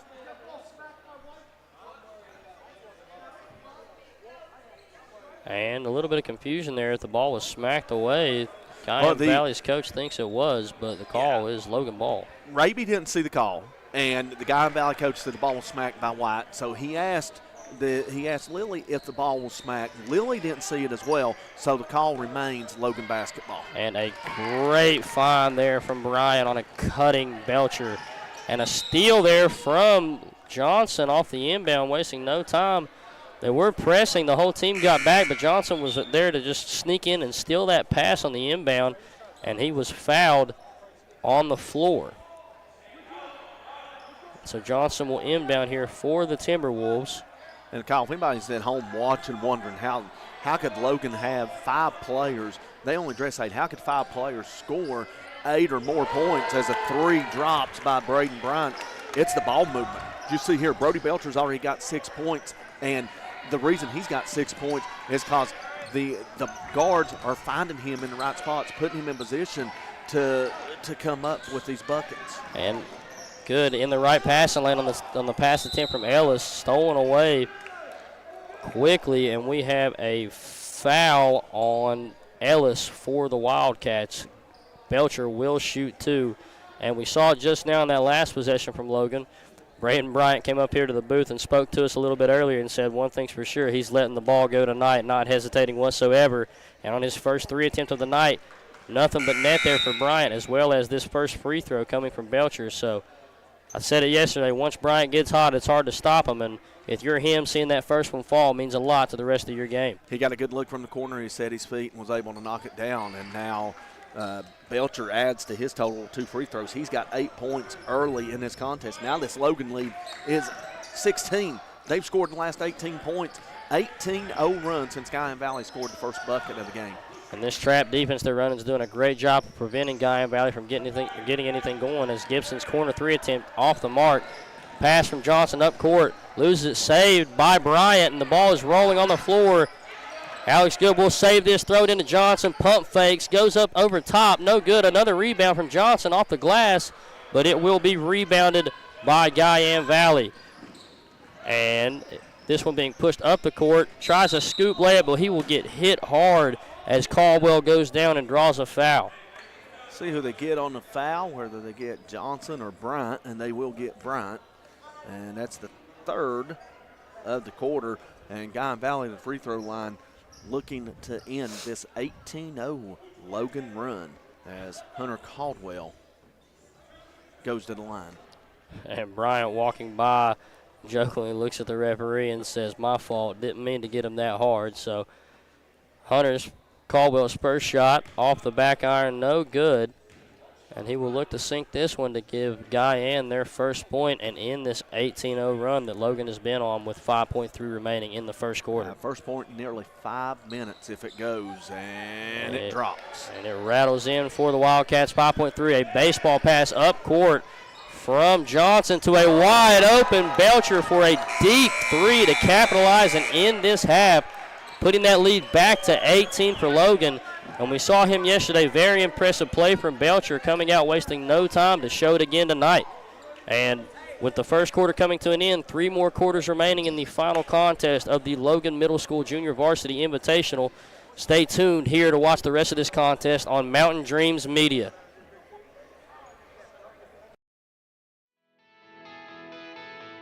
Hi, I'm Chris White. And I'm Stephen Wolf. And for the last 10 years, Wolf White & Associates have been representing clients injured in motor vehicle wrecks, medical negligence, wrongful termination, social security disability, and real estate closings and transactions. We've recovered over $10 million in verdicts and settlements and over $10 million in real estate closings. So, when you need a win, give your local Wall team a call. Are you looking to find the right home for your family, or are you wanting to list your property? With over 80 years of collective experience in serving Southern West Virginia, there is no one better to trust than Hometown Real Estate. We're knowledgeable in market trends and can assist you in finding buyers or sellers. Please reach out to our home office at 304-752-5570. And we are back for the second quarter of the final game in this invitational. Logan leading Guyan Valley 21-3. Logan off to a very hot start offensively and trapping the ball well on defense. Some new faces checking in here for this Logan team. Keegan Vance, as well as Brayson Stallard, and Brantley Adkins. A whole new lineup here trying to get this Logan team involved and going after the huge start to the game as Plumley drives in and throws an underhand layup over the defender. And Guyan Valley has their first actual basket outside of a free throw since the first basket of the contest. Yeah, that was a good patience there by Plumley. Man went up in the air and he waited for him to come down before he went by him and got to the rim for the easy layup. And on the other end, Logan gets whistled for carrying violation. So 2 turnovers in this quarter on Logan and 3 for the game. And Gibson gives it up over to Shortridge. Shortridge back over to Gibson. And I think we got an offensive foul on number 10, is it, Shortridge? Looks to be an illegal screen there on Shortridge, just trying to get his teammate open, but no luck on that one, so it will be Timberwolves basketball. Hale inbounds this one to Stallard. Stallard bringing it up across the timeline, gives that up over to Atkins. Atkins back to Stallard, fakes the pass to Vance, drives in, gives it back up to Atkins, but it goes high off the backboard. And a great rebound there from Vance, and another one from Vance. Getting all over the ball, almost puts that layup in just short, but getting his own rebound. Logan will reset this one with Stallard, but Stallard turns it over to Ellis. Ellis tries to give it up to Gibson. He will get it. Drives inside to the defense. Bodies are flying all over the floor, but Logan walks away with it. Hale drives across the three-point line, and Guyan Valley with another steal and a tie-up to cap all that madness off, coming from Ellis and Hale, and it will be Wildcats basketball. A little bit of a turnover fest in this quarter for Logan. They've got 4 turnovers in this quarter. They only had 1 in the first quarter, 5 for the game right now. And the 3 attempt from Shortridge blocked, but also fouled there on the shot. So Shortridge will shoot 3 here for the Wildcats. I believe the foul coming on Belcher. They got Belcher, yeah, his second foul of the game, first of the quarter on Logan. 3 shots coming up for Shortridge. And Shortridge's first is up and will rattle around and just fall off the right side of the rim. Looked like that one was going to drop in, but no luck on that one. And Shortridge lines up for his second. Shot is up and rolls around. Looks like Stallard forgot that that was a 3 he was fouled on. A little confused there on that one. Apparently the coaching staff for Logan thought it was a 2 as well, and but it was clearly he was behind the 3-point line. And his third attempt, short again off the rim. This one will be chased down by Vance, and Vance pushing this one up quick. Lob pass over to Atkins, but it will be tipped out of bounds by Ellis, and the Timberwolves will remain in possession of the basketball under their own basket. And Belcher on the inbound. Belcher looking for someone on the outside, kicks it all the way out to a wide open Stallard three. It will hit off the rim, no good. And a fight for the ball here between Atkins and Shortridge. It will be Timberwolves basketball still on the side of the court.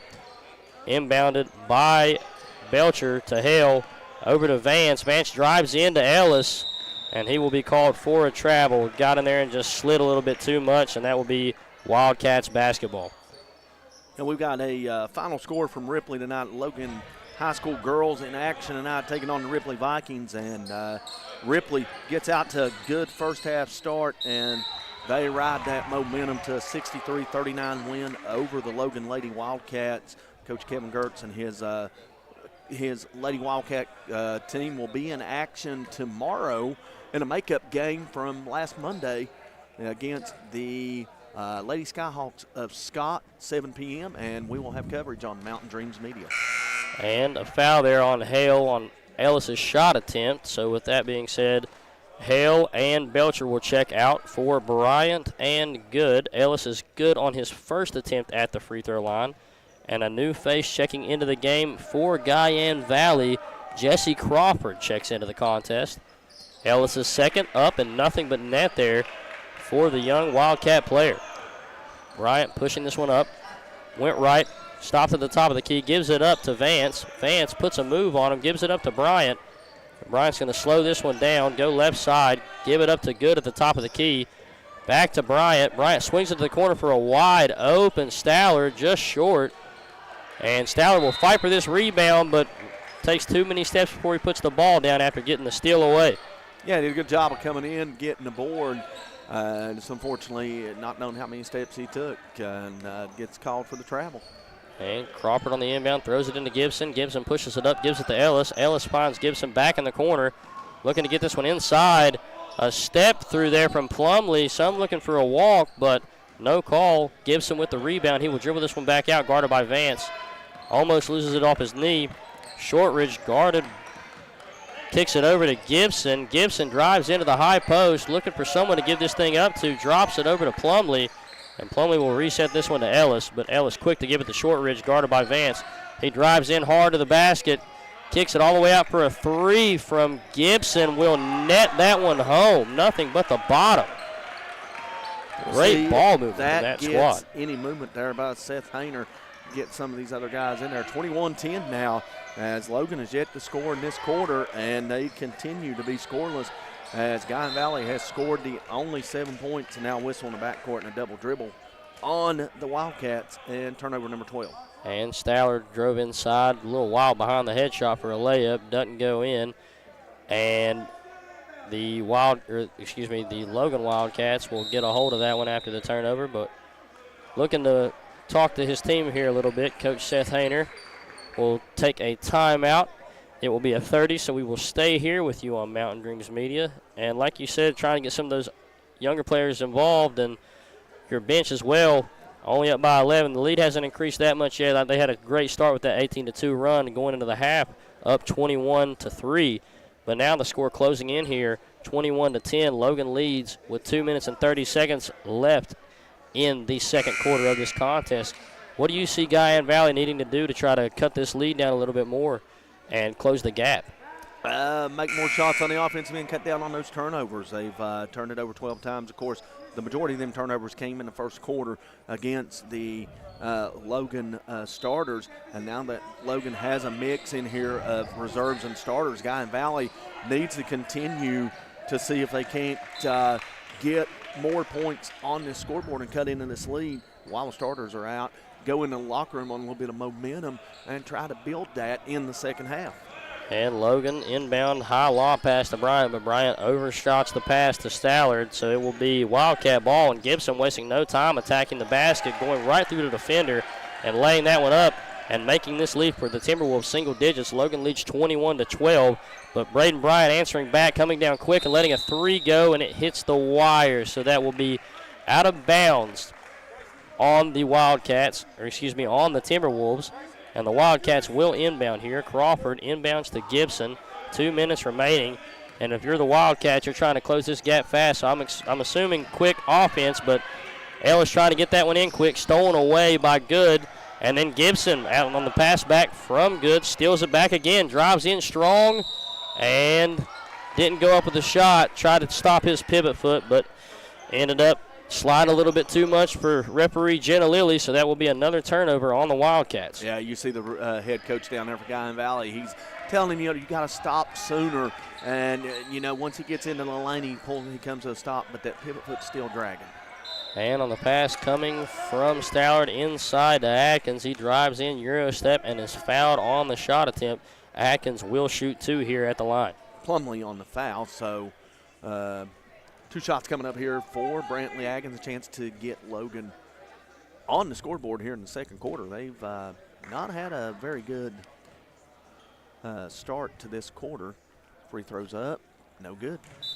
And Guyan Valley looking to put some subs in here. We will have Chase Atkins as well as Caldwell check into the contest. Winnington as well. He was late to the table as he goes back and makes sure that he got checked in. And so far, the Guyan Valley Wildcats on a 9-0 run in this quarter. Logan still scoreless in this second until Brantley Atkins knocks down the free throw and gives them their first points. 4 minutes and 30 seconds into the like quarter. We talked about in the West Logan game with some of them guys that were getting into the scores column. Brantley Atkins, a well-liked individual on this team, a hard worker in practice, and anytime they get in a game and score, you see the team get excited, and that's what happened there. Everybody on the bench standing up and clapping and applauding Atkins as he knocked down that free throw.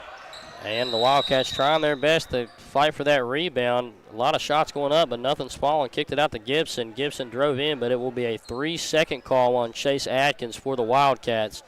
And Logan will come away with this one off the turnover.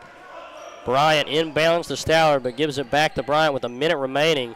Logan going to slow this one down before the half, possibly wait for one. But stolen away there by Caldwell. He drives in, looked like some contact, but no call. Stripped back away from Ellis into contact. No call again, and a lot of bodies all over the place here. Atkins gives it up to Whittington off the glass. A tough shot there over the head fadeaway off the backboard. Logan only up by 8 now. Guyan Valley closing the gap. Bryant will walk this one up and give it to Good. Good swings it to the left wing to Bryant. Back to Stallard in the corner. Stallard spins, tries to get by the defender, but he will be fouled on the floor. And Logan will inbound under the basket, I believe. Yeah, if Whittington would have been able to move his feet without, stay with the defender without, moving his feet, he would have been fine. He just got tangled up there and nearly is still on the inbound. And Keegan Vance off the inbound gives it up to Good. Back to Vance, jump shot, no good. In transition, Ellis tries to pass it up to Gibson. And a great job of awareness on the court, being able to jump, throw that one off Vance from the Logan team, and retain the ball under your own basket. You can see 15.6 seconds left here. They've outscored Logan 11-1. They've cut an 18-point deficit down to 8. Now, you've got a chance here to get another shot and pull within closer than the 8 points, and they failed to do so with 8.8. But regardless of what happens on this possession, you've won the quarter. You've played very well offensively, making shots. Coach Seth Hayner's going to take a timeout here to set up the play. He wants a full timeout, so 8.8 seconds. I don't see any need to go to a break right now, so we'll just keep things right here. But you can see Guyan Valley starting to build confidence on the offensive end. The more shots that they make, and they're attacking the basket, getting to the free throw line. Unfortunately, free throws have been an issue for them. They're 2 of 5 in this quarter, 3 of 7 overall in the first half. And then turnovers as well, 15 turnovers. Again, the majority of them turnovers came in the first quarter against the Logan starters. So you've weathered the storm. You've been able to cut the deficit with the Logan starters on the bench here. Logan still in a lot of valuable minutes for their starters for a second half run here. Now, if you can take care of the basketball in the second half, you will have a good shot to come out of here with a win. Oh, definitely is. Logan's done a great job, even though they only scored 1 point in this second quarter. Had such a great lead that at this point, when they put their starters back in, still having a lead, potentially by 8. The shot attempt, or depending on how this possession goes right here in the final seconds of this second quarter, I'm excited to see what head coach Seth Hayner has drawn up for this final play and who this shot is intended for. But you can only assume that it's intended for Bryant if he's trying to get a 3 here. And we're getting updates from the Celtics-Pistons game. Celtics up 4 with 8 seconds left. Looks like the Pistons losing streak's going to reach about 57 games now. And Vance to Bryant in the corner at the buzzer, chucks it up, just comes off the rim a little bit hard and overshoots that one after a great play there. A lot of off-ball screens. And even though he missed, Bryant dancing his way to the bench, all smiles. And with the first half coming to a close, Logan leads 22-14 over Guyan Valley. Only one more half of play once we come back from this break in the Logan Middle School Junior Varsity Invitational on Mountain Dreams Media.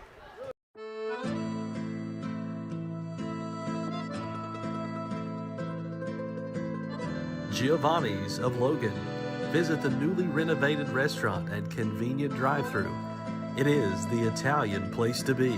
Call today 304-752-9030 or check out their specials online at giovannislogan.com.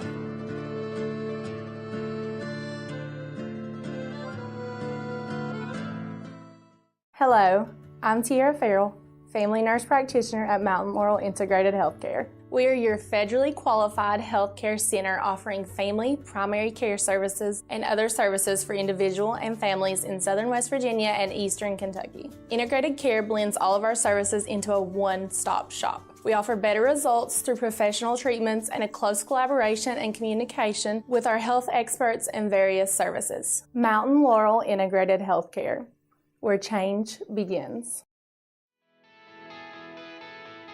Hi, I'm Chris White. And I'm Stephen Wolf. And for the last 10 years, Wolf White & Associates have been representing clients injured in motor vehicle wrecks, medical negligence, wrongful terminations, social security disability, and real estate closings and transactions. We've recovered over $10 million in verdicts and settlements and over $10 million in real estate closings. So, when you need a win, give your local law team a call. Are you looking to find the right home for your family, or are you wanting to list your property? With over 80 years of collective experience in serving southern West Virginia, there is no one better to trust than Hometown Real Estate. We're knowledgeable in market trends and can assist you in finding buyers or sellers. Please reach out to our home office at 304-752-5570 or contact one of our professional sales representatives. Here at Thornhill, our goal is to provide you with the best automotive experience. From our state-of-the-art facilities, amenities, and certified staff we call family. You'll be offered the best experience you deserve. We take pride in our focus for customer care, bringing the best quality and support for all of our customers' needs. What are you waiting for? It's your time to get behind the wheel with Thornhill. Get started now at thornhillautomotive.com. Just tag it at Thornhill, where it's all here for you. US 119 Chapmanville and Logan, WV to Belfry, Kentucky. Accidents, illness, heart attacks, strokes. When an emergency strikes, count on Logan Regional Medical Center.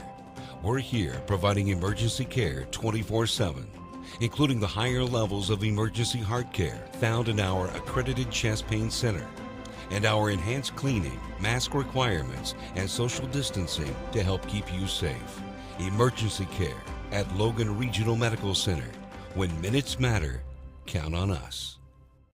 Whether you like traditional banking or online banking, Logan Bank & Trust has you covered. LB&T has 5 convenient locations where customers can stop in, make a deposit, get a loan, or a new instant debit card. Too busy to stop in? Don't worry. Logan Bank & Trust offers online banking with mobile deposits, banking app, and loan applications at the click of a button from anywhere, anyplace, and anytime. Member FDIC, Equal Housing Lender.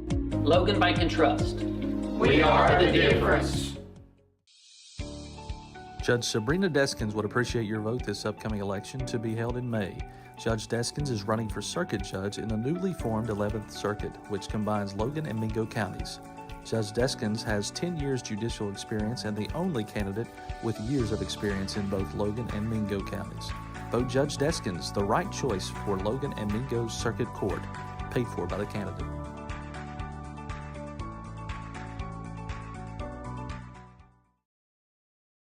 Shayna O'Brien Thompson is seeking your vote for Circuit Judge for Logan and Mingo counties in May 2024 for one of 2 Logan seats. Vote Shayna O'Brien Thompson, your choice for a fair, respectful, working Circuit Judge. Paid for by the committee to elect Shayna O'Brien Thompson.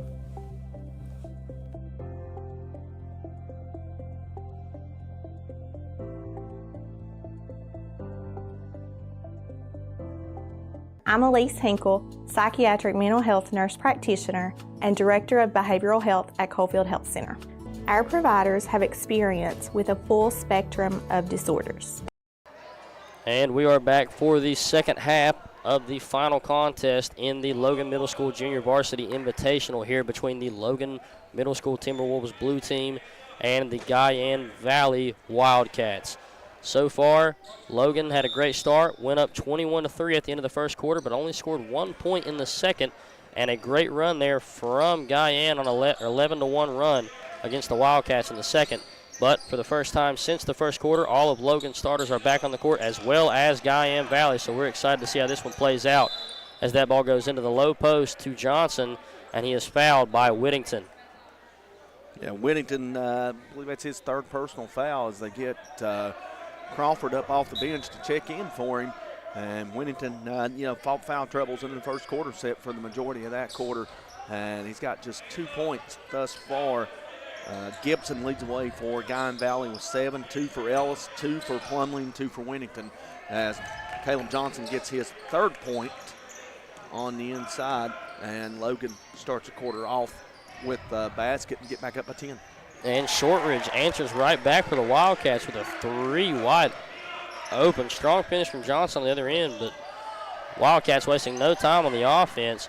Logan pushing this one down and into the high post to Johnson. Johnson thinks about shooting it, but kicks it over to Bryant. Bryant will drive inside back to Johnson, and he will be fouled on the shot attempt in the post.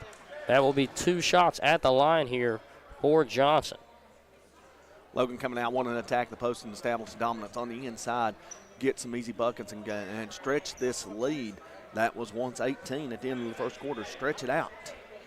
Yet again, Johnson, again with just 3 points. He had 19 yesterday in the win over West Logan, and Logan's already got 6 of the 8 players in the scores column. All 5 starters have scored.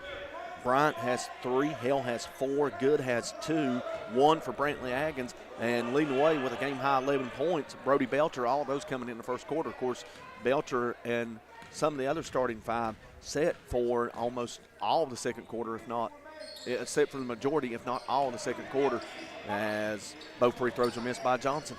Yeah, both shots coming hard off the back iron, rebounded by Crawford. Crawford will give that up to Shortridge. Shortridge looking for the pass, no one there, so gives it up to Ellis. Ellis throwing it out to Gibson, guarded by Belcher.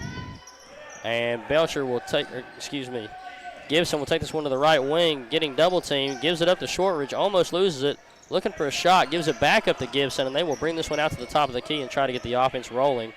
Gibson almost loses that pivot, but gives it back to Shortridge. Shortridge driving in on Bryant, and we have a foul on Bryant.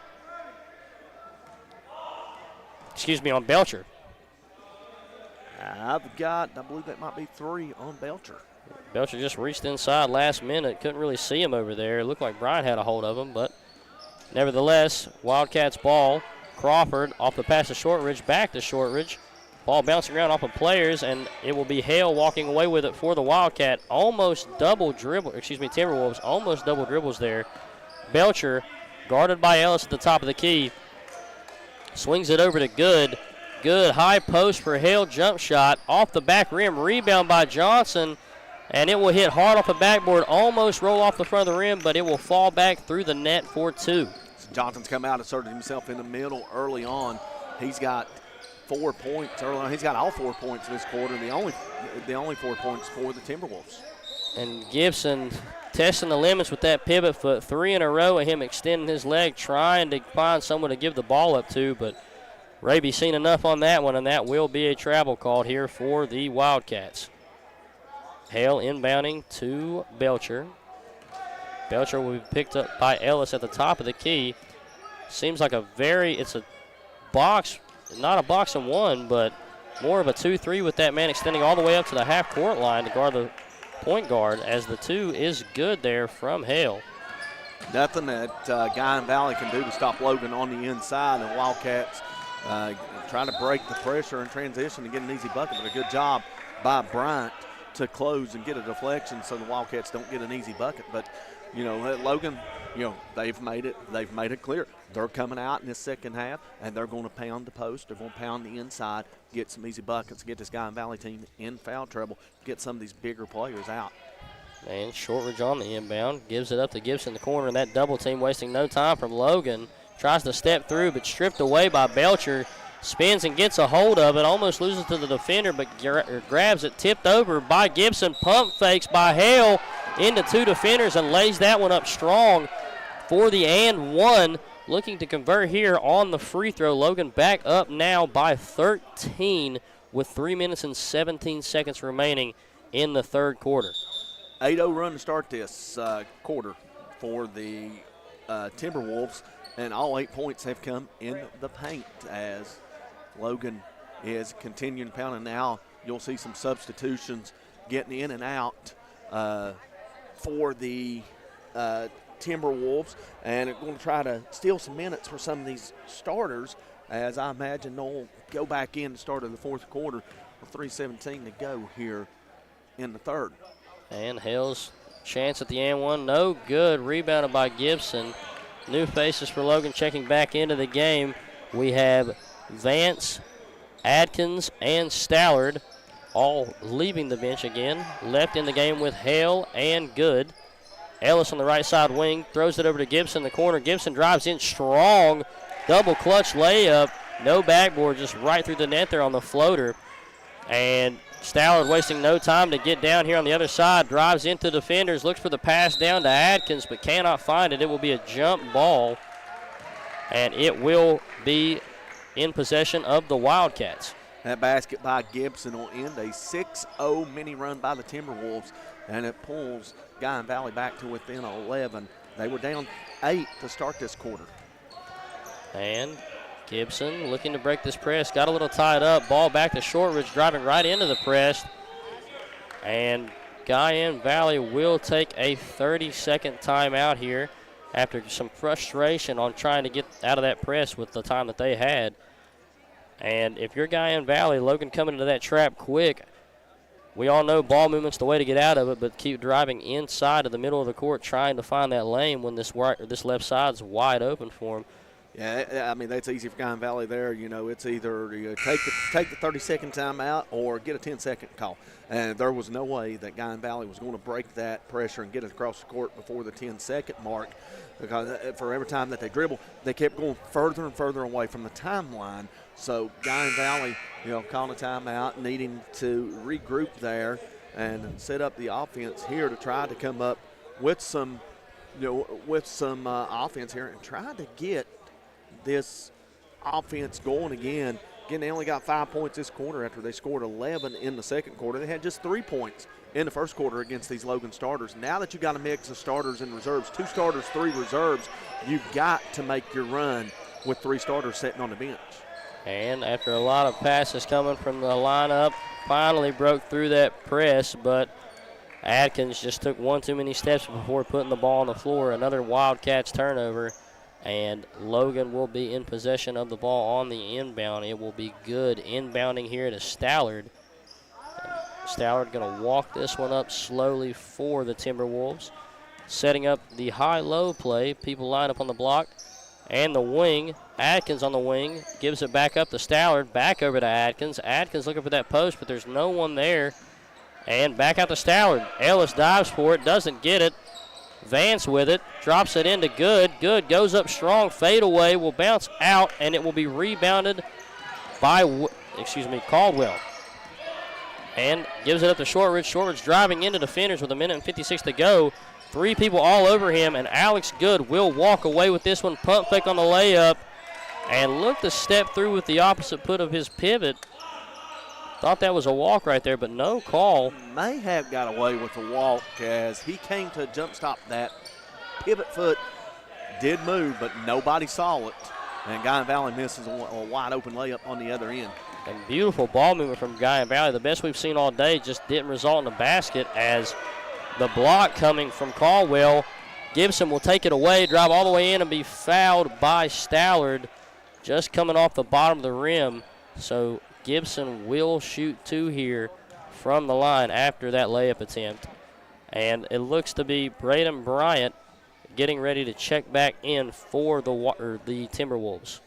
Missed opportunities on both ends. Guyan Valley misses a wide open layup, and then on the other end, Hale gets it, goes coast to coast. Good missed the layup, or actually Hale missed the layup, and Guyan Valley gets it and races up the floor, and foul called, and they go to the free throw line, and Gibson is good on the first, and he'll try to bring Guyan Valley back to within 11 on the second. He's now into double figures, is Colin Gibson with 10 points. And for the Wildcats, Chase Baker will check into the contest, as well as, Plumley was on that play. Caldwell just checked into the game. But Logan wasting no time. Vance with a deep 2, no good. Rebound by Ellis, passed over to Plumley. Plumley loses it, goes into the hand of Baker. Baker lobs it up to Caldwell, and Caldwell will lay that one in for the Wildcats, putting this lead back to single digits. Braden Bryant trying to step into a jump shot and just shuffled his feet trying to get set. And that will be a turnover on the Timberwolves. Baker will look to inbound this one to Gibson. 57.3 seconds left, a 9-point game. Chance to pull to within 7 or maybe 6 with a 3-pointer here for Guyan Valley and take some momentum into the fourth quarter. Honestly, I didn't think that was possible with the way Logan started this quarter. Unreal when they started out with that whole starting lineup in, just making subs as the pass comes in from Gibson to Baker. He will lay that one up with ease at no backboard, just swishes that one home. Now only trailing by 7 points here for Guyan. Stallard drives in, is hit hard on the shot attempt, and he will now shoot 2 from the line. And Raby tried to give the ball to Jenna Lilly, but ends up tapping her on the head with that one. And that foul will be called on Baker. And you see that on our video feed there. Raby asking Lily how many fingers he had holding up, making sure she didn't have a concussion after that throw. And I don't think Raby threw the ball that hard for anybody to get a concussion, but just bounced off the top of her head as Stallard's first attempt is no good. But then again, we've seen, it don't take much to get a concussion anymore in this game, especially football as well. And Stallard's second attempt up and in. Timberwolves lead increases to 8. Wildcats trying to get down here in transition. Gibson's 3 is up and through the net, and that kid right there has a nice jump shot. That's his second of the night, pure form, and that will cut the lead to 5. Bryant kicks it over to Vance, puts one up, no good. Baker will throw it up to Ellis with 6 remaining. Ellis wants to drive in, but loses that one out of bounds with 3.2 to go. Logan will take this ball and try to go full court with it to get this final shot up and increase this lead. Good will roll it in front of Bryant. Ellis coming to grab a hold of it, spins. Bryant's wanting to throw this one up. A heave from almost half court. Too hard, hits high off the backboard, and that brings the third quarter to a close. Logan leads by 5 over Guyan Valley, 33-28. We will be right back here on Mountain Dreams Media with the Logan Middle School Junior Varsity Invitational.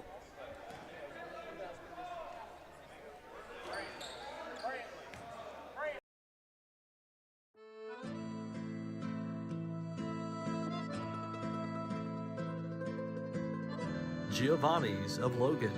Visit the newly renovated restaurant and convenient drive-thru. It is the Italian place to be. Call today 304-752-9030 or check out their specials online at giovannislogan.com.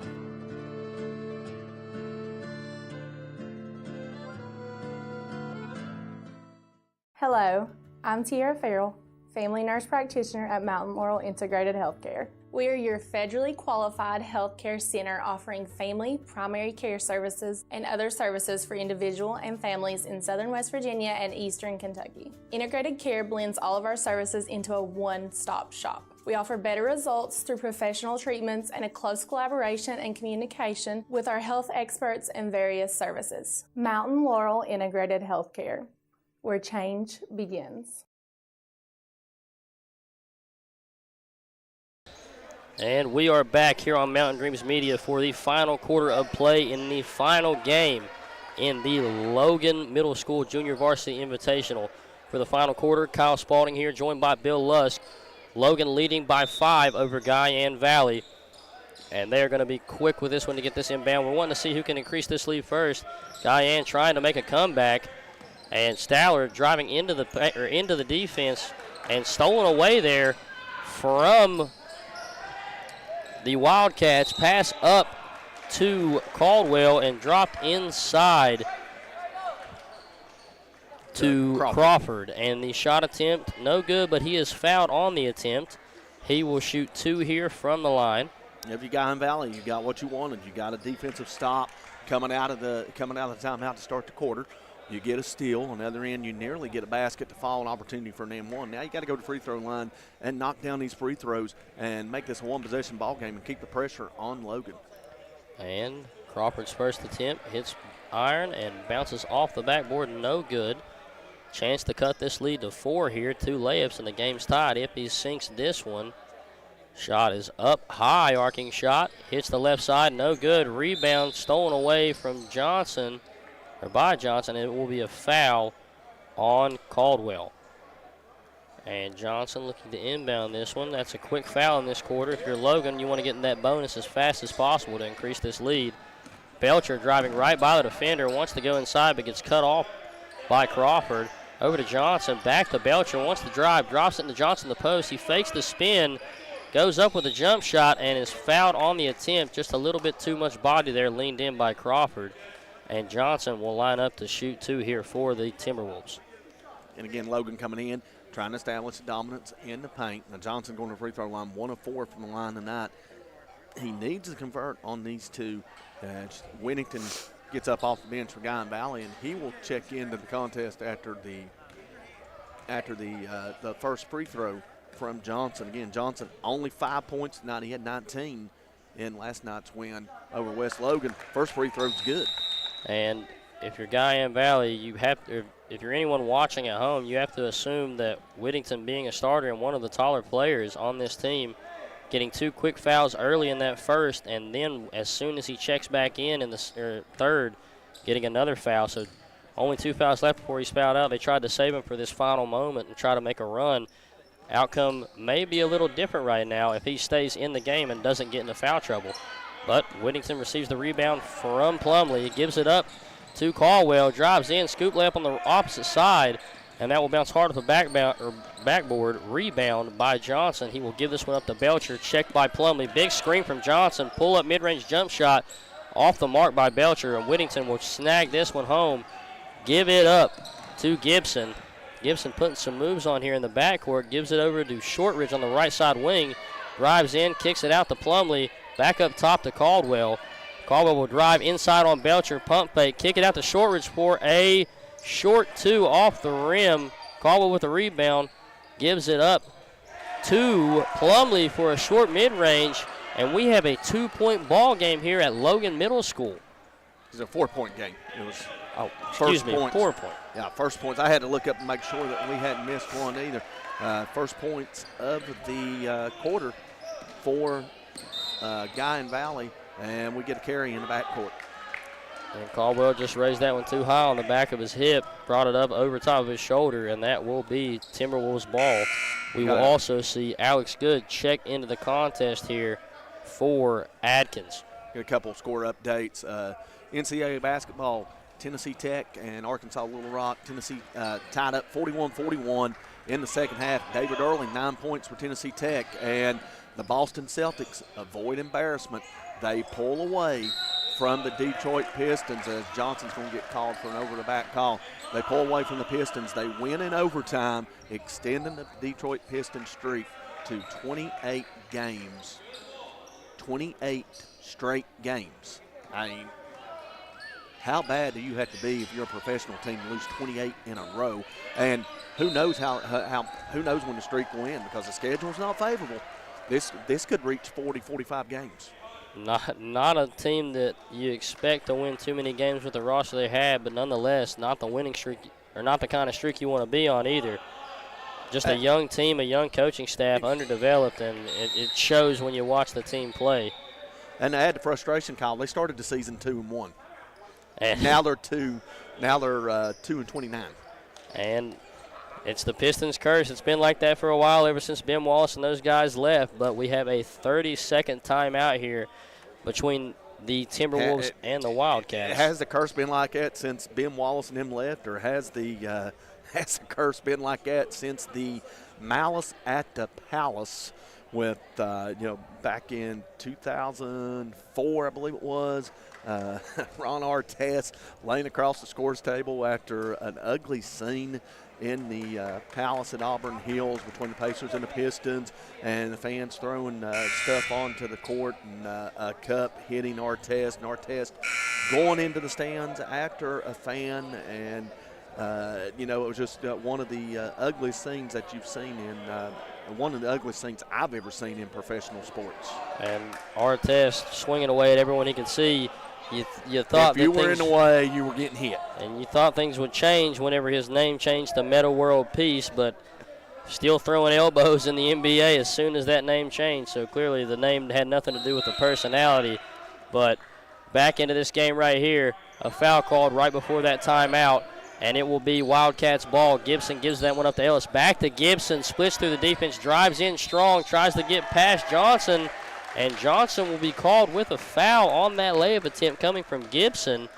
So 2 quick fouls in this quarter for Johnson, and Gibson will shoot 2 from the line and hope to cut this thing to 2. One of the better free throw shooters we've seen throughout this entire invitational so far.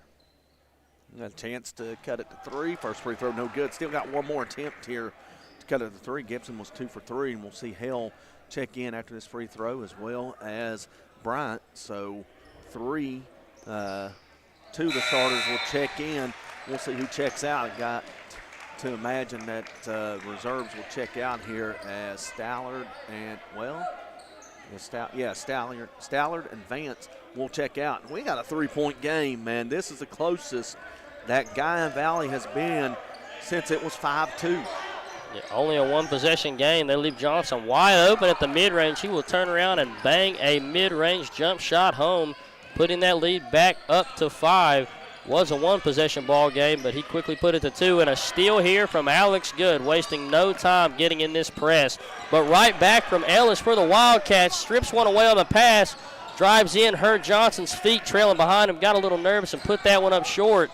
And Belcher with a wild one-handed layup, no good, no contact, and a strong finish there from Alex Good to get the and 1.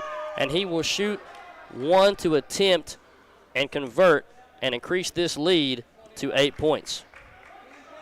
That might be the backbreaker for Guyan Valley. 3:25 to go as they were waving subs in before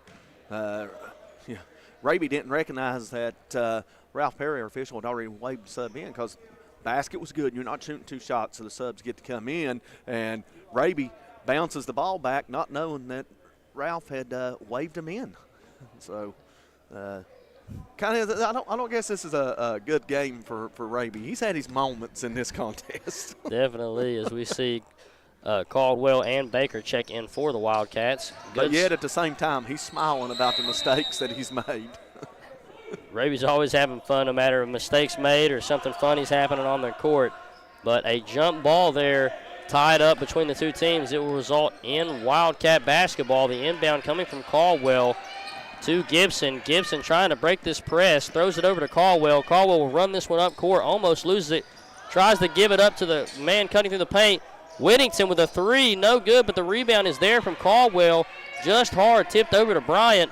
Bryant will throw this up to a wide open Belcher. He will drive in. Had a foul in the backcourt before they could, the foul in the backcourt before the pass was made. 21, Hunter Caldwell on the foul. And, that's unfortunate for Logan because they had a Oh, actually, this was an intentional foul, so that's kind of a double whammy. Yeah, I think Caldwell kind of pushed him in the back there, so that'll be 2 shots for Bryant. And I didn't see the intentional foul signal. I didn't see the signal. Obviously, there was no ill intent by it. I think it was just the way that the play happened so quickly that the push had occurred in the back. And, you want to make sure nobody gets hurt, and you want to send a message to these guys. And we saw it called last night, I believe it was, in one of the games where the guy went up for the shot. And then, there was no ill intent by it, and there was conversation that the referee had with the individual, and the individual, he agreed with the call. And after Bryant's success on the first and missing the second, it will still be Timberwolves' ball. Alex Good at the top of the key, swings it over to Bryant, thought about the shot, throws it into Johnson, the low post, looking for that fadeaway. Looks like it was tipped, rebounded again by Hale. Hale will go up strong and get fouled and shoot 2, looking to increase this Timberwolves lead to double digits. And that foul will come on Gibson there. We got 7 of the 8 players that have scored for the Timberwolves in this contest, Keegan Vance being the only one that hasn't scored, and 4 of the 7 that have scored have 8 points or more. So, again, well balanced by this Logan Blue squad.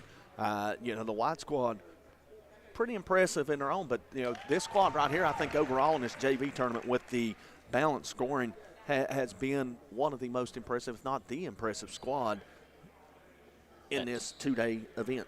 And Hale's first attempt up and in with the potential right here to increase this lead by 10. The second one also goes through the net. And 2 minutes and 46 minutes remaining in the contest. Logan leads 41-31 over Guyan Valley.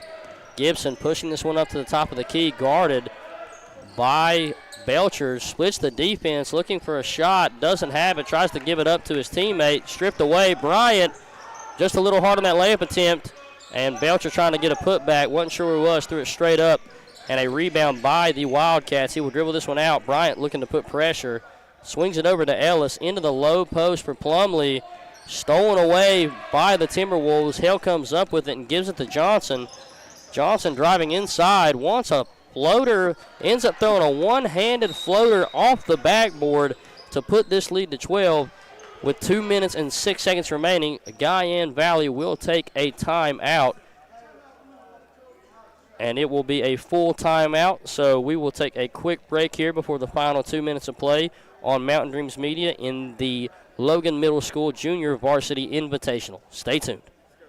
Whether you like traditional banking or online banking, Logan Bank and Trust has you covered. LB&T has 5 convenient locations where customers can stop in, make a deposit, get a loan, or a new instant debit card. Too busy to stop in? Don't worry. Logan Bank and Trust offers online banking with mobile deposits, banking app, and loan applications at the click of a button from anywhere, anyplace, and anytime. Member FDIC, Equal Housing Lender.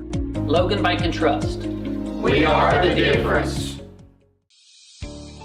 Judge Sabrina Deskins would appreciate your vote this upcoming election to be held in May. Judge Deskins is running for circuit judge in the newly formed 11th Circuit, which combines Logan and Mingo counties. Judge Deskins has 10 years judicial experience and the only candidate with years of experience in both Logan and Mingo counties. Vote Judge Deskins. And we are back for the final 2 minutes of play here in this contest. The Timberwolves leading the Wildcats 43-31. Wildcats basketball.